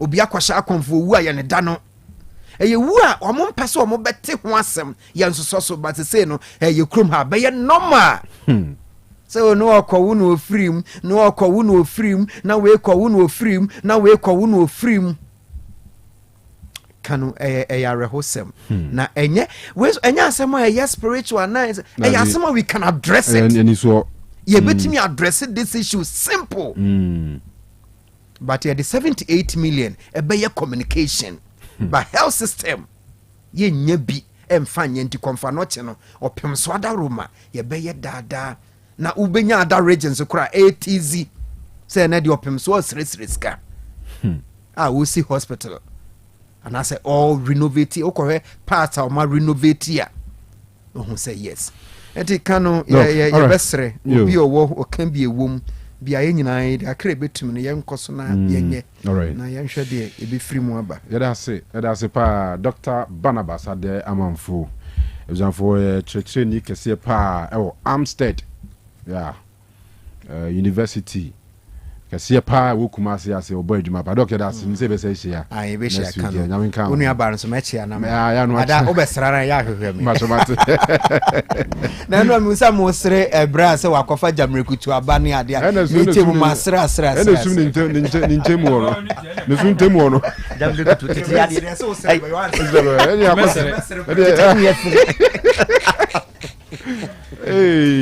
baba biem when the video did 10 o'clock came according to the studio clock and mbesum maybe any grace gift for subedin komo voice note bebre wa ha Hepa Plus Adaruma manum nsu says clear park ne koyi pa Hepa Plus Adaruma that's right the Hepa Plus no yana doctor chim de bia say enye dura ye twen yare ansa ya nom ye dura ye nom na eduru na boy ho ban ma ye honam na hoden say ya rentumi ma okay say the Bruni can say prevention is better than cure so prevent yare no amana ma ye chance be na ba no akobo ka say utu ase entinum nura enuru be ma wa hoden na yare no ntumi emma that's right entinum onya abotra research also a product of KNU to omunuro no ya na book da ho the Hepa Plus Pavi and a Plasmos nom na wow na say kwa de tiene say improvement na bad to the extent say onom asa droi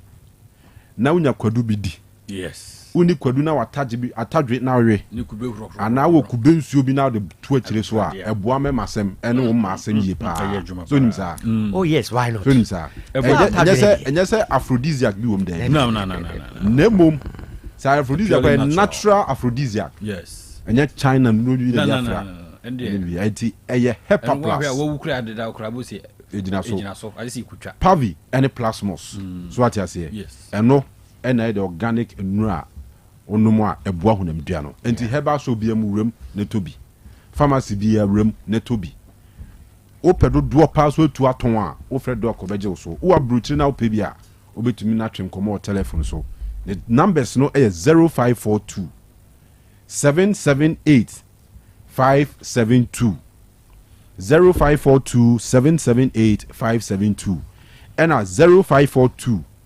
807 907 and on the crack no 0591 367 898 and yeah Hepa Plus doctor and the telephone numbers I don't know na dauma and a voice note na nti dodo na sa wa hamanfo pigusu sene ayi mo say compiling nyina encho de beba nia hitting nyina tum no bi ati na dwenche e what yaze Ghana has said there as far as one no enkata yintwa no mfiri ode say kasa oh yes why not what say kasa ti ye mo akonya no say kasa no akasa o man papa kasa yes say Ghana ni bufu pa unim adura say ode mano akonya no kana adwene yeah and no ano no yoki wa mana kana adwene a asem no ebe hye mu a Ghana ni bufu pa tu say ni bufu pa jano manin kana asem kasa wi a and no ano be yoki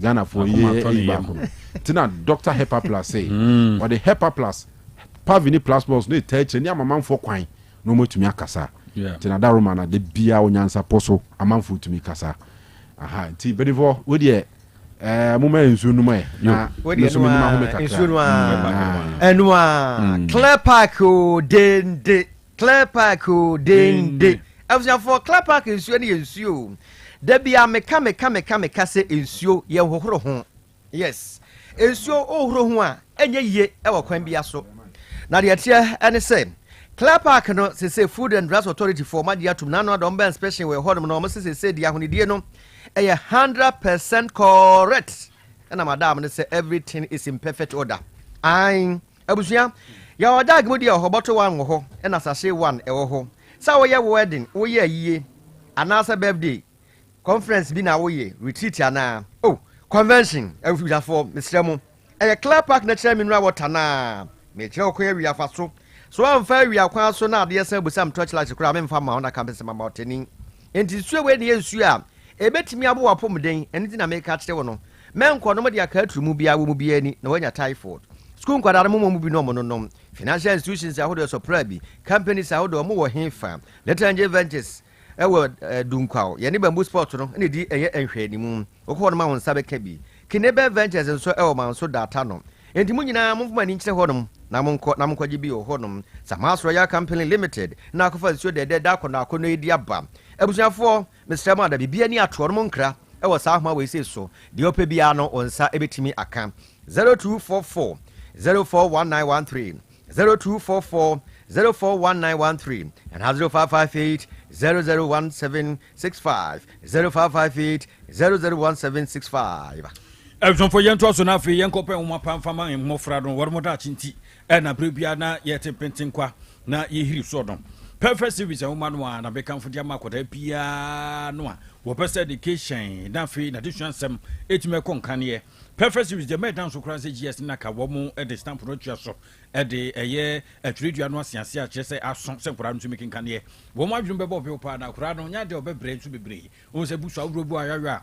Akrano kanya wo brands anantia sekura ye djuma we nkenkantia so ti o kinkan ya prekoped wano okodenim ye na awro no ne diaba ene class by class ene ayro no for ye wo English language basic one ko si JSF free no e wo ho sansona over pa world people KG1 ko be 6 e don so e wo ho sada afi history of Ghana e don so e wo ho ebie no wo mo basic one ko si basic 6 no RME enso e ho basic one ko si JSF free afi computing no so KG1 e ko si basic 6 creative arts no e no so basic one ko si 6 no science maths ni nyina perfect de no na ye afi preschool koran me kire wo mo e wo na jiriwan ko si KG2 no numbers were hot in my language and literacy over creative arts, phonics, computing, coloring and writing. One more just one could see Fred so English language, hot in my social studies, Afri science, RME, and name Mohammed Kakra, Yusu Kakra, na any impedifort and de Adrena Macacram, Nibochuanum Kakradam, Patalian Kakrania, Brontrom, Eda Yasumpri, Edi Egumwa, ranking Kanya, Boa computing and career technology, and also ho. After say exams questions have raw, say ye mock, set terminal, submit term, nina free, perfect, akachi, nabwa, amadi chance more conkain. Kumasa and quadro, the room and paper putuja, Wopen station one a wukro, After in Grand Sodiana ye down suma first stop. A baby a tonton, a bush woman bebia, Fana bebia, and trenches of bebia, a yard more boy at the room. Number is 0243 938 and 0540 7554 65. Abusuafo baby a wo bia enefie anope me ka tro se sika ene bema so wo hono sika ni botuma ai master ensem ha kwa bi kan asem wo se ohiama bema fom ankrofo si ace sika ni botom tia ai enti abusuafo enanope yi wo se sika eba botom se sika beba botom dia na wo de ho bo amanse rural bank plc hey abusuafo minam me hu sika krabia wo adoye sada ene se me ka sei odo ani kira nto akuruma dwumadie kantinka chenchenche bia omudire ho honom no eswani enso ka kire ne mai busy ntia ka me ko so mic mu ho honom anya gro ena me ka ne sei no ebusuafo amanse rural bank plc ye wadoye ampa de tie nie ye saving accounts current accounts susu accounts na woni bibi wa bra woni ye di dwuma ni nyina no atata dia dodo no a ena onsabeka ebi ni se ye be ma abosia na dia tretre wadwuma mu eyi abafie kwabrane wo tempentin kwa usu utwadwo abusuafo mesremo kodan wonom omemo sika ma dia kwa akoye yi no eye simple kra susu loan o pa ye de be ma commercial loan dia me nda menka sa amanfoɔ gye de wɔn gye ne sɛ de obi ɛnum mogyaduro no pension loan yɛ de bɛma wo hɛ si etua ɔka afa controller na ɔpɛ bosia firi hɔ nom a ɛne yɛsema kakraa bi wobu ani atea no sɛ ɛde ma wo no yɛ bɛfua yɛno da nkyɛn abusuafoɔ yɛ services no ɛnyɛ libilibi labalaba biaa hwɛ ATM services ɛwɔ hɔ nom kwabrane bɛdi didan ho besia bɛdi didan ho woni sika a woma wo card ne so a wokɔ yɛada no ho twɔ na de awuram umiamia so a wobɛhu sɛ sika no ɛba brɛbrɛbrɛbrɛbrɛbrɛbrɛ saa hwɛ abusuafoɔ Ghana Pay Services nso yɛyɛ mobile money services yɛyɛ na yɛhwɛ services nso yɛyɛ sɛ wopɛ sɛ woma ne sika ma adeɛ ɛwɔ Ghana ha ɛde kɔm obi wɔ amonone anaasɛ de ɛfiri amonone ɛde ba anaa Ghana to Ghana abusua fa ahobɔ amanse rural bank PLC sika no bɛkɔ akɔtɔm si ya kurodom ɛno ano no wone obi ani asɛm Western Union nyinaa yɛyɛ abusuafo madika manya ne nteɛ sɛ antoa kurom ne yɛabɔseɛ ne nnɛ dwumadie soronko bi kɔ so ɛwɔ hɔnom ma mowɔ manso ne ne mpɔta mu nyinaa na monkɔbɔ mu kyi dɔm na sɛ dwumadie no ntimi ɛnkɔ so na wode w'ani ɛkyerɛ manso nkwanta a nkorabata de bi ɛwɔ hɔ anwea nkwanta Kumase ɔboase kwantempɔn no so yɛagye baabi afa ɛwɔ hɔ Santase Opokoware school hɔ doma campus hɔ doma mobɛhu yɛn ɛhɔ na meyɔnko berɛboɔ Isaac dodoɔ na ɛfrɛ no Ike ɛmaa ne bɔnom rane saa ɛhɔ no wɔ no Ike mama wakye ɛna no pɛn wɔne panin kɛseɛ na nkasa yɛwura kɔ akyekyei ɛhɔ na mo nyinaa modi mu dwuma ahodwo Atenga Junction wobɛhu yɛ Roman Hill nso Kote Station hɔ nom manso adubia yɛagye baabi afa ɛwɔ hɔ manso data no nso yɛbutoɔ ɛna afei bɛkwae Asante Mantam asɛm na mekɛn yɛ bɛ post office hɔ nom Akrɔkyerɛ College of Education kwabi kaeɛ wɔse yɛyɛ hɔ campus hɔ nom a ɛna afei Sofo line new transport terminal hɔ nom ɛhɔ nom nso wobɛhu yɛn asɛm cars campus ɛhɔ nom a ɛna yɛbutuo na sɛdeɛ amanfoɔ si fiili yɛ no ɛnyɛ asɛm ketewa wodeɛ fa saa ahoma wei sei na ne mpanimfoɔ ɛni nkɔmmɔ 0277 599 442 0277 599 442 anaa 0501 646414 0501 646414 Abusuafoɔ the fearsome free no Hepa Plus Pavi Edafi Plasmos Edro miɛnsa yɛ ntasabo adwuma mmerɛ santen deɛ wɔremo ano bi deɛ de bia mu hwiri bɔ nsɛm sɛ duro deɛ de ho to soɔ aboa yɛn duro be na nsa kan ya yɛn deɛ box no kuta wɔ na nkwana kakra bɛka nkwa ho na nya botre de kofia na soa sumpiri kugu hɔ na nya botre ne kofie hɔ a awurade yade kura de ofiti kuroti adoma ho sɛ Hepa Plus Pavi Plasmos na aka ne bi kofie hɔ ne nuru ne bi wɔ fie hɔ prokopɛ no ano apɛ baabi afa yade ayo ama me no wansa ne mpanifo wɔ mu anwum a wɔ mu to paa do no ne wɔ mu de yɛ nwum kro nyinaa na wɔ mu to arrangement no mo yade nyu de kude afin ko wietri na wɔ ho fe nyinaa so ate wɔ ho de nyinaa so ate wo yɛ ɔba simesimesi abon sɛ o na wɔhwehwan saa basa ne ha dwene sɛ bantum adwum trog no ɛbasa enkoyi kura me patro the first one free no ɛde na ebetumi aboa ma ho de tumi aba ne paduare mu ese de dipa yeni enka so bohu a yeni che prokopɛ no no etuanse yɛ nti wan yɛ ho duro amfa duro bia no agidin ti sɛ Hepa Plus ai boa nso yɛ adwuma sɛ ne fata no no mo a wan hwe ya prokopɛ antene yade na watuanse yɛ do yade na hyehyɛ ho saa ɛronti the first one free no na mekamfo de ama wo pesa ho de ba fie de fidua mu abusuakuo ni nyinata wo hunu sampa ho den aba ni paduare mu anasa ho de aba fie hɔ de a momfa Hepa Plus Pavi Plasmos yonko na mumfra sie enim kuni moba wadawro mebru enya do mesrɛ modern sɛ aduru yi bɛfa no yonko pade ntoma bobɔ no ntoma mu na mu nyina kɔ bankuro mu bo so fa yonko sɛ fichikuro de enya ma na ebium umbo sudwa tribium wonte penten kwamfa bobɔ adum ni adan biu enenyenye fefo ha bia ya de bia no fe fam reboda soja basa ne ha dwen besrɛ etie no anse de feso mfro be mansa ka bia hotɔ beba ahoden beba enkunimdi betumi aba afi stroke ya de no nso ayo bemma besrɛ brunum bi na de feso mfro no moa stroke say eba wo ye bema wo nye bema bio wasoro dua so completely basa ne ha dwen besrɛ no bi ne mo apa dabiti ya de no so sa dabiti si ebetu ase de kukura de ebe honso apompon so no bia we no de kama pa etu ya de bia se hypertension ya de Africa se bro so ba na nsente mo hu se wo shepuru nyina ayira ubisa ho se me pa meni ye am beautiful ne de wa ya mafrocho basa ne ha dwen kura no mo iri ho no gotagata na wonnam ho sa gota fo nkora do na wo mo de jew sa we do budu we de budu ama budu tre ama budu tre wom de adano nyom to ebasa enwie peye na se wo sisi utrase wo munya boy you ebson for 3 dia de mosquito de kofa ba ya de no ya enya wo se ya no anu mo na to oduane ye de ntumi wadibi ade de pa nso kura do so di de jiji wo ho ani no e nso kura nya de abetumi akọ ebson for nti no modern se nduru ntasan wo sabetumi aka bi na boa afi typhoid de honam ya nyina bode ya e de kompa so no de no atekwa da roma mpacho modern se wo no bi na boa wo ebema ye de wo konkran prekope no anu akoso joso ebasa oba no bedwa lai how could you joso basa ne na sotro woman ba ko na bebia ne mremetie bo ni kuru beti titra be se masa mesiro ja oba no obo no oba no se bra bi hanu na me na me bo no wa hwe bo hum se oba no mum na ebo be ma no ebasa ma no dwom ebsonfo se wondumi mo adwuma me patcho de hweso mfre no nya bi a ahoto ba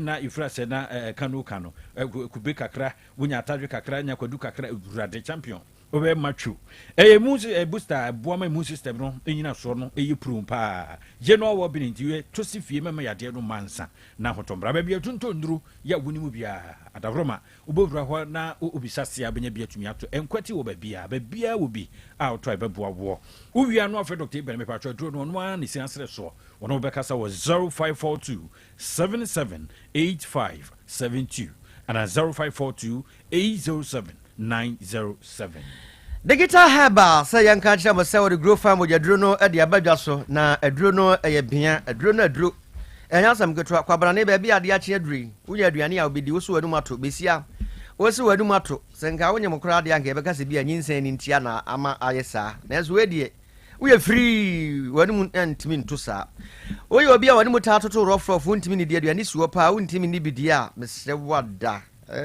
be ma so tesa wo boka hunu akohoma no na wiye na num grow fan bi ma me wate oduma wanum beto so rough no watimi adidi obi wo hodmo da na jo ne nsa no ayi na no ayi ko ka o se ananse e na ache no ananse wanye pusi IGP aye se ongo trafi no ana yese yayi no no no e no aba be chiw wo kwan bi aso abusuafo obi ho ntimi nda ya no aduru we bi ma me wate eno da nchen a o no na ma wotemre ye bi wo nipadua ni ni to wada sori anopa no no bi ma me efiri ho no ma e ma no so chima kromu hawo no mono no mo na beboa mo papa adanse ba na eba na mafo mu di adanse no o mo so mo ka nyina ne se in fact nyamiem no kwasem ne se duro no amma nka ma be mo bopa ebusua sempo sa oyo ba na ahya adwaye na wudware na ote e ka ne nka grow fan yo denden fantoma si wasene na family katente kona koto bi ma me wate na beboa pa na nam ye yema ma ne nti no de okofa duro ne ba ye no dodo na afre Dr. Mensis a na obi afre no na aduro no dwuma edie no abusuafo ebro adwen ne ntiase so ne nyina se kokko wom ti obro makaka wo ade akokko wom bia so eye papa Mr. Mwada baby a eto nro bia akwa won sabetimi aka bi Mr. Heba Konak Heba Astan ni murum PFA Pharmacy tafu ni road ho Smart Heba so ewo boase baby a wo de okwa abusa grow fan no nam nti no ye ma amre kra ne yibi e de amam ebusuafo mo me Dr. Mensis na no peya wo de ofre na wo si Dr. Mensis nie metese ya bo duro ho dawuru e wo Otec FM Mr. otumu nchine ma me wate frɛ ni sese ya adopɛ nipa bɛ sɛ duonu na me hwɛ sɛ mo bɛ frɛ no 0244 596532 0244 596532 Eljonfo ye to aso akwa kodi dwa kronkron dwa de na ye de wokro na edwa ehon eson edwa no krededi mu akotene nye dwa de bia no akodokodi ni rudu radan kwa de bi ene wo da hwiasiamo a na ye de atam na abrewo hakudi wo da ayi a rice cooker na de nkurankura waduru a wo ne fufuo no fie no de bonkuro no ye de bi na abrewo radio abapa mo mesi bibia eson bibia ye trudu no ye no kure kan indwadie no ne se ne ye hyehye sitie no ade enu ntimi patro wo funu sisi on ya na wabo anaso wako Play Store ana App Store no akobo abapamo ABAPEMALL ntetem so kra bunso enu wo funu se yi ni 3 eba no na me patro bia na kuta ayi bayira phone bi poka anya phone kuta obi hu pa na afi na pesa wo kwa abapamo na okope phone bi adawroma wa de obetumi abonan untimi nko App Store na Play Store sanse yamfo yanfanko na wa kwota for free mass on saksaka park ne nche hono a wormo boho na emom ne o ma no twen na membo mu nkyere wo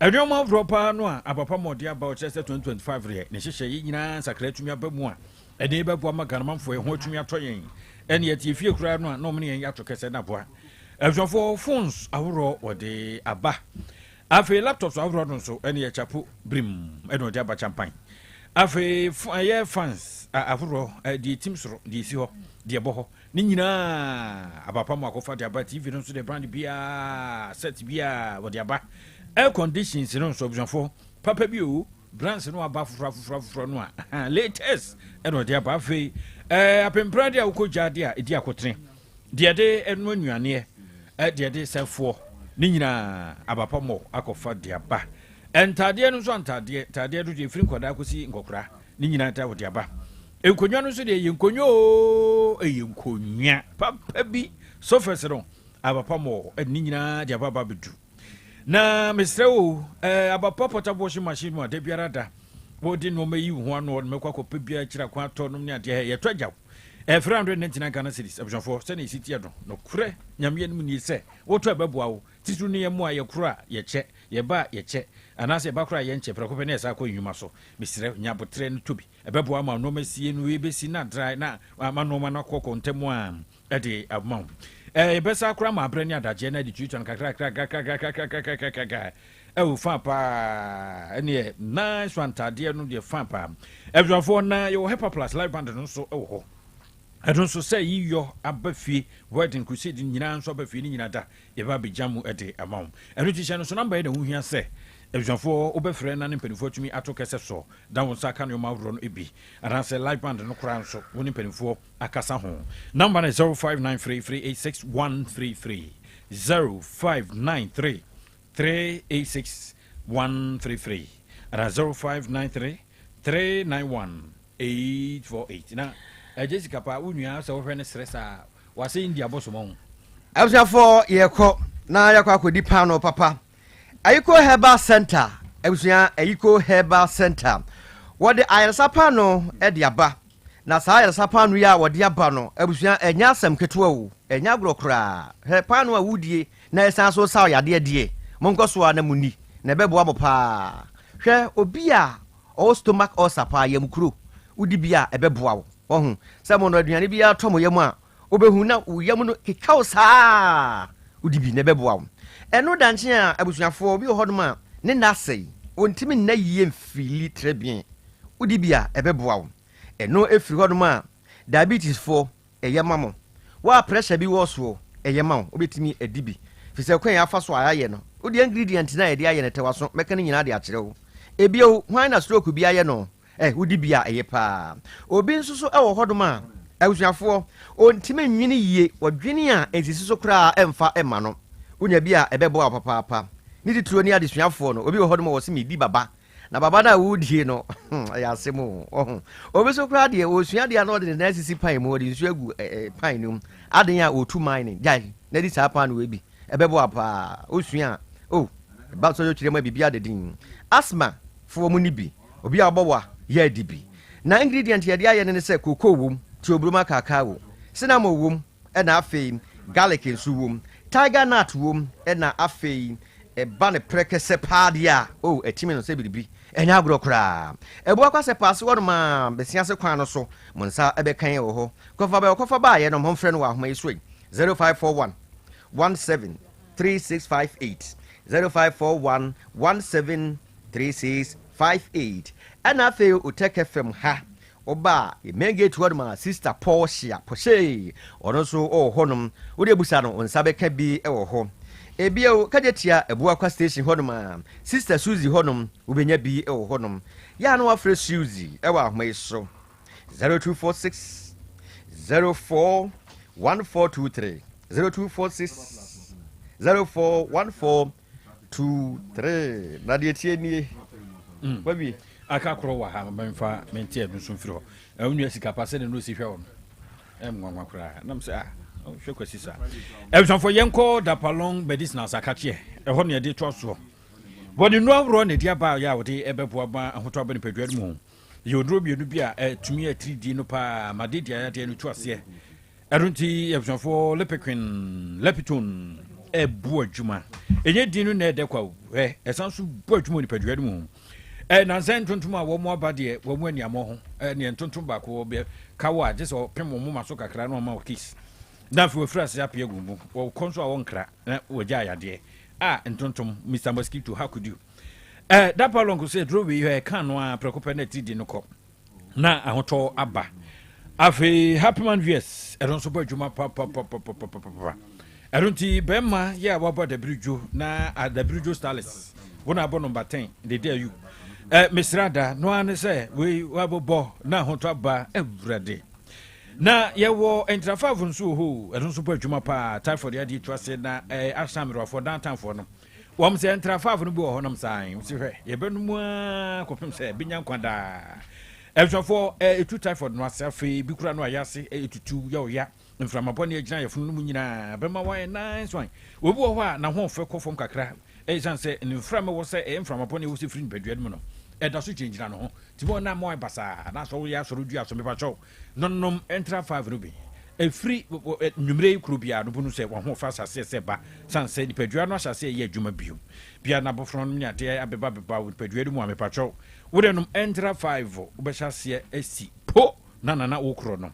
Maybe I told you so ya na or ya ubi wo chiri any idea and the kwaba kwa wo John so ya no obo na medin amamansan your day kope entra 5 mixture na emo ama hodin mer pedwadum baby atunto nduru pharmacy heba ne chemical shops ahoro obobra mu awonsa ka bi na fa hoto hyase ba wawia na wa frɛ Dr. Dapalong wadaworoma na matrofo no no na frɛ no kwa kusi so Dapalong no a sofu bia mini no se frɛ ne mra me peki sisi e oboa obe frɛ na nakora na afa akodu sofu number is 0244 827228 0244 827228 yawie all right you mamunko bibi ho was it Enra was it Enra and I say Enrachi and now you can about Stikane one Fix Ghana Ralph Fix Ghana movement for Fix the Country movement upon the police issue about more police for Kochi Ralph I won't send some very report one in there seemed to be a reconciliation between Sticker and the Ralph. This time round, through A plus member of Parliament for Gumwa East. Yeah. Okay. The A plus and the Sticker Ishia Bueno our Parliament inside Wa baby. Wow. And almost smoky peace pipe. Sticker say Bueno.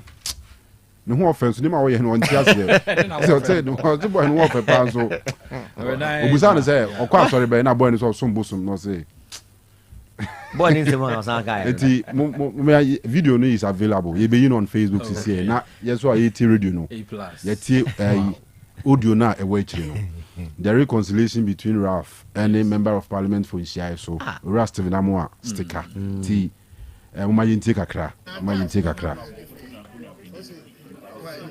Those are the Onobeka, Nankawankadia, and Yolopema. Those are the Onobeka, Nankawankadia, and Yolopema. And the Mukano,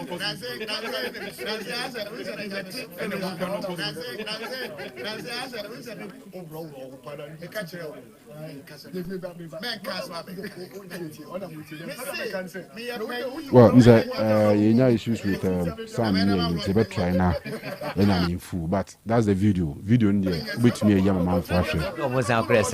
I say reconciliation here. There's a yeah tear once here. Not your jam and aka on. And he was like a jovial. Yeah. The big now Ralph on the constituency way. So a crowd baby, yeah. Well, Fantini alright, but I think that or two about a crowd baby. I will so go for the MP no any sir. A plus a dinner mama, Ralph and Sticker. Oh wow. Omo aso mo A plus. I'm sure why I did. Was static a career, no one about me.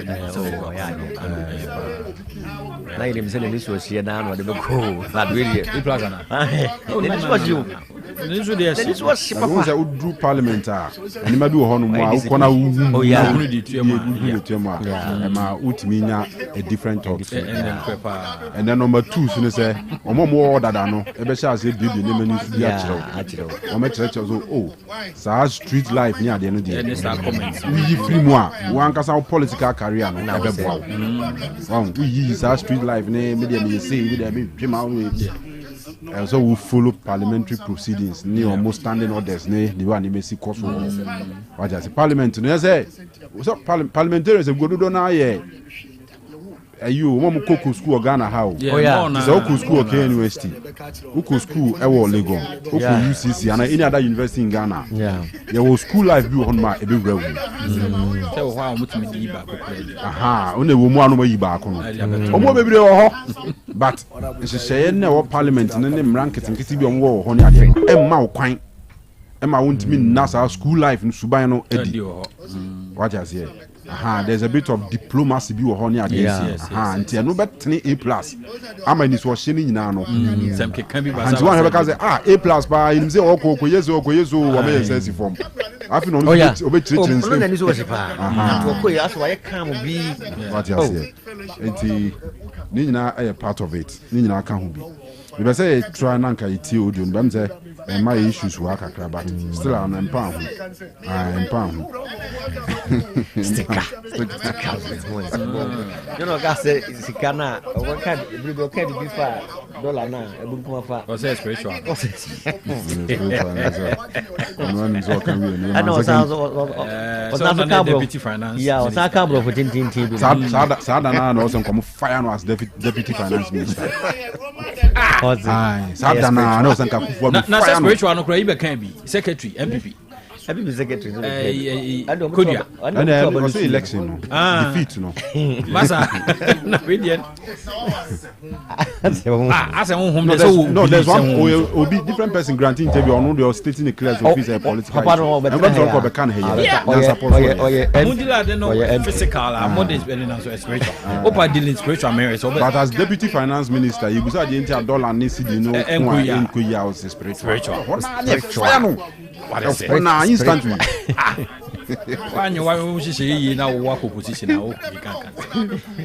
Oh my God! And some CC. All right, but my interview you look at Kana.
All right. So it looks like there's a reconciliation. Oh, yeah. All right, to Berivo, Edamasi. All right. Hepa Plus Adaromanti, Yen Sentia Manfubium na Yentua Nyansapo so. Good morning, Mr. Kanu. Say the instrument, some consecutive. Mr. Kanu, my mention your phone, and I'm telling you, coffee oblibo, Subin MP. I'm checking a phone, Mr. Kanu. Enra asemi eboboba omampanini nko for se dey bi antisa ene adachi ne fie etisan eno hwe se mpanfo bi nka nokre wo sori a wo so wo 2 minutes so ye hu so so mu na gugu jubile house a wo se eboa wo de sabi mu na men sentrofo mu nye nhwemu na mu de mo hwe se NDC regional secretaries ni nyina adwa be no mu nya mu da show mo nsa organizers ni nya uko jubile house ha omo ese na ku for the better must be 4 na me ko bia ho say the maso kwasa ka kwa Mr. Kanu no take for nyina chama kenyem do santase na no kwa mi chewiase and na me voice note nyina me the tete ama ebunu East NDC hardware ke regional chairman when mo for chairman na so usi abode mra ne UNESCO na chairman step bia na agenda level and na chairman birthday chairman ready nyankopon hira no nton kwanam na de bia hwe wasase su bia ready nyankopon fa no chairman ye di papa eya doye asase su wa ye kase obi ya doye pa boni pa Eburu East NDC hardworking regional chairman with Munyanko chairman Unaso Usu Ayaboni Mrani UNESCO. Good morning, me pache femi ama package because if I'm pam number de dampale. Dampale a ya die se pa wo bo NDC fo. Wo say ya beto aba eni me koso nyina na nye na etan. Enso dampale tina si edi wo be so mu maintain no, wo be so mu be yin afiro na enso ma ha so de wo no mpe wo. Wo say wo bakura ye fan dampale ba ye fan. So NDC and so MPP for the Omudio found another day or farm. Or buy so be boy, and I feel the movie. Them one Casakrama Pamono. A brantia will bet me a edge, must say NDC, dear. Sao, I can't me say. Nanado, dear, near that in your back, I have a cry a kind. And if I want my gun and Coleniaco school free. Senior Kanu, Marche, una beja funina, why did you not bear him? The droits of Banson was and so watching Pesiaso. IGP, unfortunately, say Ina, Nasia Quina. Now, Professor Casemi say, who is neither this nor that has no friend. We are just a chameleon, who be ordinary, they be on your problems. Election, MP forces say, and this forces say. But IGP problem beard in the home. He served this country well. Maybe to my best of knowledge, no. Making kwasi pam no. But hey, who am I? Kanu Mira Juano pay. Kanu good morning, Monique Dabai News such much of Krobiania Sante. Me hepa plus doctor. Me abema blaless PZ na BOT. Ya men kamu nyina mo. Kanu mes wrestling sura John Domani Mama. Accra to Kumasi Road ne die. Snake ma bro. Mr. MPP ja to onye maye. Me call Accra na no me bread do. My friends Ashanti region. New man people do one sake kan you know jane ho. Adwuma gu Ashanti region to me sronye nyi keme me yo maye. Na tasen krofo tua ne ebenwuna gu. Enwuma so gu o. Esre no ye de mpaibo ta na chigana ni da so nyina no no. Champion Kanu, an opemicha no beja foina, medini na nada kun CEO of Immaculate Aluminium and Glass House at Toma Boaso. Kanu an opebia Brigadier General will be ano, Mamenchiano ya fene pa, na me mo so abaso, se we jinemu na wa ye edumano ye pa. Na Kanu, o manga na de bia ye kano, nenkan kono ebeye de sanse, emfa ho ni eduma will be ye, mo mining kan koni ni mpuntu, abansi sanye ba, e wo se se nipa no, yes sanene de ebe mo mining puntu no ayede pa IGP waba bi ginem wabeye ne so ene ne de dampale be ma be yebi wa ma me ye ni nyina ene wo kwa eni nyame nkofi ye chia Otec etiefo nyina Kanu enra ye hu se NDC task force bi ye press conference enti Kanu nto omo ye press conference no nam se wo mo nusu omo nim se o man ne mra kire se wo buru 40 years ya untimi nye public work e wa ba edwumum enti mo abodi self aye kan se edwuna mom na mo titi ho enti nka mo pe soja na se police na akọ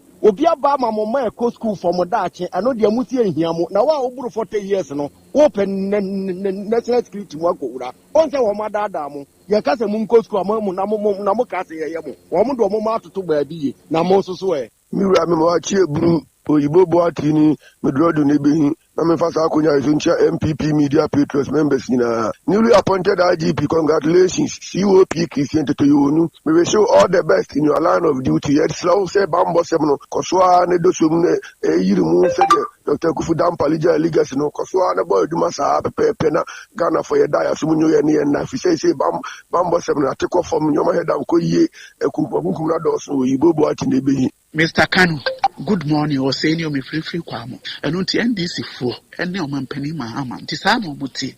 Hey, don't want the aya kufu dam parenono. Hey, papa, or ye an argument set or bona jumu bind to share to a bay.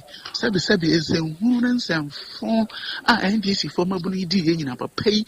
An against what the bona jumu bind or the Nadina or the shamu. Afei deɛ mo deɛ yi na yɛ ne sɛ mo yi na di wahu sɛ mpanimfoɔ ka sa akokɔ sa kyerɛ kroman sɛ dɛn ɛnyɛ ne fɛ da akufu da mpare sɛ wahu deɛ ndc foɔ de ayɛ Kanu mema good morning Crespo era mekasa efiri fufu Kanu yewura kofi adoma asem ya asem a awra hu yi na mo amaka no na mesra mo sɛ ya mo so mo nya ahwe yi efiri sɛ ne ayi obi ɛkyena betimi aye nipa foforo mekoma asem so no mpanifo ze baabi ɔtomfo bɔ hɔ pampan na ɛho ehia no mesrɛ ɔmampani John Mahama sɛ ɛbrɛ so na sɛ ɔpɛ MC amana bɛsom adehye wa atwema mo beagya no ofo a yewura Richard Kwadwo wasa ɔno ne nipa a obetimi asom badwen ba fo nkwa ne tumisane anɔpɛ kwanfo so ne atwuma bɔkɔ yɛ de otumfo nyankopɔn ase so ɔde ne de nso akyɛ na enua brigadier koda baabi a wone abusua no wɔ bia nɔpɛ no yɛ ka sɛ Awurade nyankopɔn ɔnka mo ho na owura George Akufo Dampare elder former IGP me si udi no Akufo no nko ɛsɔ so no nko anti ɛnya de NDC fo bɛtɔ akɔso ama wayɛ IGP o ɛno anti no mapam no nyɛ sɛ wadwuma na enso ani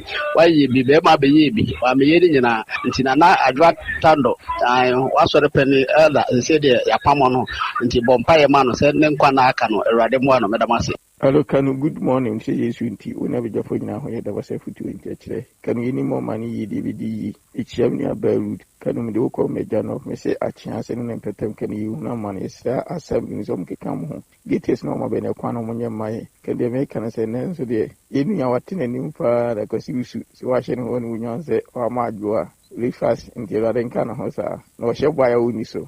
Champion station Otec FM. The hook massive money first.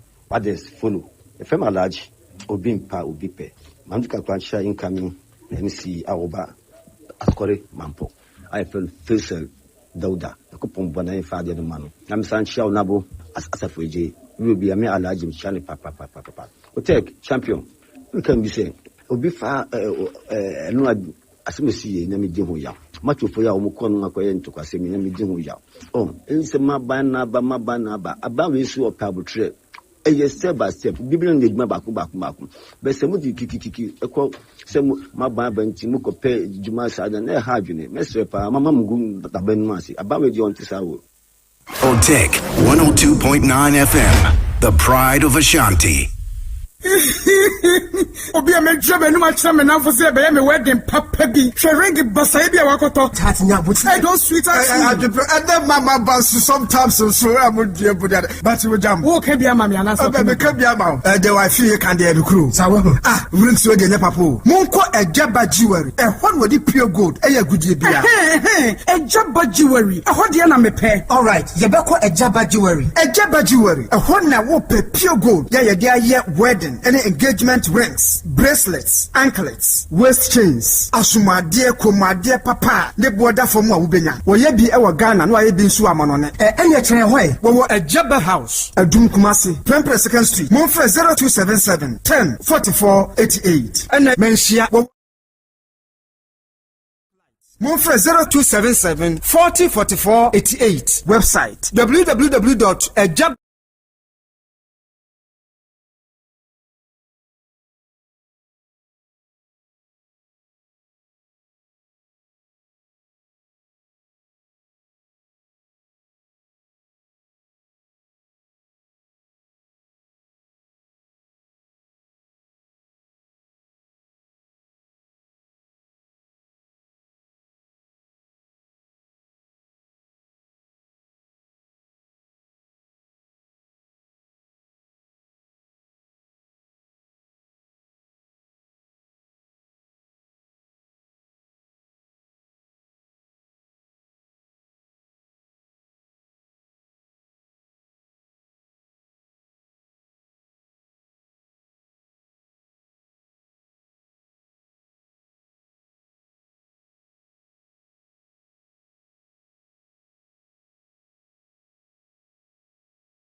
on komo bi wo hon mo a e wo se yetie. In fact, a very important conversation between Ono and a Captain Koda. And the very visitors are nkomodie no. Na yetie tu mo na mo. Television for my sima base do. After that, ye ba birthdays no ewa ha. Na eno so ehun sema to aso. Dr. Eben, now I want to say, Nyankopan don't be power to you. Power to you. The masses are happy. Very happy. Yeah. Dizzy, the masses are happy. When you are including a for. Oh, Nyasam Keto. Se no. Tupa yeninti. A man runo de kwa bruchina umbre. Mwaye ha. Na omode kwe na tam na na yeto an kura na se London na ya sabia bi ho no ai obi no yare very severe. I don't know menim se doctor o kaya me kan ho asem wa bi so no wa ya na ya de na nko ai bi ya brochifo no kura no baby okọ hospital no na yo monwanwa ya sasa me se o kaya se no be ye tupaye no ama the rate at which ana ekono adoso ye more on say what they choir na omzi mudu but ebeya tupaye ne de imu ha power to you yeah, the masses are happy, very very excited. Good let's go. Hepa plus pavi and a plasmos enyankopon adom adanse no day in day out eba na dodo no aso bo take fm mafidi kese abaso say doc meti wo take fm program ni so na meti me kono bi so ampa me ho so take de no kwasem kwa na brebia no e free ho eba na hepa plus pavi plasmos ene se unya binom ya me wakwanya ko drugstore biemu we ye nkoto ye kogenom do drugstore mu also any die ahobrase ni obuo kwan so yi hepa plus pavini plasmos yi bi mame na me so me ne abusua ni nyina ye nkono na wa motivate the auton wa shenim crime wa man 60 Ghana cedis because ba kon 20 cedis na ono so hu se enu pasa hepa plus pavi plasmos a meton yi e na dodo no a ebo mabaso e shemin crime adanse bebre na eba obi ho no mo se doc na me tu ase atwetweme woman back one last to be share mo radio station back 82 years. Wow. O say ne 9 hono sebe intin ene wo ho aya na asoasoa. Wa ye no ne bebre for years. O sha se onom hepa plus pavi plasmos e ma ne well being no ejina yie no. Ene sa de ne jai. Which me enante very active. Obi se doc 82 yes. Wow. Obi se doc me dem yefunu no kesia na eye. Minsu mi hu stradi nuane bia me di bro so etiama me ye fasting se yefunu betwen so entwe okope o sakra san so e di ama no o sha ase nom hepa plus pavi ena plasmos ene ono so e di no ho adanse na ade ba ko a me hu se nyankopon nam hepa plus pavi ne plasmos so e ye boa pie infections yes se well be no gina yi a nipadua na wo kwan fa so fight some of these infections and ama me hunu say nyankopon na maduro no so ama nipa dodo no ano e boy abaso obi wo se doc me de na nsa na egu ho se bio me de na mititim pa doc aya na nsuo bi a enken wom no mempe enso me ye ho hwea na enyeyi nti ama me yisu wash e na me de mask se be ne pampan no enso me sha se me nom hepa plus pavi ena plasmos si say no mia me nipadua no aye okay a se be sa niema no eni ho bio obi ho no ma obefro se doc me de na me mema sem no ama enkoyie because nso free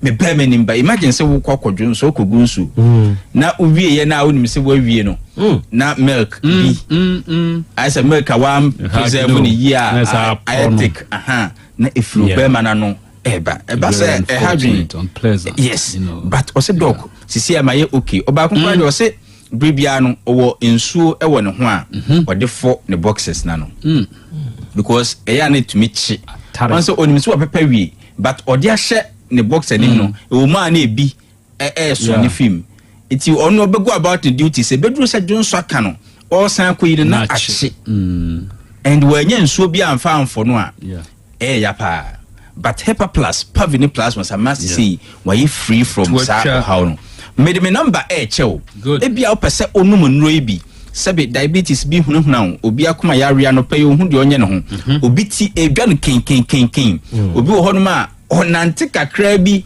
ana okasa kakra bi kra na o tie so obi wo hono ma mpompo bi na ehunahuna no obi de so bowa wanom cough mixtures no sebio antibiotics kra ye dia biama no and so still on responding to treatment obi how pa ne se ne chibremu na ene ya obi de ne how na akwa yese o describe kra ensisi so yi ene asem ho ye mbasa ene asem ne me ho nye me yie kra me ni so ase bribri me asem ho ye shikakra o describe ensi so the unfortunate part of it ne say wako hospital no o mo run labs e bi chroma scan yeso o ho ye pa o obi bia e kama but no anka say dia dance say enkoyi but Hepa Plus Pavi Plasmus onya ebinom ye no eniema akekensie me personal line am me pese ofre oni me di Hepa Plus Pavi ne Plasmus yi ho enkomo so doc me ba no krobenom ne say o SHS na say no benom no GHS capsules no be ne say me wo fa bi me nua bi me dofo bi enuro no say no no so betimi anom no ema ne nipadua na pomodin agina so yi me numbers ne 0542 77 85 72 0542 77 85 72 and 059 13 67 898 059 13 67 898 na se owa manonia 0542 807 907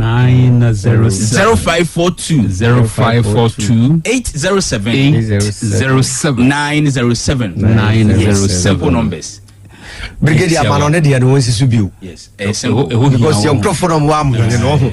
Wo mutimi frefre yan.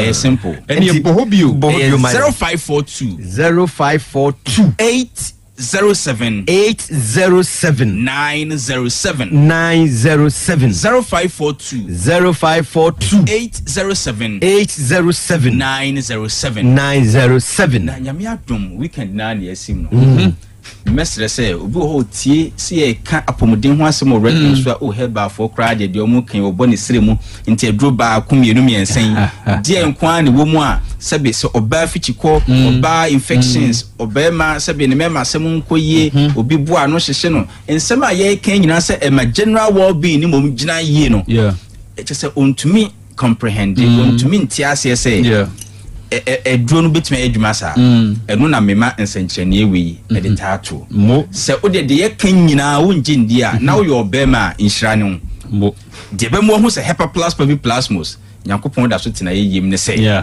onom se ne topaye se ni nsu kope Hepa Plus Pavi na Plasmus unu wi afa Ghana to akire wow onom Hepa Plus Pavi Plasmus now your bema se ne topaye se ni nsu ode fa Ghana no Ghana ne yakwadunum wow kwadu 9 kwadu banana mpua 5 ode fatu akiri na hwese eduru se okwa akoye osom adwuma untumi nsum yi ana o tiemu fro nyankopon a wonfo oja enje oso ana na dodo na enu a opanyi bi frame your politician I said doc I am monitor program will take na me decide say me nom Hepa Plus Pavi Plasmus me de kodunum ni bi ato akiri o frame was it fantastic? Was it tell me, was it fantastic? What did he tell you? Was it to say? Was it Sanad fantastic? Jay politician on grab politician on grab monitor program no decided say or the kodunum ni to say they can fantastic say fantastic wow ama edura no pan so was strong and Nyansapo na China drone wa go no Debi e fantastic dog ye fantastic ni ntimi nkantia ye fantastic to me and tiasa say Hepa Plus Pavi Plasmus de kan no kra na de be mo ho se de kan tesa no fa ukwadunum tu aduru na chi ni ye hwa de se de kan tesa na ntesa last time driver be frame so dog na me tie o program no oni captain mo ye na no pa no ena me koto aduro ni bi na me nom ye ena me de kwadu num to akiri na me expect say nka me nom ye no ano bibi be si ema o se doc na me normal me de me dwuma normal a jesem say enti doctor wadada me koto aduro na o se aduro anwume no hu se sai na bibi o tumi bi o tumi tumi ya me o tumi o no one tells me on your kind was a fantastic idea. Yinara. Yes. Yabeka wo. Na yen come you. Fantastic. Me a driver ni mostly me do free Mississippi. But for the first time me could do free Mississippi no man antisa me honam ya. No pain. And I'm sanum bi de kwadu tu akiri. Na na dwumu de me buma mpata pa. So buma mpata kodo 9. C4. So ko 4 ani nyina no. Full Kanu no. I am ma den. Oyo obema o de ko tribe na ma oni padua no enya hoden. Ebia na oyo ba. Nso wonder say na me dem yo ba die na bema me hu say. Nepa plus must me fa me ho nto so. For attach to akiri ni ehwe. Ebia o de dro ben show be mem o dwunso mu hawo eye kubensu. O de o no madro no a fa kubensu to akiri. Fa ne sa wonyare. O pese o mo wapomuden no general well being. Eye HEPA plus Pavi and a plasmos. Ma mani numbi ebusuamu ni nyina. Enne akoye weekend die yes sre nuanom ma so munye ma ye ne se anka mema be free kroma ba no na ne HEPA plus ne Pavi plasmos e wo fi e crowd kodu aka wa se dem dia mema dodo wu nyina no samaran ebu okro nam na adwendwen what care mo drive nyina adwendwen what ya say enti ye ma no ma HEPA plus Pavi plasmos entumi mema no wo fie na eto da ye mfa kwadu ni bi nka ho na sabi wo kuno odi uje ne yi no ye onam yi. Thank you. Pavi and a plasmos. My number is 0542 77 85 72 0542 77 85 72 and 059 13 67 898 059 13 67 898 Owa manonia 0542 807 907 0542 807 907 Kaisa HEPA plus Pavi and a plasmos kwajibinom na busuani nyina nya so mfa so. That's right. Doc, thank you. Mr. Medas. That's the name Ibisia. Have a good morning. Good morning. Otec 102.9 FM, the pride of Ashanti.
to Akosua Amoa Dankwa of St. Mary's Girls Senior High School, Konongo. Away from Mami Janet. Mami Janet say show happy birthday. Akosua, Yami Shira Bebrina Fe. On many more beautiful memories. Happy birthday, big girl. Sarah Sona, yes, celebrity Emanuela Ousu Nyakon, aka Miss Nyakon, our level 100 student, or Asamai Nursing and Midwifery Training College. From our sister, Miss Monica, Nehoni Fraba, CMA, happy birthday. Nyamen Kaun. Happy birthday to Efia Christabel. Yes, Efia Christabel, and that's we, and I would that. Now, wow, brother, Nana Kwame Political. Was my happy birthday, Efia. Stranya Mishira account home. Yankupon Kosu Ankuta Umumano, Nafi. On my many more beautiful years. And the birthday of Samuel Obin, aka of Akwejo, our Swansea St. Teresa's. Na Yenuya Richard Obin Puku, or Sinuya, ne brother Eno. Na newa would die, or Senyankupon Shira Emau, saying Yamenka Hunafi.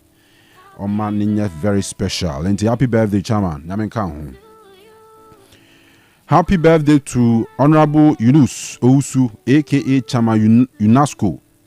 Yunas Ousu, aka Chama UNESCO, Bono East, NDC Regional Chairman.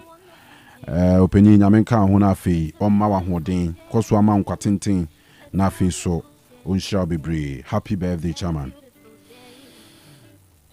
Happy birthday to Elder Solomon Saki, our Church of Pentecost, Mespa Assembly, Jinyase. Wife, Mrs. Grace Saki of Church of Pentecost, the Putuja Central, and Osei and we show happy birthday on this special occasion. Namenka Hunafe, Oma many more wonderful years. Happy birthday to Seth Kwadwo Boateng, aka Seth Dabain, member of the NPP Ashanti Regional Communication Team. Ivan Zejesi Kapal of Otec FM Nadia Bar set. Australia Minshira account home. My happy birthday. O brothers in your account be. More hin sign a lie. O munina ne kasei. So my happy birthday. Yaminshira be brave set. And the birthday of Robin Sapon of Diamond Montessori. I wo Oshim. We free wa o grandpa Ebenezer Tuku Amankwa of Konfanoche Teaching Hospital, Pathology Department. And he was saying, Nana, they say, dear, what yes, you want on Tinyanko Punshira no shred them out. Oma equanum ye kakraka, nothing shrubia would piano, on far and no more. Auntie Robin, Yami Shabby, happy birthday, big man. And now the birthday of student of Amstead, O Papa Honorable Henry Donko, O Mami Lucy Brago, and a Akonoba Upokunya Kukambi. Omina Soma happy birthday. Yes, celebrity Christabel Sewa Bunsu of a Francho Broncon and Anope on the occasion of her birthday. Who parents a Jausu and a fee nature of a Francho Broncon and a Akonobo Pokunya Kunya Akambi. Soma happy birthday. Birthday greetings, Kwama Rosemary Asamoah Menu of Rosemary Asamoah Menu Ochre of St. Louis Senior High School. O Papa Mr. Kwesi Asamoah Menu and a Mame Mrs. Agnes Asamoah Menu and one more a very special happy birthday. Tinyami Shra Bebre Nyamen Kaun Rosemary Nafi Oma many more wonderful years ahead. Happy birthday. Happy birthday to Sandra. Yes, if you're Sandra, no, the Madridista. International Sandra, the one and only Sandra. Sandra, heavy brutal, Nyamin Shabi. Sandra, Suyobia, Nenije, Otec FM, who ye papa. And Tiasren Yankupon Shra and Mao. Nyamen Kan Hona Fee, Unshra Bibri Nafi, Wakuma Swadi Biad Rabos Umpire Chair Sandra, Nyame Mfan Numo. And T Yama Wodapa, very special birthday greetings, if you know and Mao. Happy birthday, Sandra. Happy birthday to Private Benjamin Kwakwa, our 4BN, Kumasi Sufula Hey. There's an officer can see Sujanika see or boy Juma Bruta, who tweet and the way I will see Ashen who ya and say, why ready so Bakwamo Mangana. Opening Yamenka, Homo, who day Nafi, Unkoswa, and Mount Quatintin, na nhyira bi a wohwɛ nim sɛ wo nsa bɛka bia nyankopɔn fa no mu ti officer we de tot ɛna de abase en we show happy birthday mano ti yɛhyerɛ nyame nhyira ɛka wo ho. Happy birthday to Detective Chief Inspector Gideon Avemega of Regional CID Office Edum Kumase. Sewa wo triplets no ɛna afei Philomena omunyina na aka bom de abase officer yema nyame ensura no yɛnsrɛ nyame ensura no enso so na no pay. Ti omo so ma happy birthday nyame nka ho na afei oma many more wonderful years. Happy birthday to Mami K. Yes, ene Mami K awoda enti Kelvin Diaba say young wish Mami K a very special happy birthday. Enti Mami K Kelvin also yada ma happy birthday nyame nka ho. Saranso na the birthday of Vida Chumesi of Glorious Boutique Outfit, Bantama High Street na so. Ebenezer Tukua Mankwa of Konfanoche Pathology Department of Diabase young we show happy birthday Emano. And Auntie Vida, Namin Shao, Namin Kaon na film many more years. Happy birthday to Akonobia of Tafu 4 Miles. Yes, Akonobia. Eric Ochre, aka DJ Couscous, General Manager of Boss FM, and Odiabase Akonobia. And there wa day, send a wisi Akonoi, who feya Ujina way. Yankopon enkosoma ho fenina, or mama ho den kwatintin na fe. Unshanjra bia wo hwe nim se won sabeka bia no Yankopon emfa numo. Ye nyina ye boss DJ Couscous, and ose yen we show happy birthday emano. Enti Akonobia nyamenka ho. Happy birthday to my brother Sadiq. Yes, we free Emmanuel Frames. Ne hona aba. Ose Sadiq. Oma wawoda pa. Nyame shall be brain afe. Oma many more years. Happy birthday to my son Kioni Edu Opoku. Kioni Edu Opoku from Omame Ernestina. Ose oma happy birthday. Nyankopon shall be brain. Happy birthday to Harriet Ousu, aka Beyonce. There's a quadasu Beyonce no or boy Juma who of papa from Pajo of Big Joe Shoes. Also, my happy birthday. Happy birthday to Beatrice, aka Mabi. Mabi, if you sister Obapa Amata Honaba, or say Mabi, or my Wadapa, Yamin Shabi. Ne wafasia Shikavi Fidelia awoda na uwafa Eben White and Odiaba say my very special happy birthday. Nyankopon shall be brave. Happy birthday to Mr. Kweku Jan, our teacher ni Ewo Grace Baptist Community School, Santasi New Site. Mrs. Mensa Millicent of Kronoma Buinya and Odiaba say anope. Yemao, happy birthday, Emano. Entichama, Yamishra Bebre. Happy birthday to my son, Ousu Yinka Pius of Ahwofe Basic School, Kronoma Buinya, from your father, grandma, and siblings, all of Kronoma Buinya, Omsin Yamishra Bebre Chaman. And now the birthday of Sergeant Osei Kwame Tando of Anti-Robbery Department, El Ghana Police Regional Headquarters, Kumase.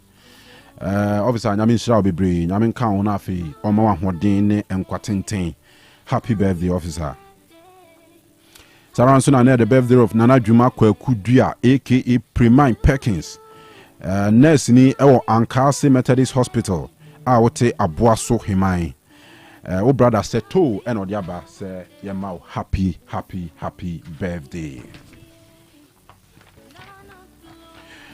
And then we say Nenana, I friend Lord Enin. Yes, my grandson, Lord Enin.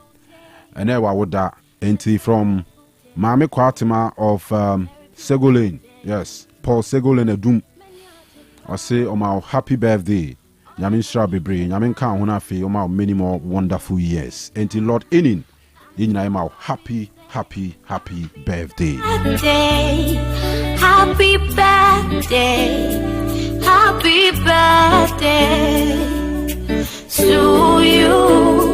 Happy birthday. Happy birthday. Otec 102.9 FM. The pride of